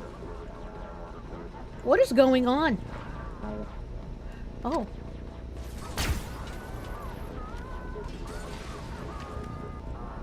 Well, those nerds are probably dead. Okay, I helped, though. I killed that one guy.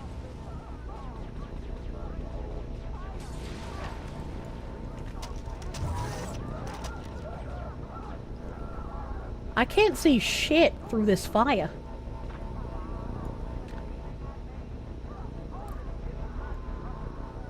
I can't see shit, chat.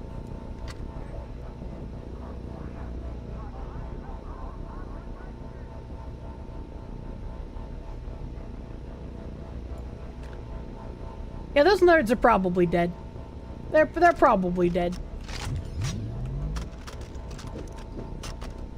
I'm just gonna jump down. I forgot where the ladder was. The idea was to buy a movie for cheap, watch it 1 to 2 times, and then the disc is done. That seems like a silly idea. I would want to keep disc forever. That's my disc. I paid for that. There was a guy who pitched a plain obsolescence benefit, banking on the name, but the plan was like an annual shoe exchange for kids, so they could have a good pair of shoes for the next year. What? You probably don't want planned obsolescence for your airplanes. Rex Power Colt has the cat-like landing legs. He does. Hey, there's a Pigu. Oh, there's multiple animals. What the frick? I didn't even notice that. Can I take the vehicle with the animals on it? Oh, I forgot to loot that guy's gumbie. I almost left a gumbie. No gumbie left behind. Congratulations, you heard Asmund and Kaise broke up after he took her to Whataburger. There's a chance again. Yeah, F to interact. Let me drive the animal truck. Yeah. Yeah, animal truck. Animal truck. What am I stuck on? Oh, there's a rock. Yeah, rock ain't mean shit to me. Oh, hello, nerd. Me shooting that one guy did help. Okay, it looks like there are no more quests up here. So that means I gotta do these little guys down here. I think this one's the closest, so let's just teleport there. Help!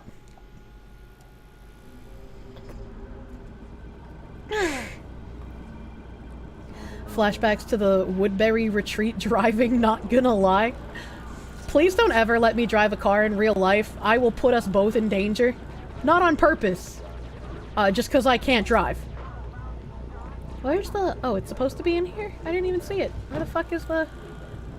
Oh, it's right next to it. As you do. Ammo. Refill ammo. A consumable body armor. Give me the body armor. What thing did I get? Even larger mag. Yeah. Ay.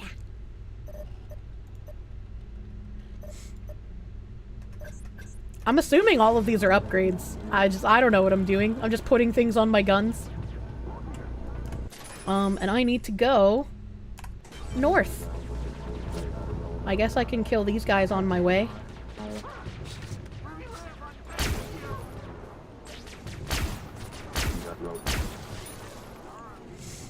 Give me the gumbie! You called the reinforcements and I cost you your promotion? What did he mean by this? What did he mean by this?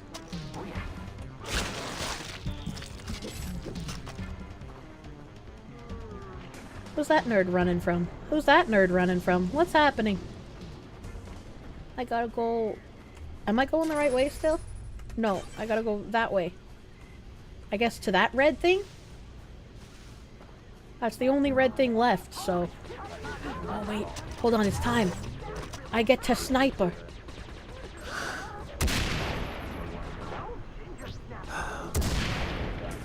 I'm nuts. You're welcome, nerds! Beep. Deal with people who can't drive on the road on a daily basis, so you're fine. Oh no. Please do not let me drive. I beg of you. I like for us to get to our destination alive. That's preferable, you know? Give me... Oh, there's no money dollars? Really? You guys just had nothing here for me? There's no point in saving your lives? The explosive rounds make the sniper OP. Yeah, it's pretty fucking cash, but you gotta be far away from things to use it. Why is this glowing? What? Oh. I think it's you who is going down, actually. I don't know why this is glowing. Oh, they killed a goat with their car. What assholes. Did the car just growl at her? No, they ran over a goat. They ran over a goat. Making you miss Saints Row 3? I don't think I've ever played a Saints Row game. Purple glowy. Why is it just random glowy? The goat was broke as fuck. Personally, I don't expect animals to carry cash money on them, but you know, I appreciate it when they do. Eliminate all enemies. Oh shit. Consider it done.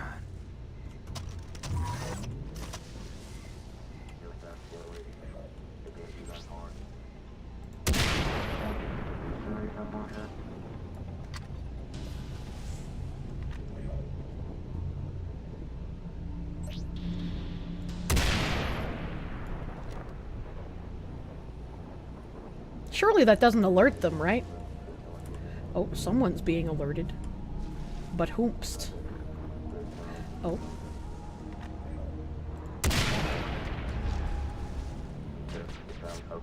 I can't tell who's alerting to me. Ah!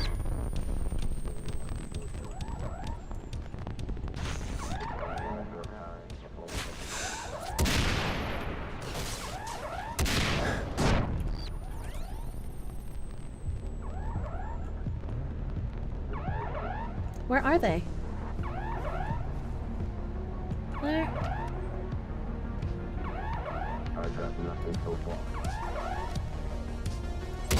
Oh my god! I didn't expect it to blow up the whole car! But now that I know that I can do that... Get fucked, retards.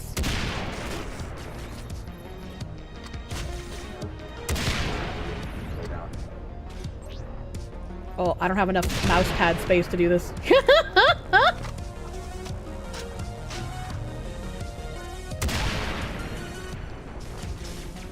Pew pew pew pew. What's that? Shiny cat thing.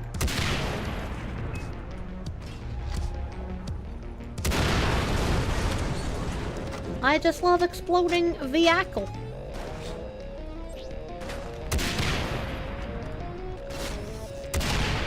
Okay.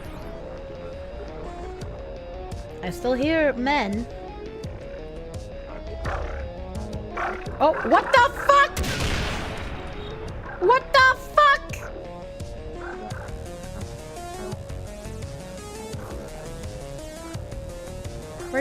Where did the men go? Oh. Oh, you pushed me.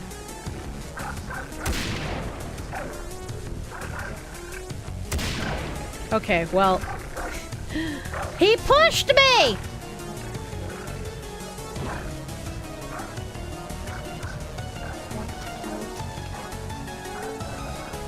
I guess we'll steal your money. Fuck you. Fucked up game of whack-a-mole. We had a good fucked up game of whack-a-mole with a dinosaur the last time I played this. That was pretty fucking cool. Oh, hello? Hello, Pitbull. Your pit mommy cannot save you now.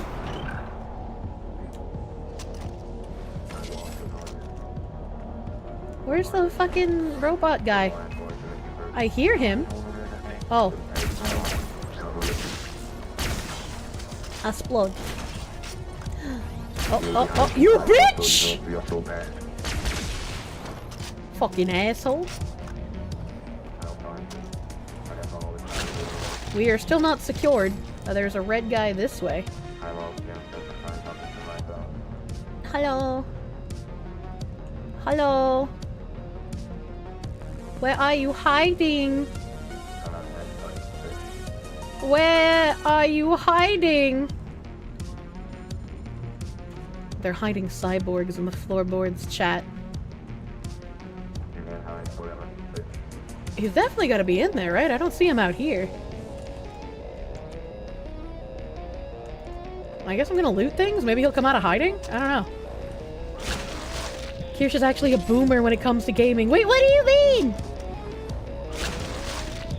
On the roof? Oh yeah, he might be on the roof.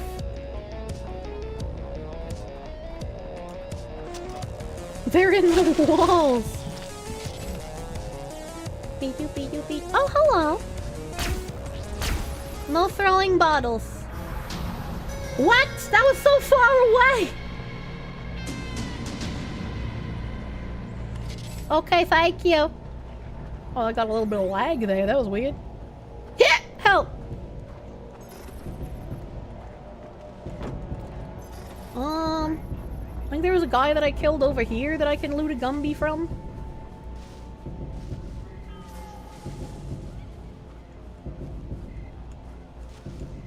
Oh, I found his body. Boing! I'll heal myself because I'm gonna fucking repack on supplies.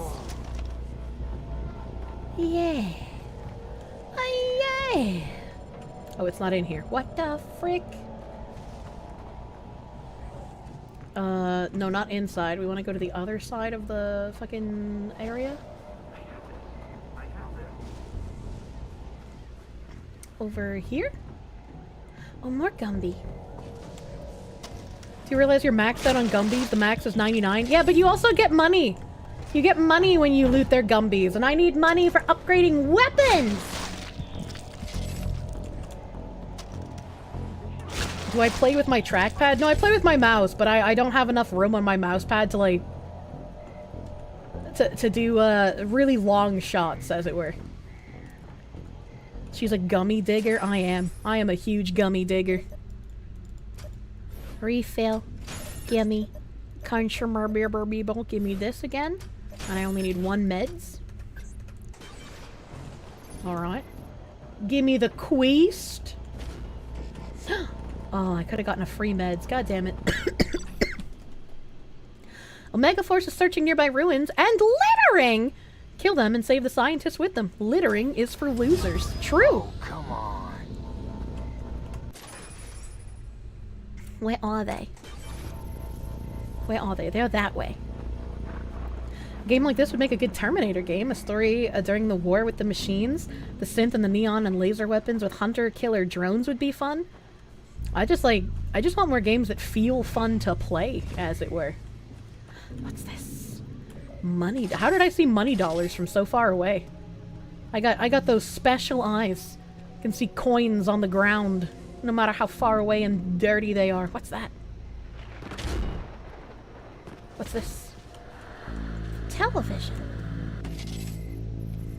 Nuts. There's a dragon that I'm going to just skirt around here. Don't need that. Oh, the dragon has seen me? The dragon has seen me?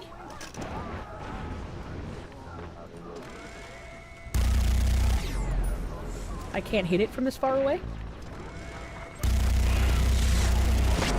There's a dodge button in this game, I think, but I don't remember what it is.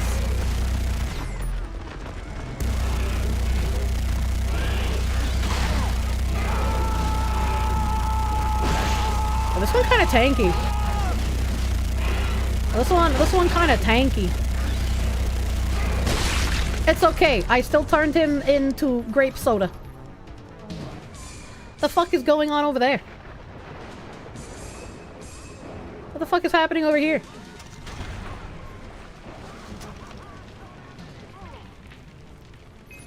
Oh, hello. Hello. Who needs to dodge when you got bullets? True. That's my philosophy. She turned it into a purple. Oh my god. Purple drink? Fucking fucked up in the club sipping Dr. Parky. Don't shoot at me!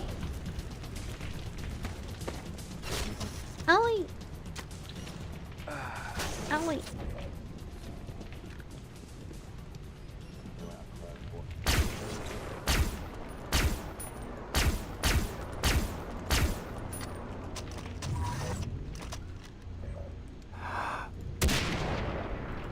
Oh, that's right, I can just blow up their car. I completely forgot.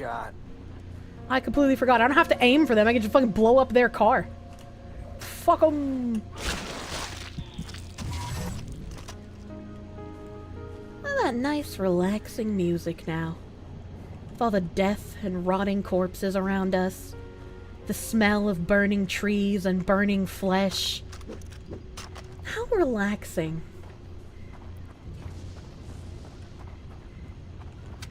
Anti-material rifle. Hello, cat. Goodbye, cat. Cat only had $8. What a poor, what a loser. There's always room for Gummy. True and real. I am reaching the designated location. I see the little swirly pod. What do we got here? Poor people not allowed. Use stealth. Oh.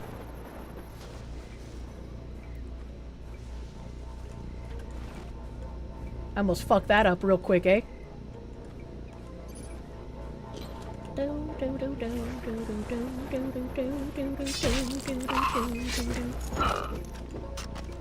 hostage is under Uh-oh. attack. Uh-oh. Protect the Uh-oh. cyber nerd.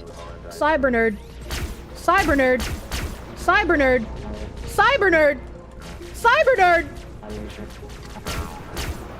Cyber nerd. No! No, he was so deep in here! He was so deep! Okay, now I know what's happening. Now I know what I must do.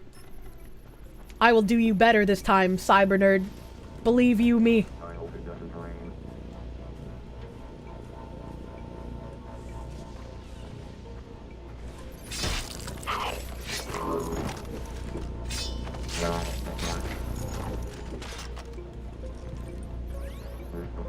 I'll loot everyone's gumbies later.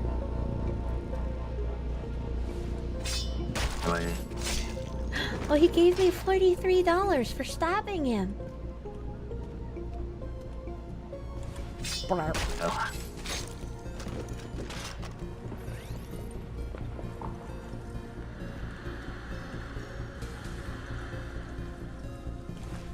I'm glad that both of them are conveniently not looking in the direction of the cyber nerd. Defend the hostage before he is shot to pieces.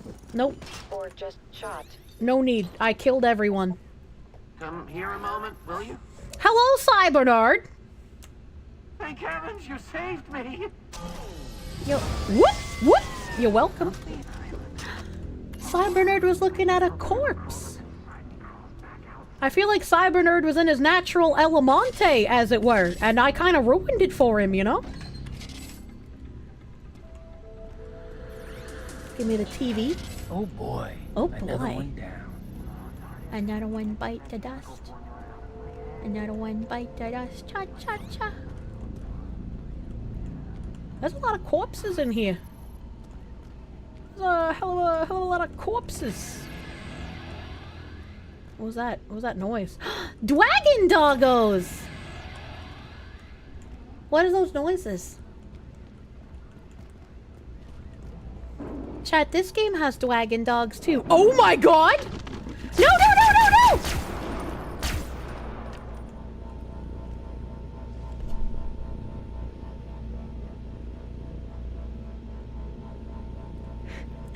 The last time I saved a nerd, he spontaneously combusted, and then this one gets eaten by a tiger? Are you kidding me?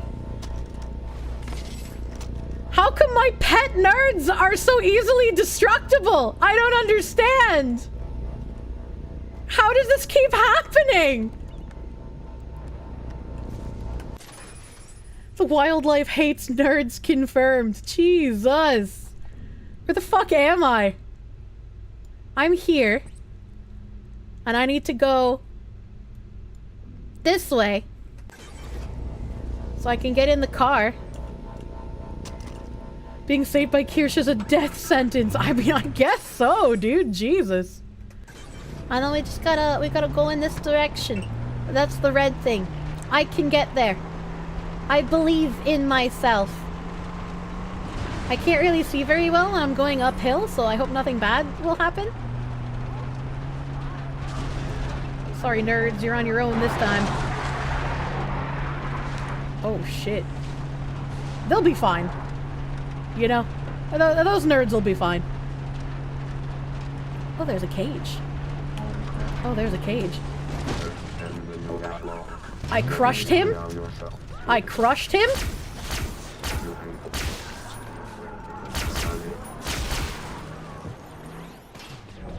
Oh, there's another one. Owie! Owie! There's more this way. Please stop setting everything on fire. That's bad for the environment. Gimme Gumby. Woman driver be like, I'm gonna merge over 6 lanes of traffic. True? And real? No free bunny, but more free Gumby. Why are they screaming? Just don't touch the fire. Just don't.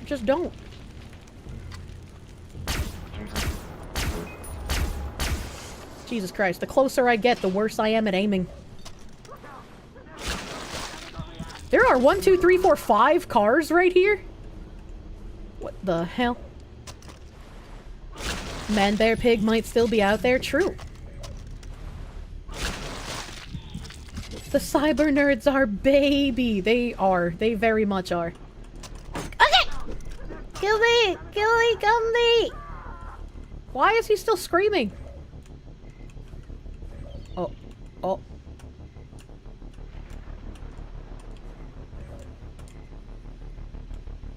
Oh. Alright, I guess that one I can't loot. I mean, I could, but I don't really want to get back in the car. Fun fact, squirrels are expert pyromaniacs. How? That doesn't make any sense. Oh, I've been here before. I don't remember that. You only crushed half his spine? Well, maybe next time I can crush all of his spine. Oh, there's a cat. Did he eat the nerds?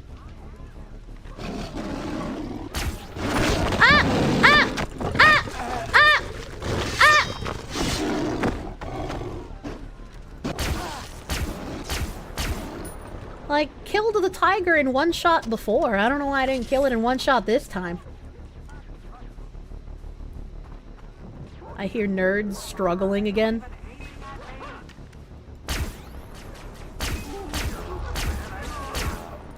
How did I get that perfect headshot on the first one and then fucked up so bad on the second one, dude? How am I like this?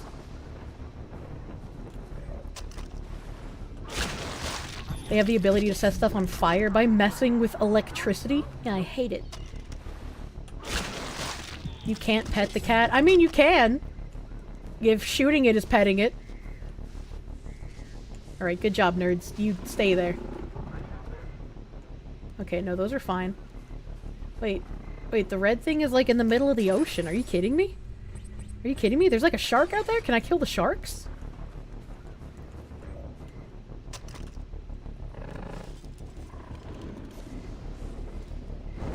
Yeah. Yeah, I'm a paraglider. I'm a paraglider. In the Paralympics. Oh, there's guys on boat fucking schmooving around too? Scanning. New objective located. Eliminate all enemies. Consider it done. Oh. Oh. I only have the most graceful of entrances?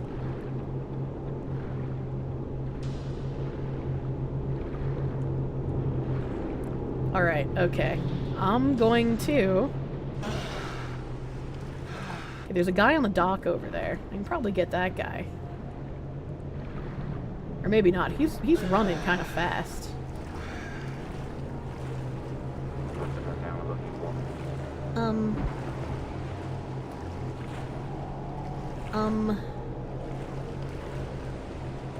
Let's disembark, here. What could possibly go wrong? I'm gonna take out my trusty shoot goon.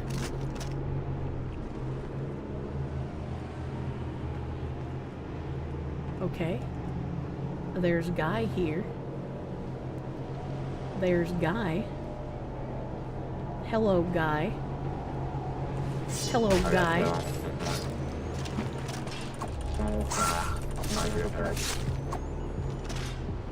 Oh, yeah. No alarm yet. How is it not initiating takedown? I'm so confused. Alright, whatever, dude. Whatever, dude. Whatever, dude. Whatever, dude. Can I use this? Oh, man. Oh, that's so cool! I love exploding boat. Where's the other one? I know there's a second one. Oh, here it comes. Oh, here it comes, dude.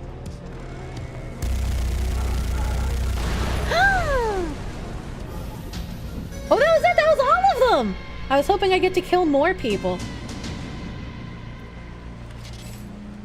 Shoot goon? Isn't that in reverse orders? No. I'm shooting the goons. The gun and the goon. They're both goon.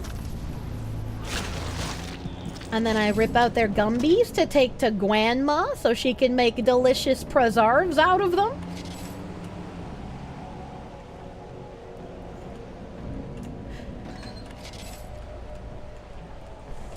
Cutting off more tips than a rabbi. Look, I can make some great face creams, okay? Money dollars! I don't know what that is. I can't do anything with that. No. Am I actually gonna finish a game? I mean, eventually. Eventually. Boing. There's a thingy here. Yeah. Give me the quest. Omega Force captured a scientist likely for something kinky involving machine oil and pistons. Save him before he enjoys himself too much. I don't think he wants me to save him in this case, actually. Wait, what? Baiting the hostage. Oh no, dude.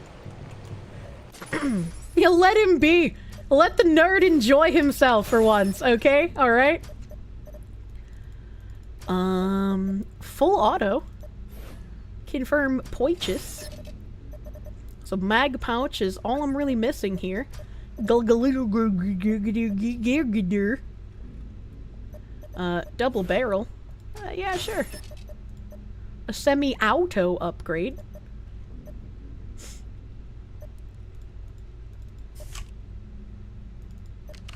Oh, I see how that works. Okay, semi-auto upgrade. I'm about to be fucking poor. I am poor, chat. I guess I'm gonna have to stop on my way and help some nerds. Because I have no more money.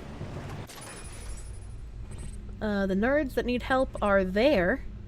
So I guess I can just get in this boat and go back to land? Wait, there's a shark. Hold on, I want to kill that shark.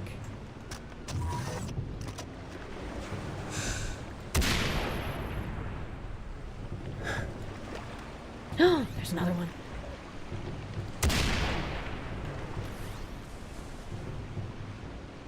Yeah, sharks don't stand a fucking chance against me! I'm a shark killer. I'll kill the sharks. How do I drive boat? I can harvest them? Probably. Do I want to go find their corpses? Absolutely not. I can't die. I graduated from Harvard. That's fine. We just kind of did a little bit of a love tap. You're cool. You're good. Don't worry about it. Oh, the little bags! They wiggle! Wiggle bagoo! There's actually a horror game where Kirsche is the bad guy killing the virgins when they try to get laid. I hope not. I am on the land. I am in the water. Use stealth. I don't even know where I'm supposed to be going. Help!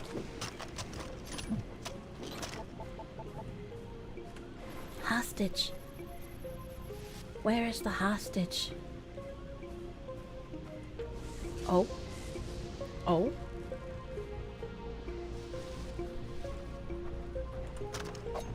What? I'm supposed to be able to do like multi-takedowns, but the button prompt just doesn't show up.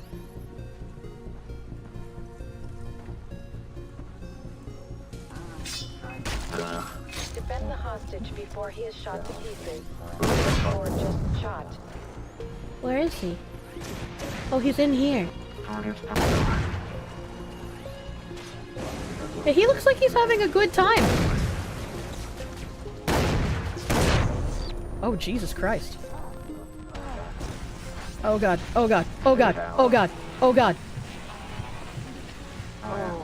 He's fine. He's just getting his balls tickled.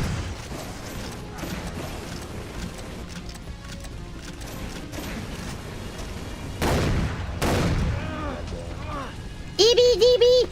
EBDB! Ah!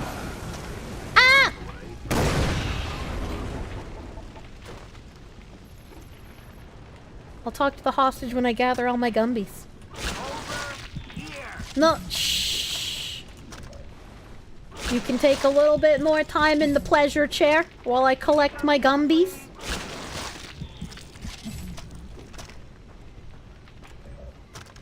EBDB? Is his dick cold? Wait, how does that translate to cold penis? The button prompt is showing up literally every time, is it? I mean, I am kind of blind. Hello. I'm touched that you would save your betters. What, you think you're better than me? You think you're better than me? Just because you had your balls hooked up to an electric machine? Uh-oh. Uh-oh. I hear the sounds of nerds in trouble, which means money! Oh. And there's a third one, right? Nope. Okay.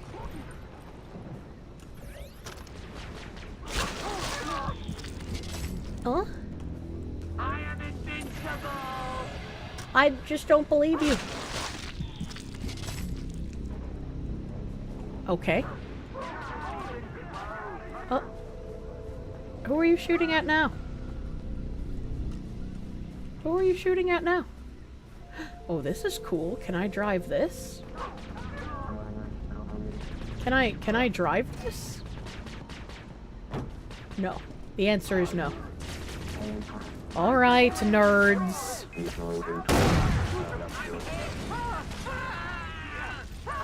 Well, I can't help you with that. You kinda ran into that one. Oh no. Oh no. Oh no. Why are you like this, nerds? I can't fucking bring you anywhere. If he's so smart, why can't he stop, drop, and roll? That's what I'm saying! If they're so smart, why do they walk into the fire? MMO players, I swear to God.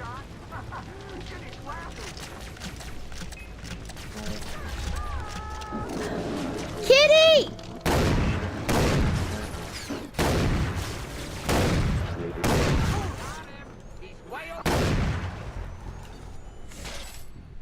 Stand and fire, DPS higher. That's black mage mentality right there. I know there was another body. Oh, here it is. I was gonna say, I know there's another one I killed. Cats really love the taste of nerds. Sometimes the pussy eats you, as it were.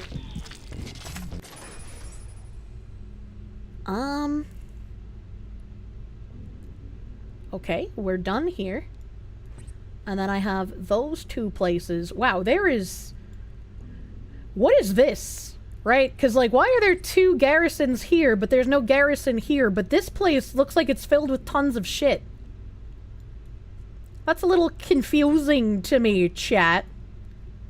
That's a little weird. I'm gonna teleport to this liberated garrison. Story mission, remember? I don't remember, no. I've been there. I'll have to trust you, chat, because I don't fucking remember. I don't have enough money to equip anything else, so we're just gonna go to consumables. We're gonna get some meds. 3. We're gonna get some body armor. And we're gonna get the fuck out. Let's go. Huh. I hear nerds in trouble already.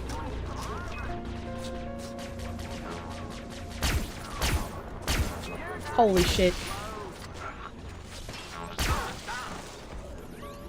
Gumbie? Gumbie? Zachary rolling thing to 2. N4 palm sticks to nerds. Oh, napalm! I was like, what is N4 palm? You could turn your nerds into little napalm lollipops. Oh, there's a fucking fire guy here. Stop it! Stop it!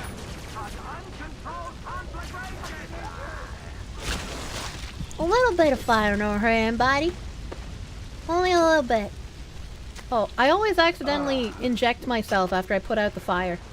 I've wasted so many fucking meds that way, dude. Where am I going? The wrong way is where I'm going. This way. scary. Does our boat? There is a boat. Oh, we're fucking gaming, chat. Bling.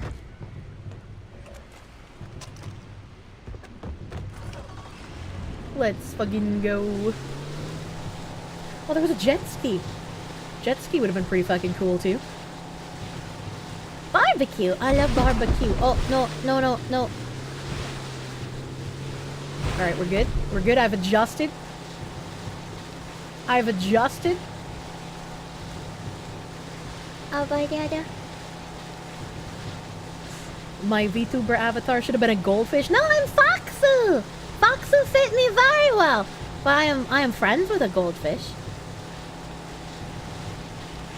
The sea mines are a terrible way to barbecue. Yeah, they probably wouldn't do you very good, honestly. Is Kirsche paying attention to the time? Should I be? Should I be? What's going on with the time? Shark. I see shark. Displaying new objective. Uh-oh. Eliminate all enemies before proceeding. I'm a stealthy swimmer. Oh, they have a submarine. Oh. They're getting fancy, chat. Oh, shit.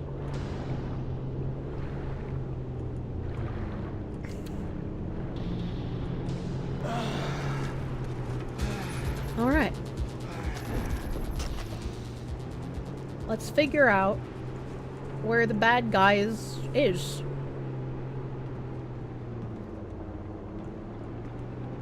How do I get up? What an asshole, I can't whistle. Scorican Americans are the most discriminated against of VTuber untouchables? I don't know what that means. Oh shit, oh fuck, oh shit, hell yeah. I love it when I can take down the big- oh no.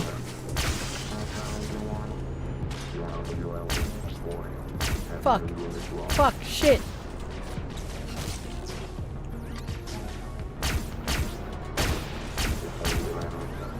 Help! They're so slippery! You tiny little twinks!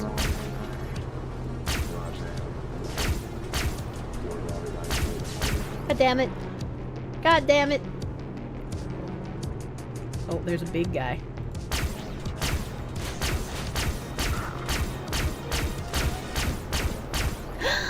I exploded the big guy.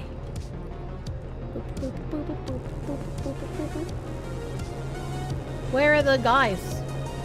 Surely there are more guys. No? Is it just a boatman? Is it just boatman?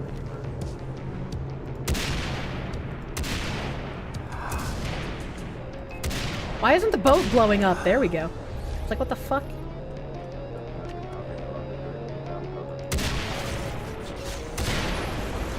Get fucked, idiots. I didn't realize I had to hit a specific spot on the boat to make them explode. I thought they just exploded whenever I hit them anywhere. So apparently I was just fucking cracked with exploding boats earlier. Give me the quest. Omega Force caught a scientist named Nigel and plans to kill him in the face and save him by killing Omega Force in their faces. But what if I don't want to save Nigel? What if I just don't like his name?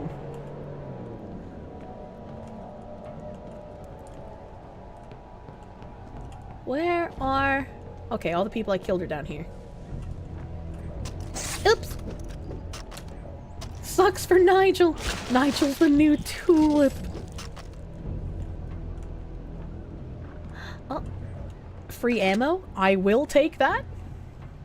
Free money dollars? I will tear it apart, I guess. Help. Oh, I needed that $280, dude. I'm so fucking broke.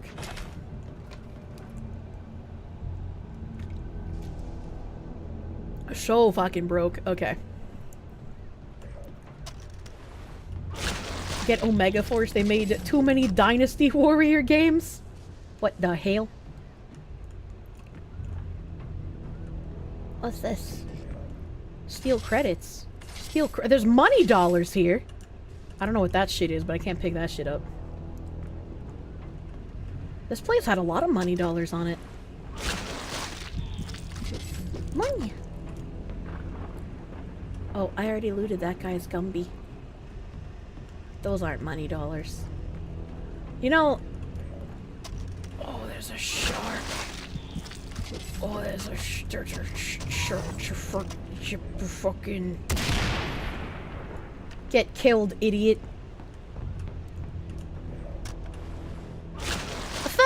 Ravenger, thank you for the 2, but he's Nigel Uno. I don't know what that means. I don't know what that means. I think those were all the people that I killed up here. Maybe? Potentially? I feel like I'm supposed to be down one more level. Oh, yeah, here we go. Hold on. Did I pick up gumbies? Oh yeah, there weren't any people down here. Okay, alright. I know what's happening. Eh. Okay, that didn't work. Get in the boat. Get in the boat. Get in the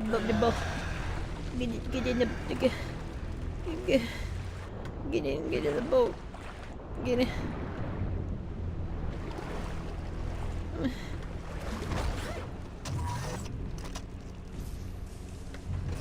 Okay, alright, we made it. Alright, we made it. That way. This way. Battle station. She doesn't know KND, Kids Next Door? Oh.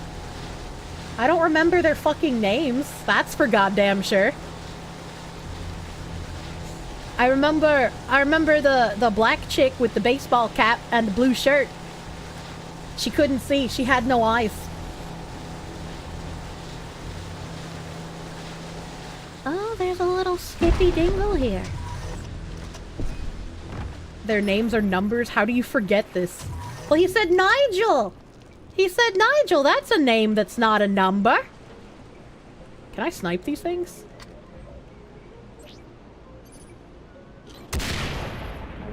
Boom! Headshot. Oh no, they noticed. Protect the cyber nerd. Boom, baby. Oh. Maybe I shouldn't use explosive rounds on their whatever they're doing. Okay. Alright, let's try this again. I'm gonna go in from the water. This is a swimmer angle. This is a swimmer angle that we're taking here. Go up. Flying Thundercat, thank you for the gift subby, my guy. Thank you, thank you. Thank you for gift sub. Okay, that guy is looking directly at me, but that guy is not. So we're gonna go touch this guy in his butt. Oh no. Oh no.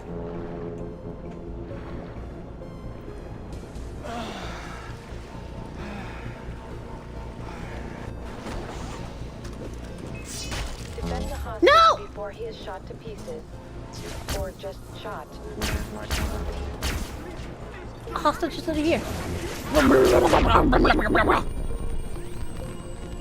I'm on fire for you, my nerd!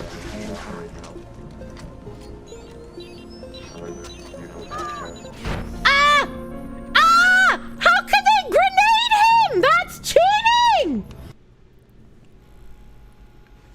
I'm on fire for you. Please respond.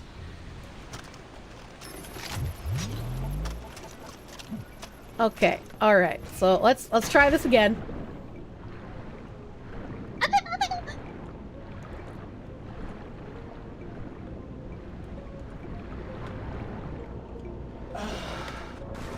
We're climbing. We're killing. We're crouching.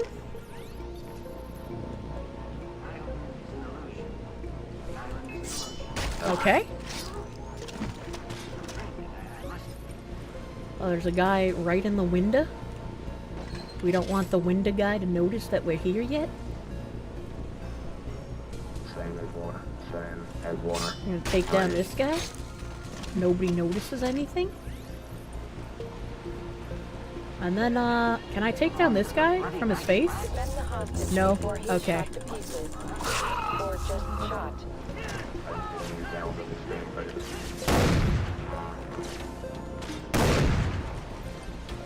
I'm doing my duty. I have dutied. You're welcome, nerd. You've done a good thing, saving my genius. Oh. Are these all explosive barrels? Why was he in here with so many explosives?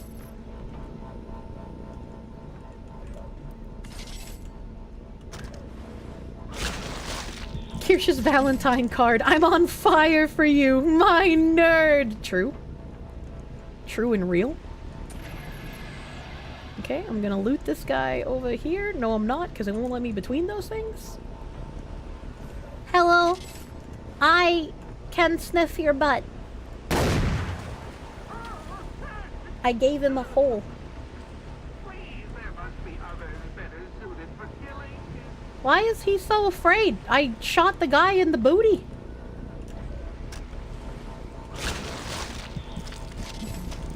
Okay, alright. It looks like this guy fell in the water. Give me your gumbie.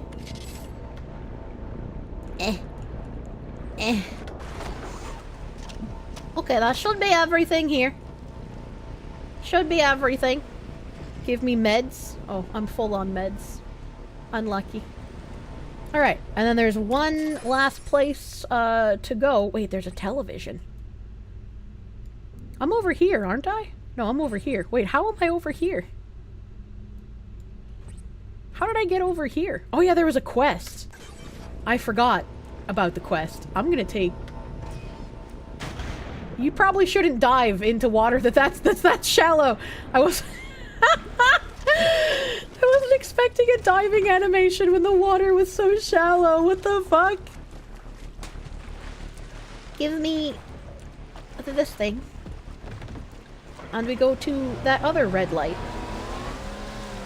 Can I hit the shark with this? Will it kill it? Hell yeah! Get fucked! Wildlife! Help, I can't drive.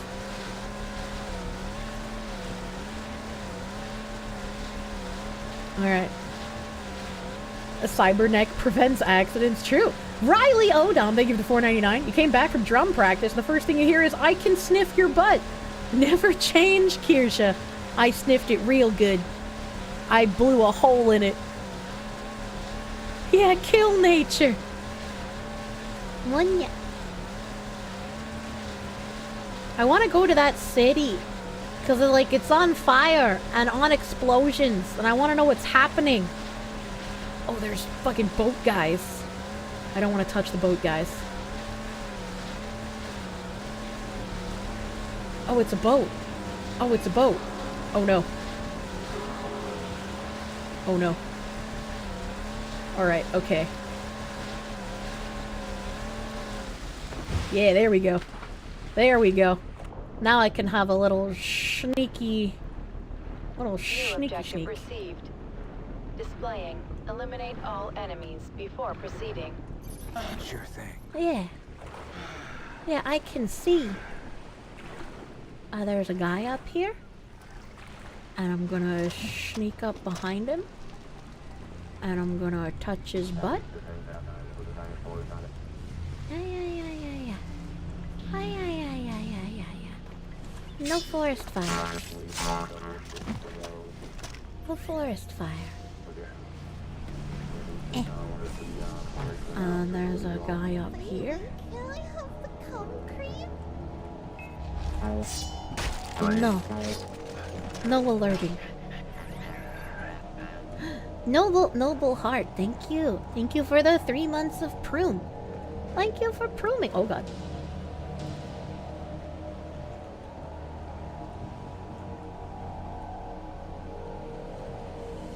Are they supposed to run like... Oh, are they looking at me?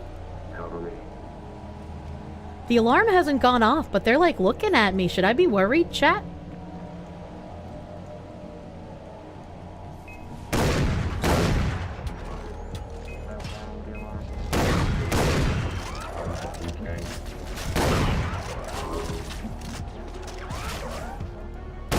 Oh, I'm lagging, I think.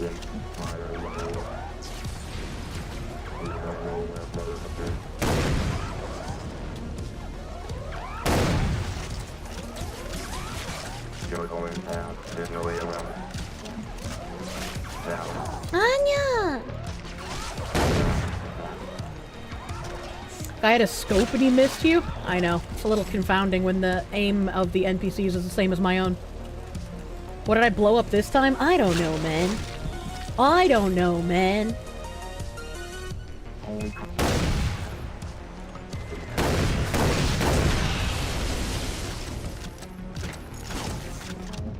Hey, I got some ammo somehow. Oh. Oh, that's not what I meant to do. Oh, that's not what I meant to do. That way. This way. Oh, hello. Where am I being shot at from?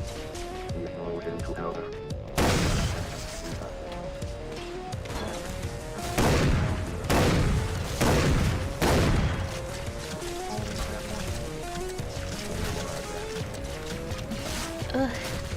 I wish he could refill his shotgun faster. I feel like it takes a really long time to reload shotgun.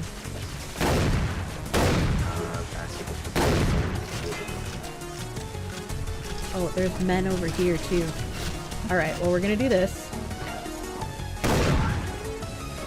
And then we're gonna do this. Oh my god!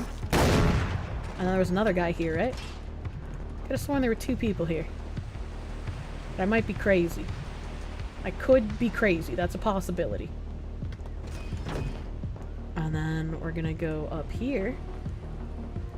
Get fucked. Get fucked.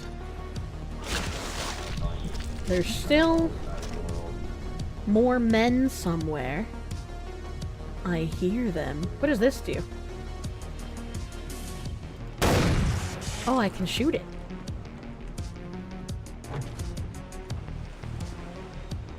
Where are the men? Oh, I see you.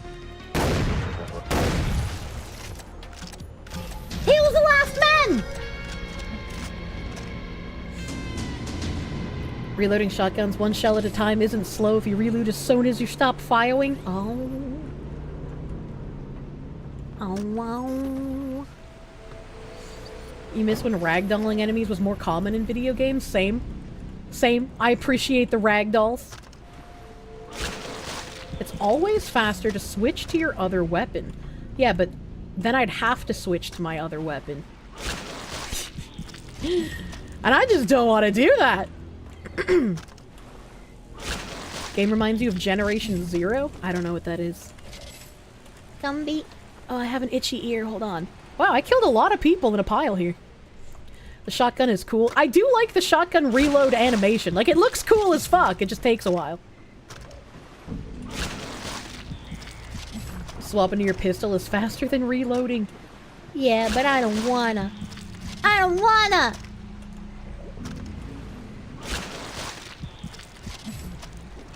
Wanna.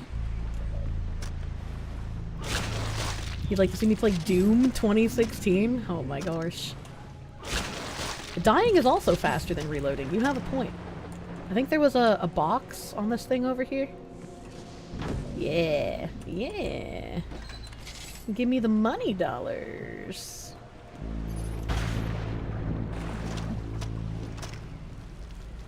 I know there's bodies I haven't looted. I just don't know where they all are.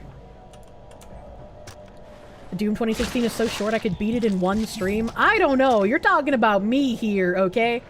This game is supposed to be like, what, 7 hours? And how much time am I in here for this one already? Where's my free shit, you fucking goofballs?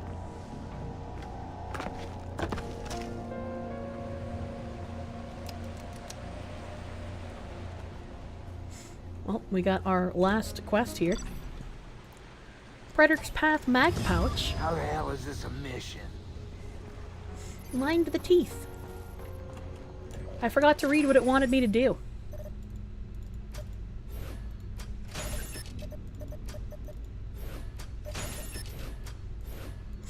Full on meds. Interesting. This is a mag pouch. If this is the last quest, where do I get, like, these things? Where do I get, like, the quadruple barrel? Collecting 18 television sets. 12 animal types. Oh. I don't know how to tell what animal types I'm missing. I don't know how to tell that. Help! Oh my god, that's so far away. I need my jet ski.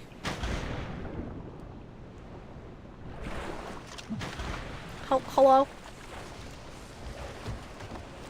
Gumbie by the mission computer? It's too late. It's always too late. Like I can see in the menu. Do I want to open the menu and get blocked though? Gee, Sally, your boyfriend lets you have 2 cums? MG Jack O'Neill, thank you for the 2 months of Proom. Thank you for prooming, my dude. You're still streaming. Daily reminder to not be black-pilled. Wagyu, true. Is it really late? What time is it? It's 8:33. Oh shit. Oh shit. No wonder somebody mentioned the time earlier. That's an explodey barrel. Oh, this guy seems to already be dead. Does it just want me to kill sharks? Find and kill the rare shark with chat, I don't remember how to use explosives.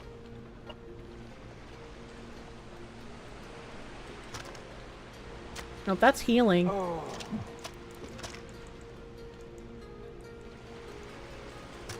Oh, it is middle mouse button. Okay. Is it bad to be attracted to a I cartoon see. fox that you don't even know that well?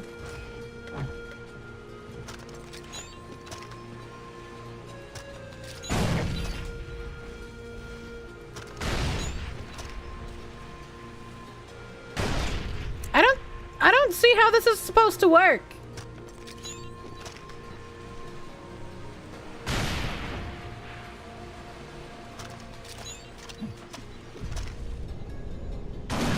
I don't understand. The explosive barrel? I mean, maybe.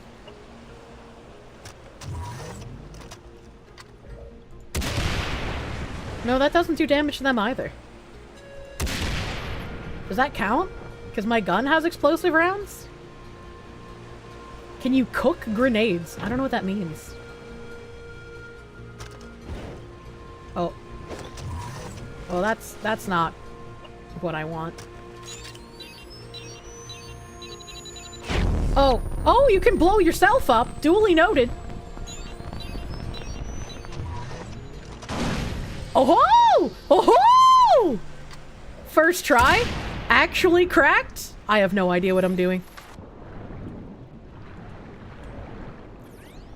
Give me your money, Shark. Give me your money, Shark.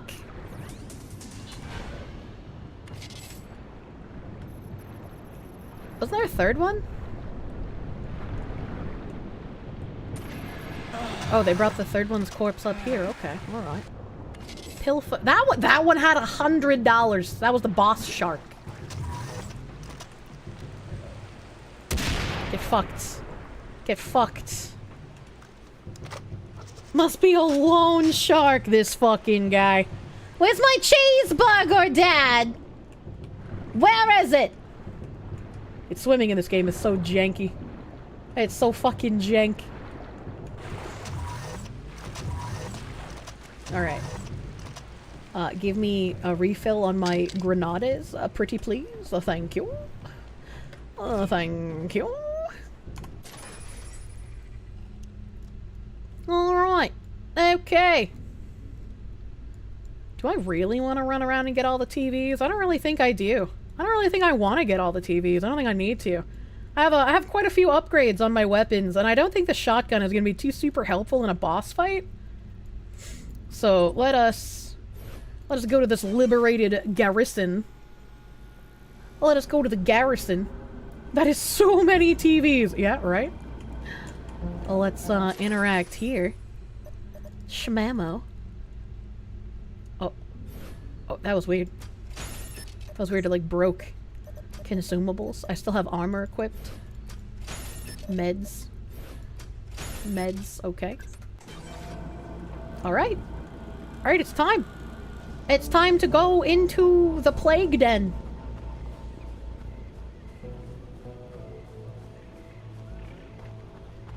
Demonia. Demonia. Take your meds. First time you think you've been able to catch me playing this? How far have I made it? I think I'm about to do the final boss. I'm ready. What do you know about this place? It only opens for the worthy. The area has some remarkable properties.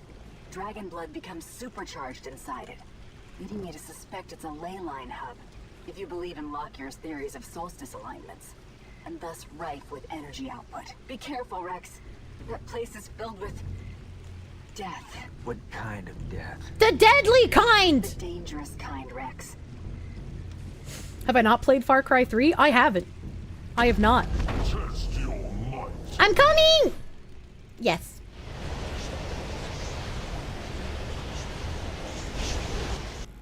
It's happening. Only those who survive the labyrinth of blood are worthy of the prize. Okay. What happened to my gear? Unknown. What? Prepare for combat. What? Is that thing gonna light me on fire?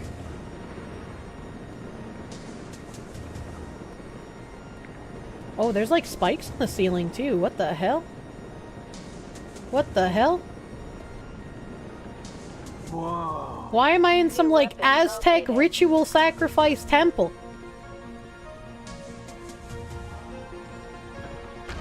Why am I walking so slow?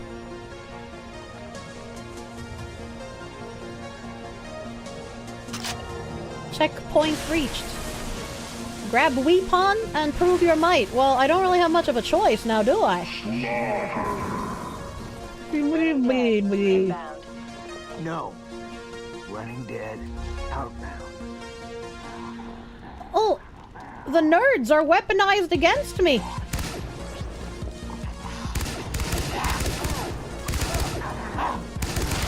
They're zombie nerds. They move very quickly. Oh my god. Hello. I've killed them before. Oh god. Oh god. Oh god. Oh god. I want my good weapons back. Oh god.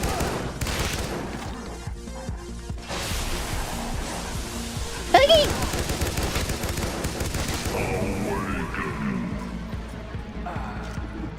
I want my good weapons back, chat.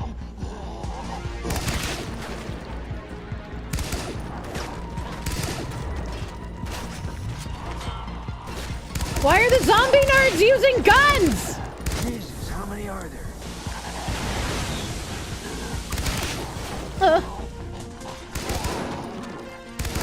Argue.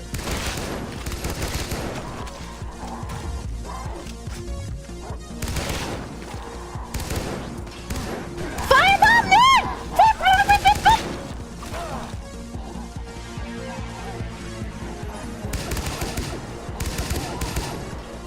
Please die. Thank you. Done well so far, but this is just the beginning.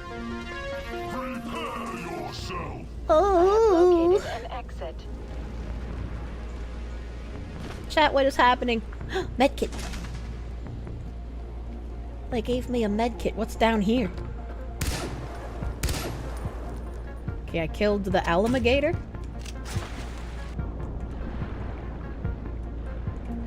They took all of my gumbies! Pilfer. He did not have any gumbies. What's inside here? Do you want the voice to say finish him? There's nothing in here. I feel like I have been yoinked. There should have been treasure in there, actually. Okay. That was where I found the med kit.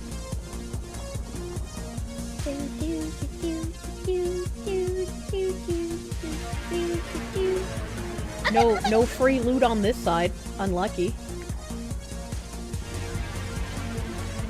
Armor here, thank you very much.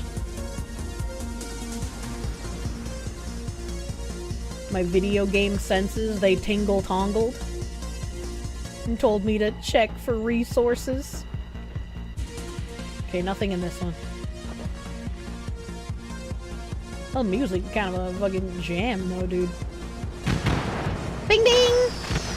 Oh, fireworks! I love fireworks! That's really goofy! I have detected a new weapon. What is that? New weapon detected. It's my shoot gun?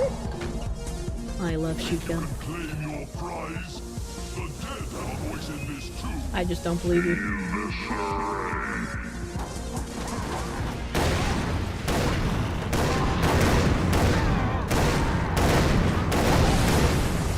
You know, it's kind of cathartic to be able to kill all of these nerds.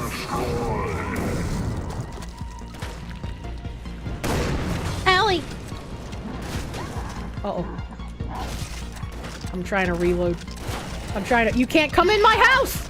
You can't come in my house! This is trespassing! This isn't my first time killing guys, and I hope it's not the last. Alright, we're just gonna, you know, they have to reload too, it's okay. Fuck!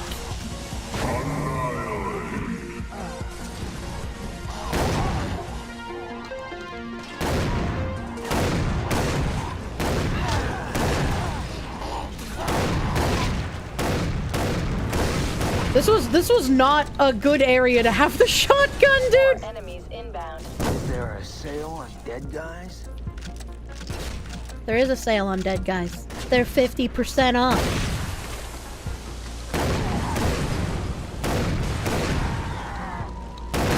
Okay. Alright, I made it out. I made it out.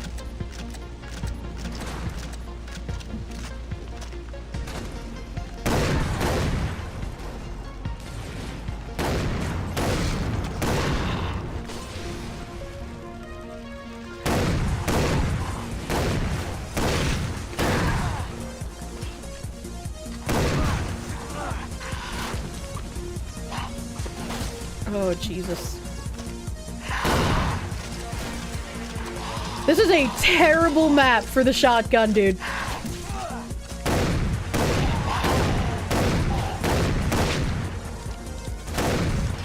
An exit has opened. Holy shit. Holy fuck. Fiery but mostly peaceful blood sports. Alright, I need to find my goodies. Where are my goodies hiding? Okay, that's the exit, but I don't want to go in there yet.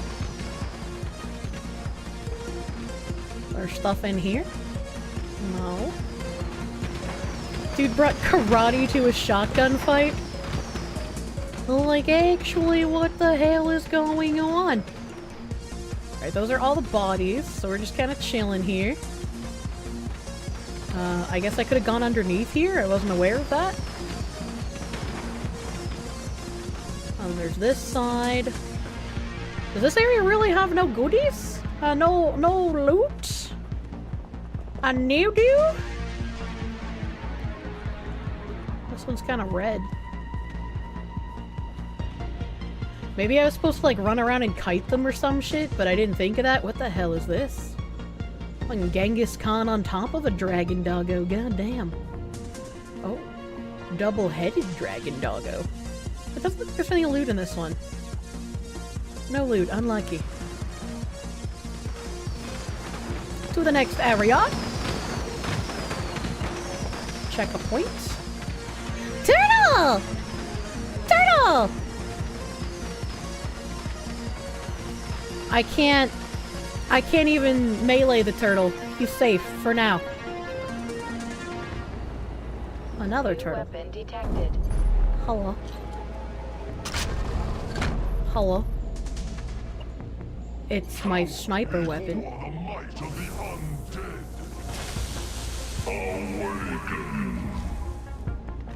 Detecting movement.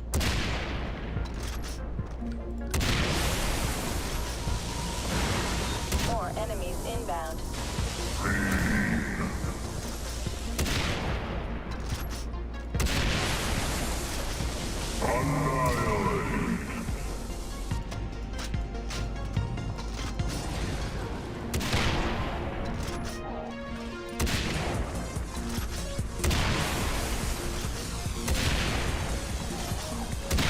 Oh fuck. You survived so far, but you will not reach the end. Oh fuck. I feel like these aren't my weapons, because this only has 7 bullets in the magazine. And mine definitely had more than that.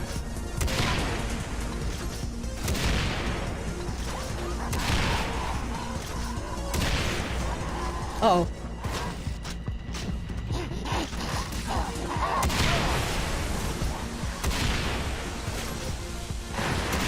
Oh my god, how am I not hitting him? Weapon detected. Oh no.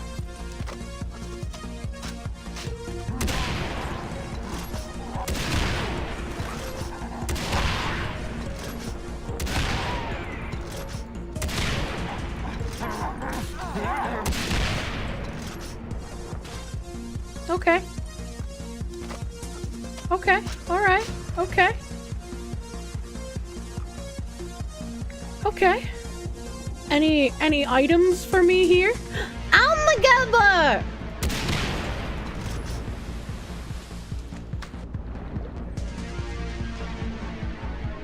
I pilfer nothing from the Almagaber. Unlucky. I'm doing way better at this than you? Wait, really? I'm doing well? Oh, some of these... Oh, some of them were glowing like I could pilfer them, but I guess not.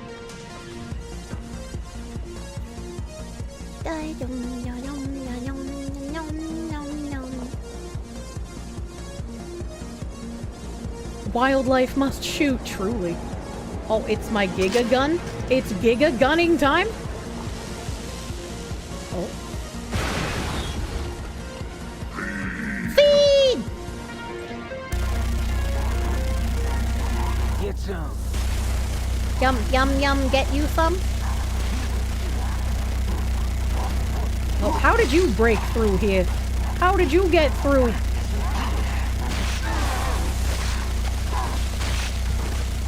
I'm a little blind, you know? Just a little bit of blindness.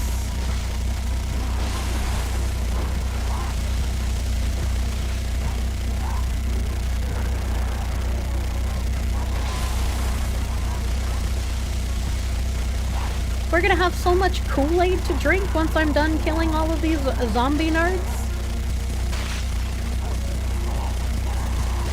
Kill star detected. What does that mean? You win. I did it!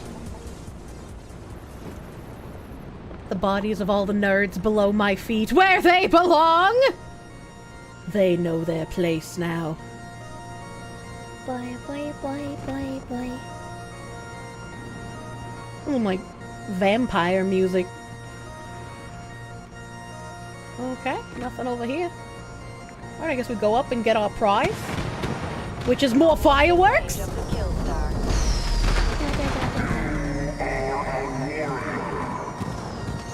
You have proven worthy of the prize. That's a cool looking place. Ninja store?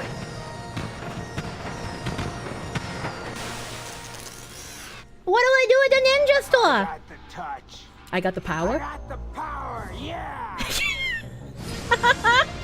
Doc, I got the kill star. It's Sloane's bedtime, and I plan to tuck him in under 6 feet of dirt. Why not more than 6? This is the kill star. I feel rock and roll already. Concern. Detecting elevated body temperature. He's horny. Balls. I'm burning up. Your body isn't used to that much energy. We need to teach your nervous system and muscles to properly channel the kill star. Spider. Should have been him strapping this thing on. If you can't do it with him, Rex, do it for him. True. You're right. I need to even the score. For Spider? No. For humanity.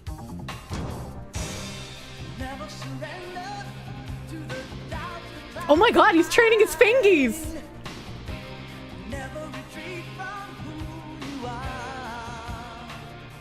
Killer training montage, dude.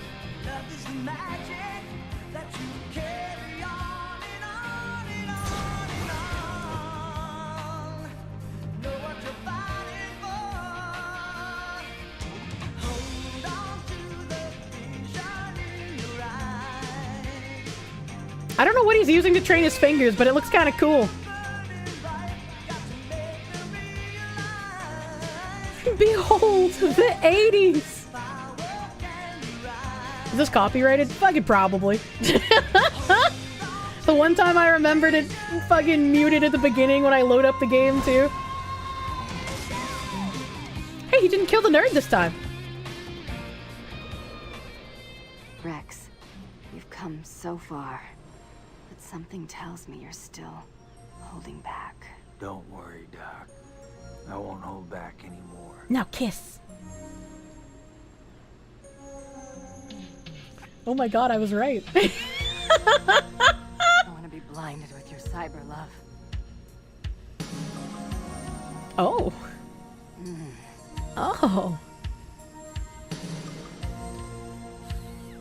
Oh. Oh. Oh, yes. Oh, yeah. Ouch. Ouch. You know, you gotta have a little bit of pain before you feel the pleasure, as it were. Yeah. Yes. Oh. Yes. Yes. No. Yes. No. No. No. No. No. No. No. Rex, I never thought a cyber commando could be so gentle. Part of having power is knowing when to use it. Oh, look at those nipples! Blood are 85% synthetic. But you're still 100% man. At least the parts that matter. Oh my god. Oh, Rex. Is this truly it? No, not until Sloane's dead, Elizabeth. He's gonna fire those rockets on every continent in the world. He's a monster, Rex. The new payload will infect everyone. They'll become prehistoric savages. Dinosaur! Society will collapse. There will be a new Stone Age.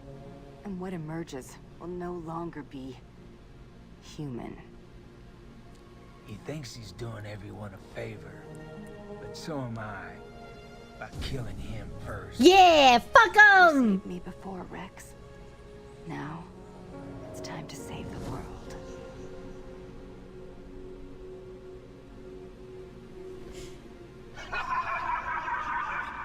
Was that like an actual loving fuck, or was that a motivational fuck before he goes and dies?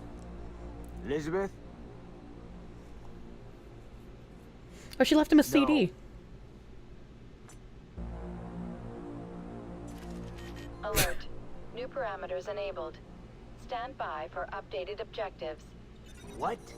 Rex, it's me, Elizabeth. Elizabeth. If you're hearing this, it means something's happened What? to me. Rex, before I met you... How? I thought I'd never love a man again.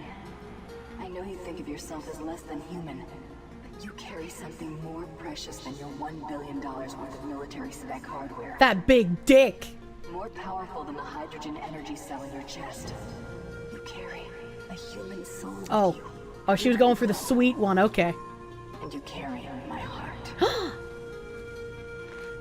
Your arm now opens the high-security bunker inside the compound. Go get him. But wait, what happened to her? She was just in my bed! Reach Danko compound and access high security bunker. And Rex, don't do it for me. Do it for world peace. $1 million extreme! Yo, where did she go? What happened?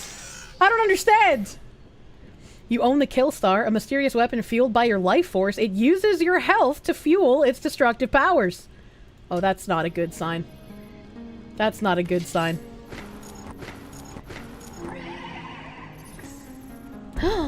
She's still talking sexy to me. You all saw, brother. Yeah. Funk soul, brother. I believe in you, Rex.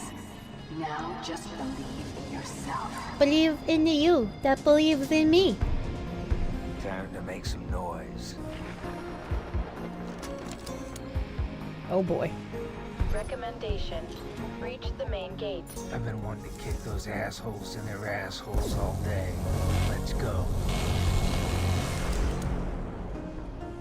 Okay, that didn't work.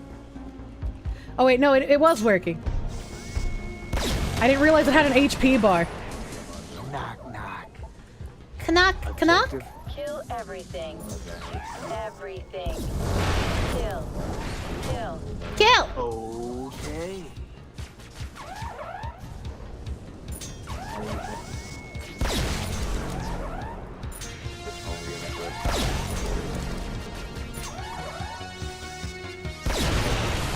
Get fucked, idiot.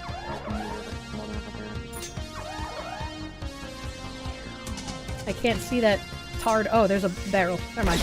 I don't need to see you if I can explode you. Truly. Oh, he died like Jesus!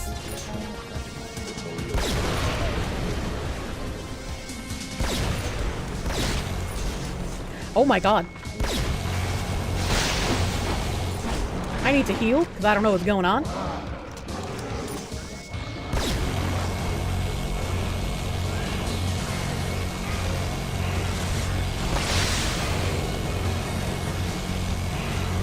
Doragon.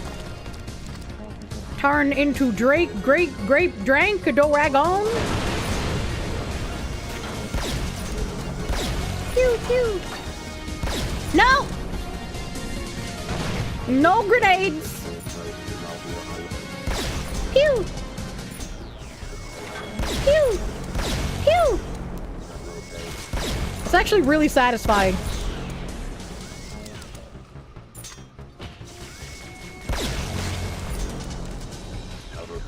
Bing, bing, bing, bing, bing, bing, bing.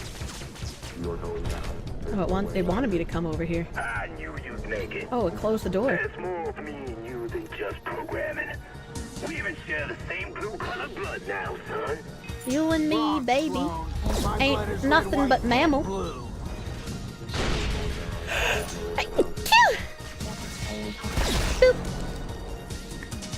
It's like Goku fighting the Red Ribbon Army, but with death. Ooh, shit. Oh, fuck. Pew, pew. Thank you for the blasters, chat. Pew.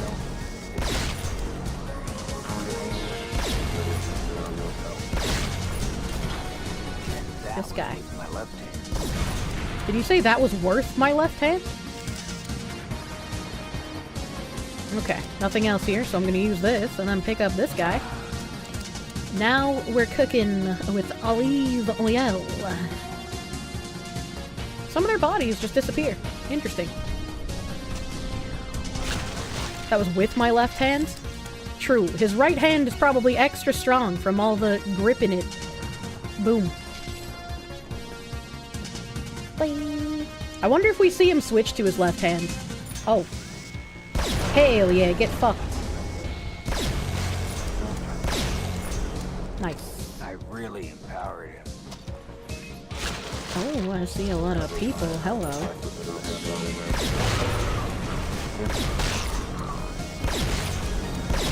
Yeah. Yeah. I'm on fire. Now so are you. Yeah, but a different kind of fire. Is there anything in here?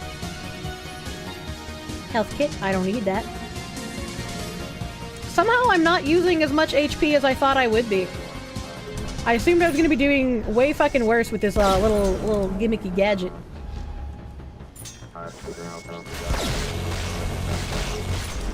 Oh man, that's so satisfying.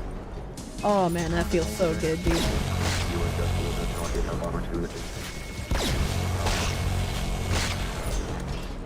My aim's not the best, but I'm trying.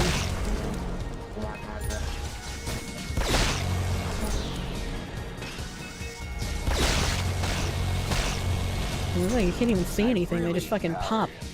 Like gumballs. You want me to get over here? Well, I guess if they're gonna give me a free health kit, I might as well, right? Right? The chunky salsa! Oh. Oh, yeah, I think I will. I think I will. Oh my god. That's the money shot. Yeah, that was a money shot. Hot damn.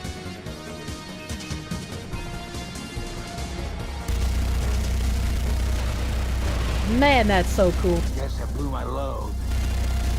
A second time. Oh, we gotta get over there. Oh, wait, hold on. Wait, hold on.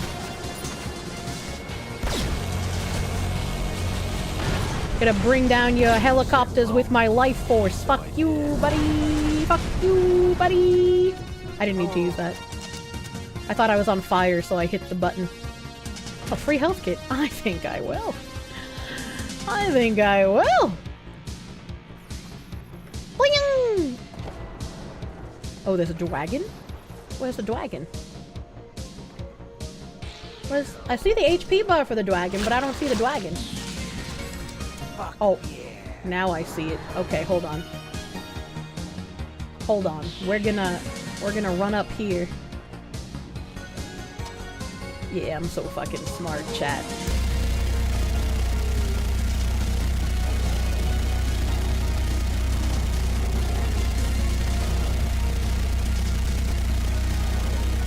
I probably should have exploded that giant barrel that looks like it's exploding. Can I explode those? Hold on. Yep, okay, so I probably should have exploded those, but you know, sometimes we just don't notice things. Thank you for being a purple drink. That's another gun. There are a lot of conveniently placed guns that I just did not need. Gumbie! Oh.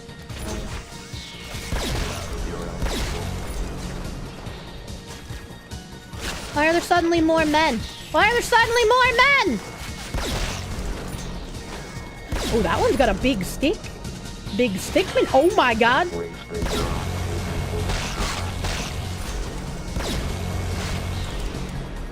Okay, I'm just gonna keep going. I'm just gonna keep going. Oh no, there's another dragon.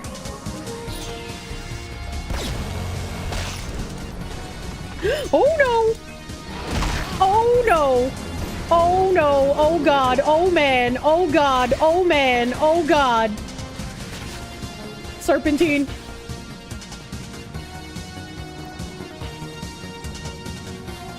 Okay. Alright, I made it. I just skipped an entire level. Where did he go? Oh, he exploded. Fuck! Fuck! Stop!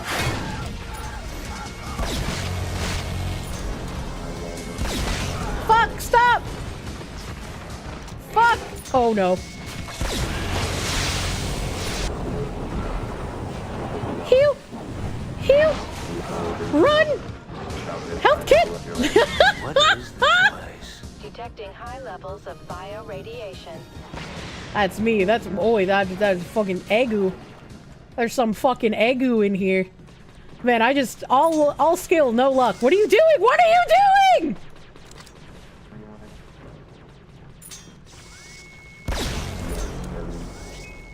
What the fuck was that?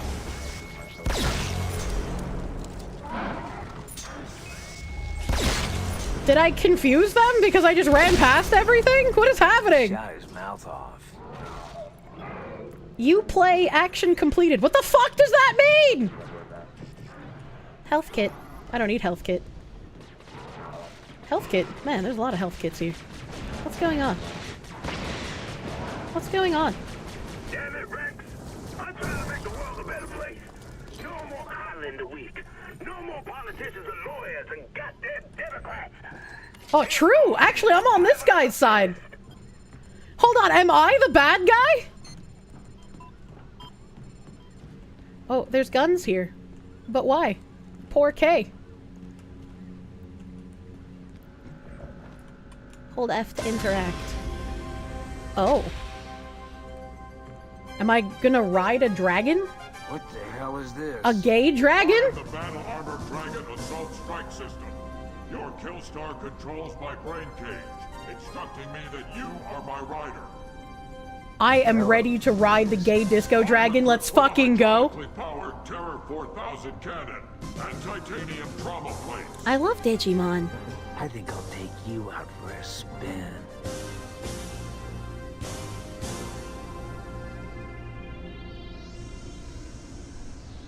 A lot of health kits. I wonder if your health is the ammo. I mean, I know my health is the ammo, but also, I feel like, you know, I'm kind of brain damaged and I didn't need even half of the health kits they laid out.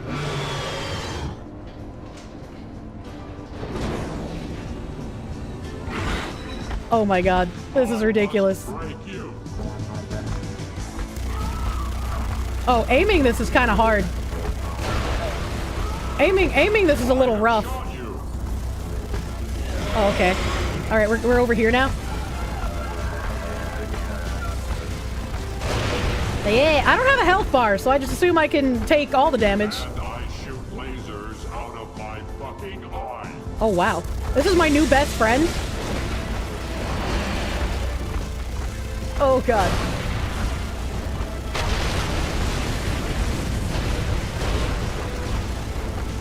Oh, hang gliders. Cool. Oh no, not one of those jokes, dude.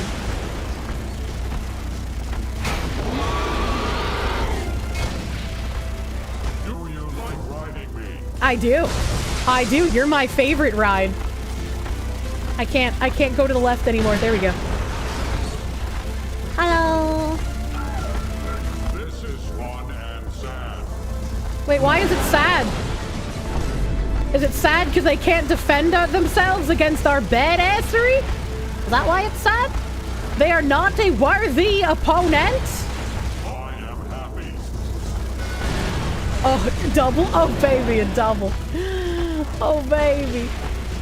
Kill that helicopter too. Fuck them. Fucking no helicopters. No helicopters allowed.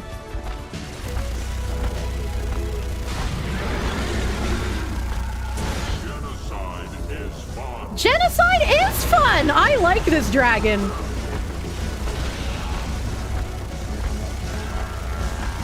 Beep boop boop beep boop boop boop beep boop. It's time to kill one of your brethren.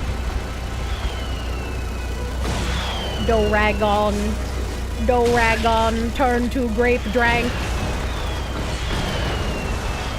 This is the most America thing I have ever touched in my life. It is pretty. Look at all the fireworks.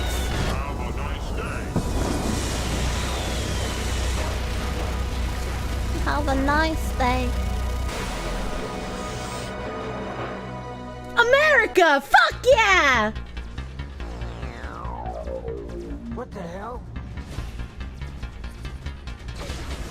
No, don't shoot my dragon! Welcome home, killer. Sloan, the only killing I got left in me is killing you. And then what? Retire to the suburbs? Mow the lawn every Saturday and watch football on Sunday? That ain't you, Rex. You don't mow down lawns. Oh no, he's trying to convince him with the globalist war machine. You're crazy. I'm a god now. Not just man, not just machine, but a fusion of both. A new Zeus on high ruling the new species of man. You could have been one of my cyber priests, serving with free will at my right hand. But I guess it's time to retire you mock wars once and for all. You guessed wrong, Sloan. Dead wrong. Oh. Oh. Alert.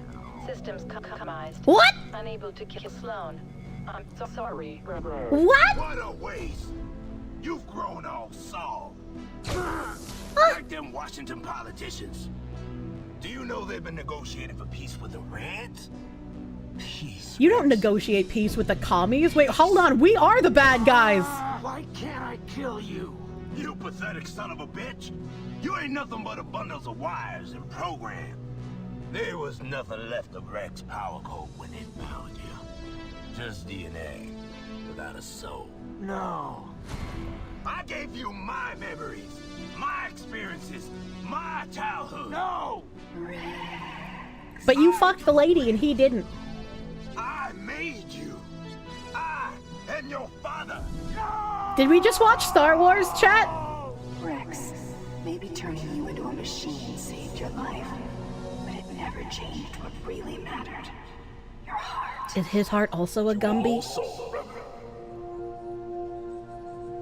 You're more than a collection of wires and lines of code. I believe in you, Rex. Now just believe in yourself. Remember how sweet that pussy tasted, alright? Lights out, Rex. No. Lights on. It's time for the Disco Inferno!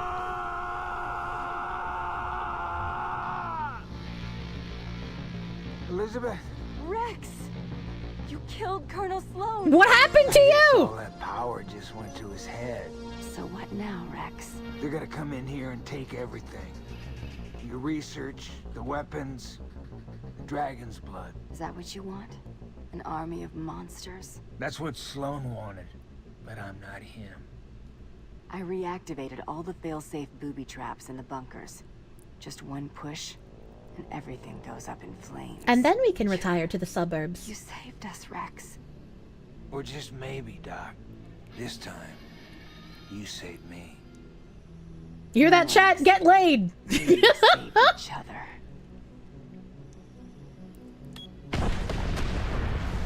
It's beautiful.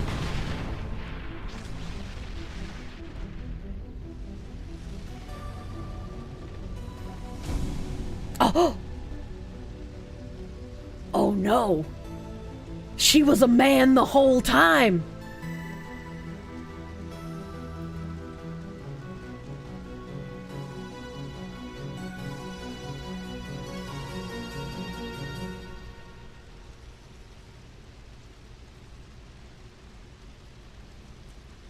But wait, I don't understand. If she's evil and she destroyed all the research, like what does she plan on doing now? She is a blood dragon? Does that make him a bestiality fiend?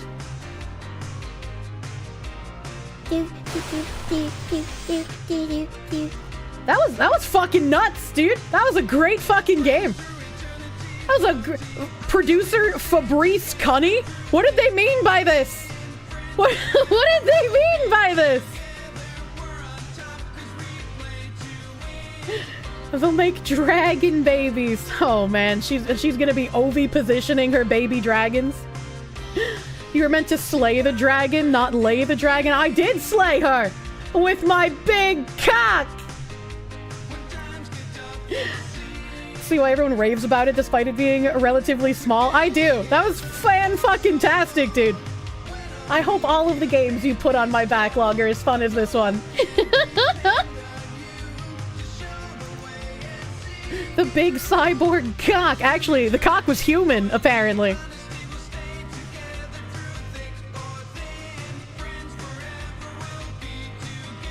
This song is so weird. Wait, this is a Far Cry game? Yeah, this is a Far Cry game. Far Cry Blood Dragon. Fight, fight, fight, fight, fight, fight. It's the song from the terrible movie you can't remember the name of. Wow, you beat the game! Why do you act so surprised? The game is aggressively American, you love it. Yeah, right? Yeah, we already had a copyright song earlier. I'm fucked from this VoD. You know, video games, they're just not great on the YouTubes.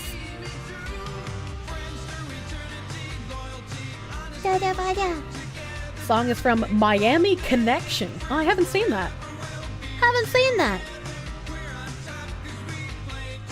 Aggressively American, made by Leafs, you know? They wanted to make a game about what they were envious of. This is what they want to do. They want to have this in life. I'm sad I didn't hit as many of the missiles as they were launching as I would have liked to, because they exploded into fireworks. And I noticed a little too late to explode more of them. She completed another game. Should only take her about this time next year to beat another. Fuck you, buddy!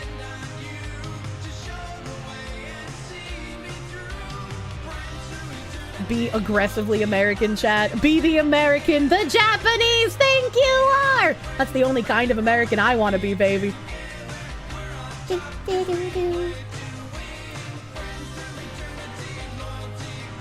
Be solved as incapable of making something that beautiful again?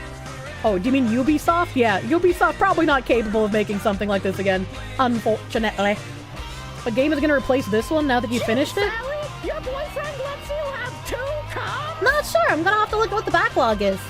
Wari Wen V, thank you for the prune. Thank you for pruning. Daniel Sierra, thank you for the $1.99. Credits. You play games? I do. I do play games. I'm not into the frog vomit butthole, but like, I'm curious if he's done it. JD, thank you for the 20. You're happy I enjoyed it so much, since I won't get money bucks from the VoD. Enjoy the cyber bucks instead. Thank you for the cyber money dollars. She doesn't just terrorize little Benoys. True! True and real! That was fun, based Foxy, thank you. I'm surprised I didn't die a single time in this end area. I got kind of fucking close once though. Trials of the Blood Dragon or Far Cry Primal? Which one? I don't know what those are. This was my first ever Far Cry expenditure. First ever. Didn't die ever. Not once. Not one time. I am immortal. Yeah. So wait, her eyes at the end. She was glowy, kind of like the zombie guys, but she wasn't a zombie. So does that mean that like she was able to sort of internalize the dragon blood and actually control it, unlike all the people that went crazy? In Far Cry Primal, do you go back to Monkey? I don't know. I don't know. Basically, yeah. Oh my god, that's fucking... She's half dragon. How do we make the half dragon, half human babies? Lori 1V, thank you! Thank you for the 5 gift subs, my dude. Thank you, thank you. Thank you. She might have been crazy. She's a scaly... Oh my god. What if Sloane mind transferred into her body? Oh, I never thought of that. It was Michael Bean? I don't know who Michael Bien is. Slices lemons, thank you for the 2. Here's some money dollars for the arcade machine. Thank you! I love asking my dad for quarters. Sloane was in her the whole time? Oh no. So did you sleep with a dude? Was I more accurate by calling her a man at the end there than I ever would have thought? Far Cry 5 was basically saying the Branch Davidians, Waco compound people were right. I mean, true.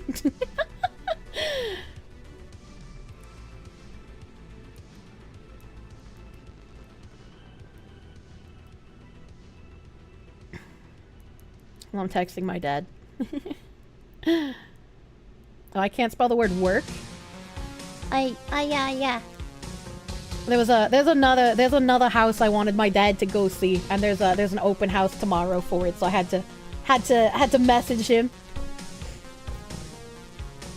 You slept with a lady boy. Well, it was all lady, but like, you know, with the cybernetics, they put the mind of the man inside of the lady. You're catching the ending after hitting the gym. Hooray! Nice to see Foxy beating a great game. Yeah, I'll have to see what I bring up after this one. Because you guys made my backlog thick and dank. And we have October coming up, so I can't do anything super long. Because anything I start this month, if it's not a horror game, it's going to be completely paused until October's over. October is horror games only! October! Yeah. Streamu tomorrow? Tomorrow's Sunday? Yes, I do stream tomorrow. My stream schedule is every Tuesday, Friday, Saturday, Sunday, 3 p.m. to 8 p.m. Eastern Standard Time. Occasionally I do some surprise streams, or I have collabs on Wednesdays or Thursdays. Next Saturday, I have a collab with the Part-Time Super Terrorist. I forgot what we're playing, but next Saturday we got a collab with them. Next Thursday, I don't remember what the date of that day is, but Thursday, this upcoming Thursday, I'll be on Side Scrollers at noon. I'll be able to rant about more bridge stuff since we found out a lot of new cool information. I need to spread the gospel of how evil these things are. Kier hates us in October. I don't hate you. I'm playing Forever Winter with the Part-Time Super Terrorists. Thank you. You're gonna miss the Part-Time Super Terrorist stream. No! Also recommend both of the Space Marine games. Yeah. Busy Foxu? Yeah.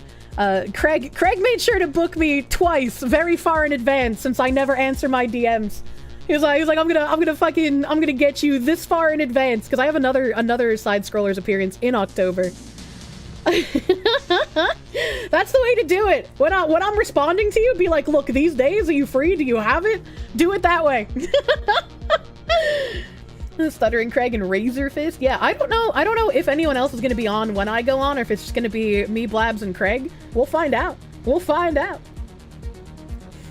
Craig has got it figured out. He broke the code of my lack of responses in DMs. Friday Night Tights when? I went on Friday Night Tights last month, I think? Last month? Could have used you this last week because Blabs was sick. Oh no! Getting up at like 11 a.m. in order to go on side scrollers is really hard for this old fox, alright? It's hard to wake up that early for me. The devs of Forever Winter seem based as fuck. They do. They really do. Their trailer was kind of crazy. 11 a.m. Yeah, their show starts at noon.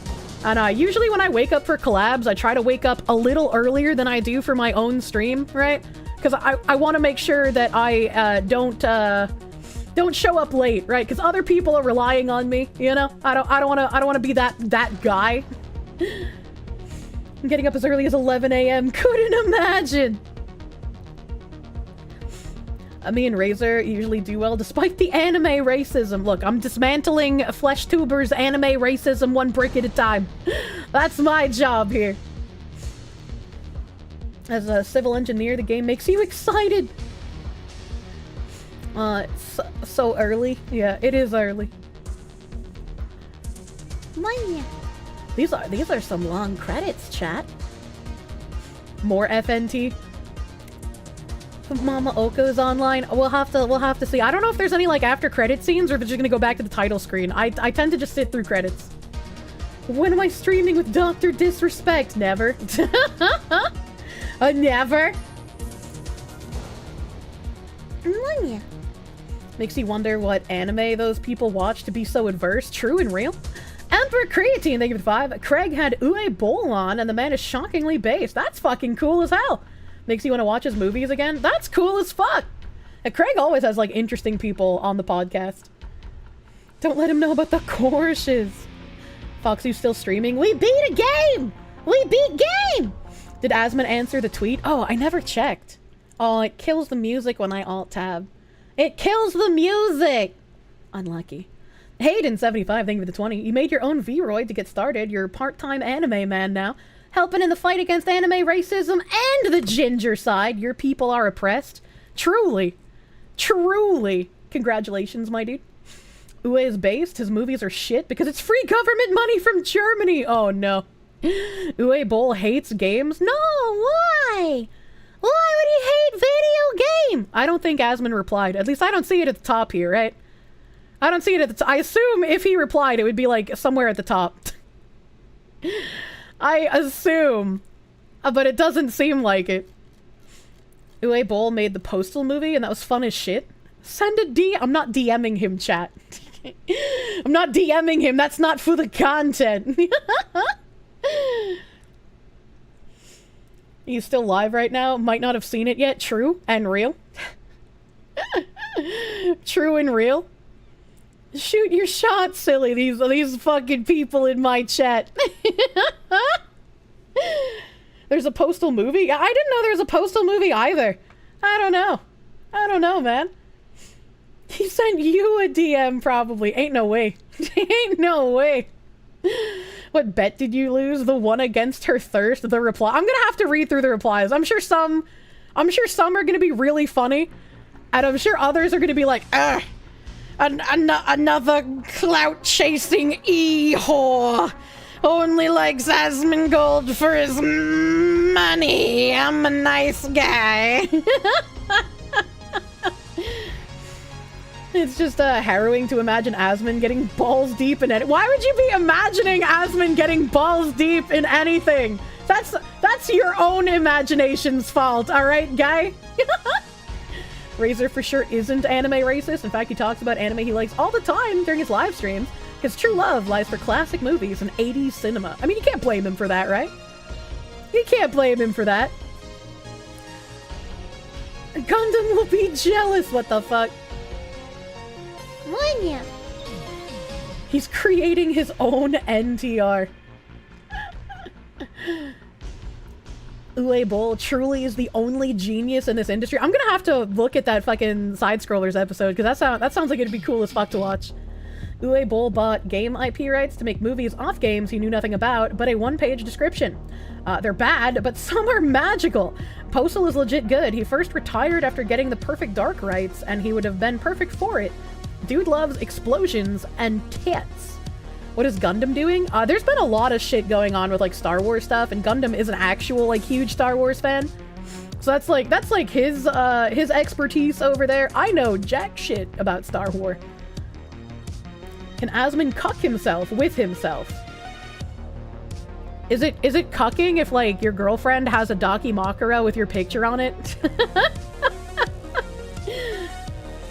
Your shelves are festooned with action movies, westerns, film noir, and comics that Razor Fist have recommended. Oh, you know what I can do? While we're, like, looking at these credits, I can fucking go and thank people. What am I doing? I'm fucking an idiot, dude. He did the whole thing where he boxed a bunch of critics and befriended the one teenager that boxed him. What the heck? There are only 3 movies that you need to know about Star Wars. Do I have a Daki of Asmongold? No, I have a Daki of Levi from Attack on Titan. Let's see here. Where were we? Pretty boy Jeremy, thank you for the 5. You love brain rot. Yes, you are the bad guy, Kirsche. I mean, if that guy wanted to get rid of the fucking communists, I feel like we are the bad guy, right? Mr. Squiggles, thank you for the 19-month resub. Thank you. MJ Jack O'Neill, thank you for the 2-month resub. Good lord, you're still streaming? Yeah, I was. Noble Heart 92, thank you for the 3 months of Prune. Thank you. No. Gaster, thank you for the Prune. Thank you for pruning. Gino Tama, thank you for the 21-month resub. Big huge.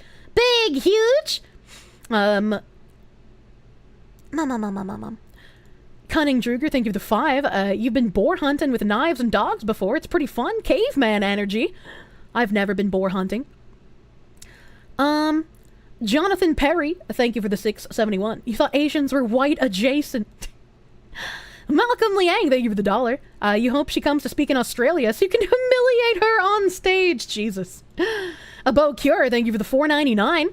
She sounds more soulless than you, and you're a ginger. Well, I mean, if anyone was able to detect people who don't have souls, it would be gingers. They're very helpful in that regard. It's like bloodhounds, but instead of sniffing blood, they're sniffing the lack of soul. Flying Thundercat, thank you for the 3-month resub, my dude. Thank you. Avalanche Grim, thank you for the 100 biddies. DEI cultists were/are not ready for our Oshi. I hate consuming corpo speak. Neon Suspenders, thank you for the 5. This has more connections than Charlie's corkboard. It's me. I'm the corkboard now. Squirmler, thank you for the subby bubby. CRZXCR, thank you for the prune. Thanks for pruning, my dude. Tsubaki Shinya, thank you for the 4-month resub. Thank you. Insolent, thank you for the 368. You mentioned wanting to see what her consulting looks like. Working on that right now. I'm not sure what you mean, unless you were also trying to grab that video for me. Laughing Spider, thank you for the 3-month resub. Thank you. Massive Doggo, thank you for the 690. But good boy points are for nuggies. True, I would love some nuggies. Dragon Lord 1472, thank you for the 5-month member. Thank you. Let's see here. Where are we? Atlick, thank you for the 368. Sup, Kirsche? Saw your Asmongold tweet. Just saying, there's a Kentucky real estate pro-chicken comic book creator. Would be a better choice, just saying. What is a pro-chicken comic book creator? What is that? What did you mean by this? Oh shit, things are happening. Return to the island and continue killing. Okay. I must break you. Success. Oh, now I can kill everything with my special ninja star. That's fucking cool. Be badass all the way.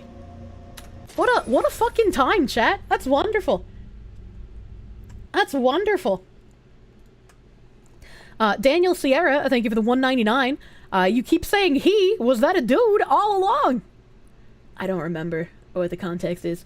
Vivo64, thank you for the 5 gift subs. Thank you. Wolfsbane, thank you for the 2. Mel and Jean aren't white. They're Jewish. Mel, Jean, who? What? Vivo64, thank you for the 2,000 biddies. Thank you. You like Blazing Saddles because you can defend your fondness of the movie using a Marxist lens or something. That was a very, very weird thing that guy was doing. A very weird thing. Wolfsbane, thank you for the 5. He has never seen Blazing Saddles. The MC becomes sheriff because of the villain. You know, the white guy. You know, like in Django Unchained.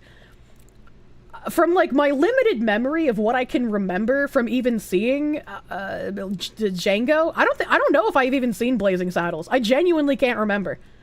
But, like, from my limited memory of seeing Django before, as, like, that guy seemed like he was just talking crazy shit. Are we watching Django after stream? I don't have that available. I can see, but I also need to make food. I need to make food. Bonheart Enjoyer, thank you for the member. Thank you, thank you. Domesticated Fatalis, thank you for the 8-month resub. Waco Kid, what does that even mean? Apparently Waco Kid is like a kid in Blazing Saddles. I was like, all of us collectively, I guess, forgot about that because I was like, Waco Ranch? Good food, thanks for the long stream. Oh, yeah. L Monster, thank you for the 2. Thank you. Zentetsu, thank you for the 193. Demand a different Inuit writer for every movie. Lil J, thank you for the 2 months of Proom. Thank you. Vivo64, thank you for the 7-month resub. Guy sounds like the ones having a long, in-depth presentation on why the author described the door as blue, when the author simply liked the color. True. D7 Origin, thank you for the 5. You know white people from Detroit that are blacker than this guy.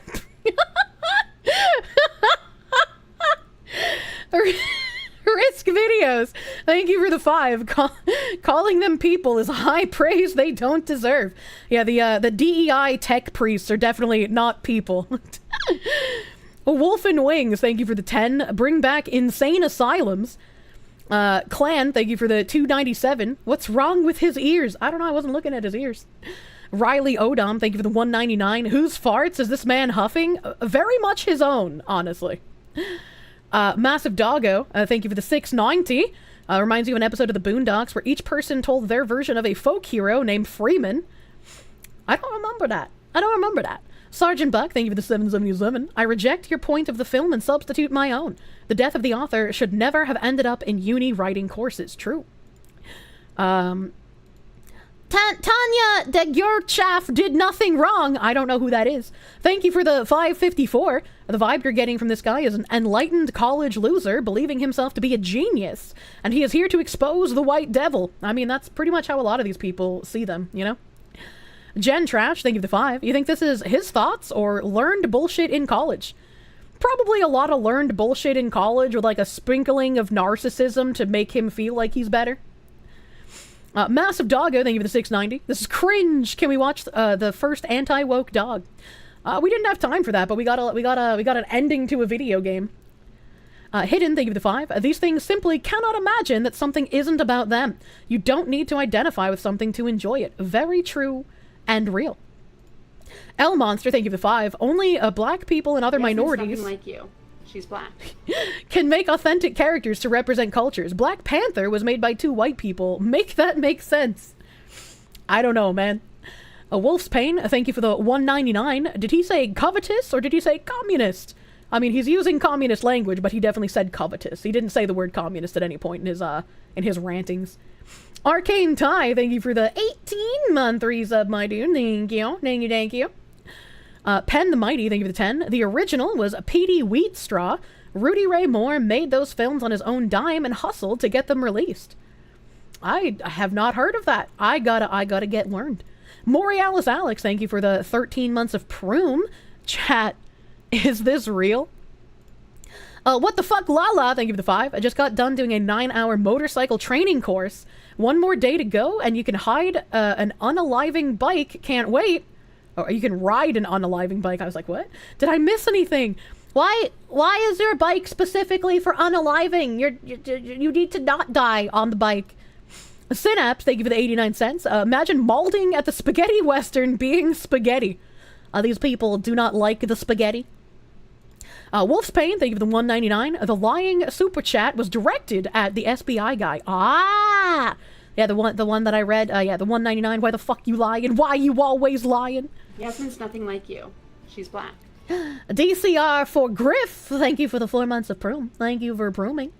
Ram, thank you for the $4.99. The next person to watch party Blazing Saddles on Twitch will be the last person. Can you be that person? Dreamcaster, thank you for the 2 months of Proom. No clip through, thank you for the 5. These people project so hard it's infuriating. Also, hi, Kirsche. Hi! Kierkor's demanding you make Kirsche slippers real merch. Well, I would suggest not doing that, because it would be weird if there were multiple. Guard Bros Field Desk, thank you for the 2 months of Proom. Thank you for Prooming. Cold Acid, thank you for the 100 biddies. The right people also enjoy the fuck out of Blazing Saddles. This guy is an idiot. True. The Wolfsbane, thank you for the $1.99. This guy needs to watch more 80s black films. He does. I've probably seen more than he has. Eli Clary, thank you for the 10. Do I support... I already read that. Thank you again. Emperor Creatine, thank you for the 5. Have I ever played Silent Hill 1 or 2? The TV static comment made you remember that when enemies appear, you start hearing radio static. I played whatever Silent Hill had the... Oh god. I know I played one Silent Hill, but I don't know which number it was. I remember the sexy face-caved nurses, and there was like a hospital. And that's all I remember. I also played The Room, and I remember The Room because it doesn't have a number in the name. Creeper Weirdo, thank you for the 2. But Foxu Assassins are white, don't you know? Oh, I think... I auto-corrected that in my mind to Assassins, but you just spelled Asians wrong instead.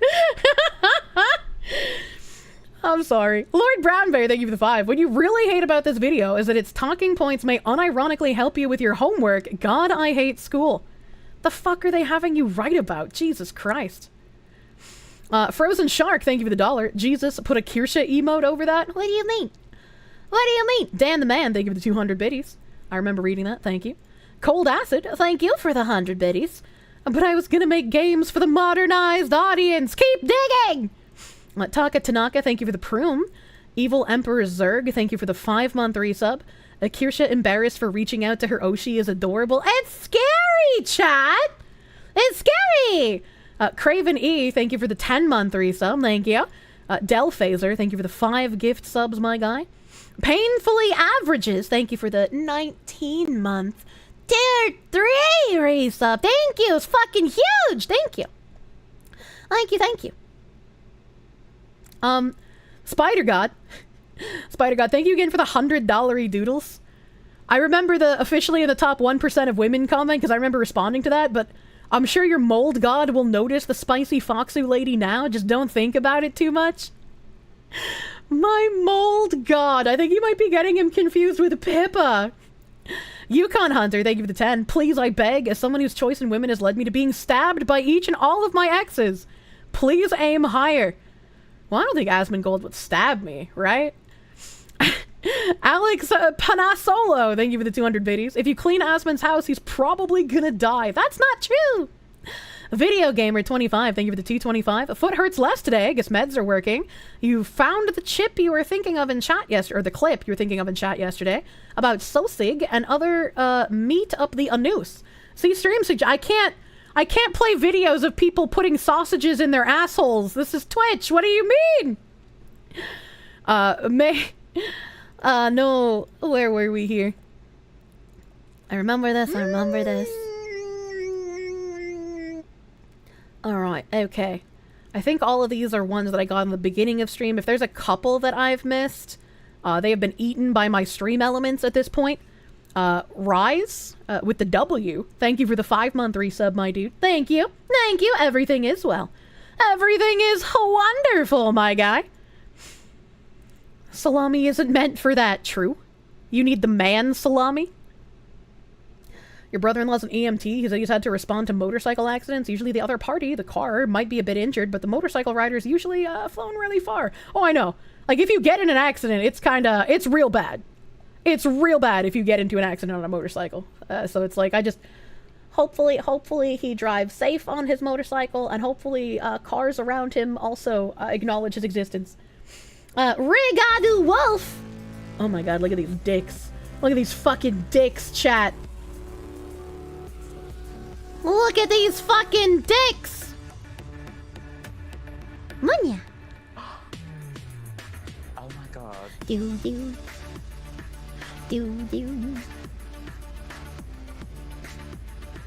I'm loving this. South Boot, you're kind of fucking crazy. 10,000 biddies? South Boot, thank you for the 10,000 dicks. That's a lot of dicks. That's slave dicks. I got cabana boys for days, baby. Thank you. Thank you, South Boot. Thank you. Ray Gadu Wolf, thank you for the 10. Hell, there we go. I knew it was about to happen. Love the stream. Forgive me if I shouldn't mention this, but I've covered her in the past. Have I heard about the new 90-page Google Doc released by an apricot tree? Fucking give him the command, chat! Give him the command! You know a guy that almost got killed on the motorcycle sitting at a red light because someone wanted to run the red light behind him? Jesus fuck. Why are people not capable of paying attention? See, if I was driving, I could pay attention. My issue, right, my issue is that I just can't tell how far away from things I am. Okay, let's see a homestead I can go touch here. Homestead I can go touch. Well, Osmongold seems to have stopped streaming. Is Pippa live again? Can I just do like a fucking third Pippa raid in a row? It's not Sunday. She should be streaming, right? No Pippa tonight. Pippa not stream. Fuck! How could she do this to me? She hates me! Well... It's been a hot minute. It's been a hot minute here. When did we last raid Grathu? I don't know. Should I raid the Eggy Man? I scare her. I don't scare the Benoy. I only scare her when I yell that I'm gonna rip her ears off, you know? Egg! Fuck the Eggman. Look, I know some people don't like the Eggman. He's had some pretty bad opinions on, like, anime and anime-adjacent things. Alright? Yeah,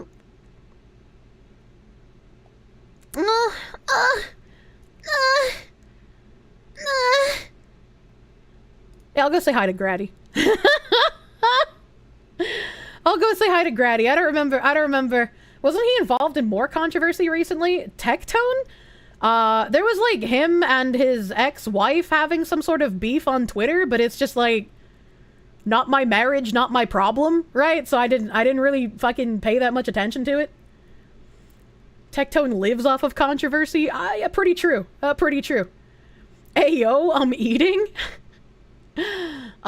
Wait, who the fuck is this? I just opened someone's stream in a tab and it like went to not the person that I clicked on. My browser's having a conniption. My browser's literally killing itself right now. Wait, you're thinking of Baru? Never mind. I have no idea what Baru's been doing recently. Ammonia. Bad takes on anime. All you know is he thinks the Chimera Ant arc in Hunter x Hunter was based, which is indeed a shit take. Or bad, which was a shit take. I never got through the Chimera Ant arc. I started reading it in the mangos. And then, I don't know, I just kind of fell off. We're gonna grab some gumbies with Grathu, I suppose. Do some Gumby grabbing with Grathu. Abonya! Maybe we can raid Shadow Legends. Look, I'm not in the middle of a sponsorship right now. No sponsorship. No sponsorship. Can you please say the N-word with the hard R in chat? Mods, explode that man's penis! Explode that man's penis for being too dumb to live! We're gonna raid Grathu. Behave for the Grathu man, chat. Give him the thick gumbies, and I will see you tomorrow. I don't know what the fuck I'm gonna do tomorrow since I beat this game, but we'll figure it out! We'll figure it out! Have a great rest of your night. Bye-bye. Bye-bye.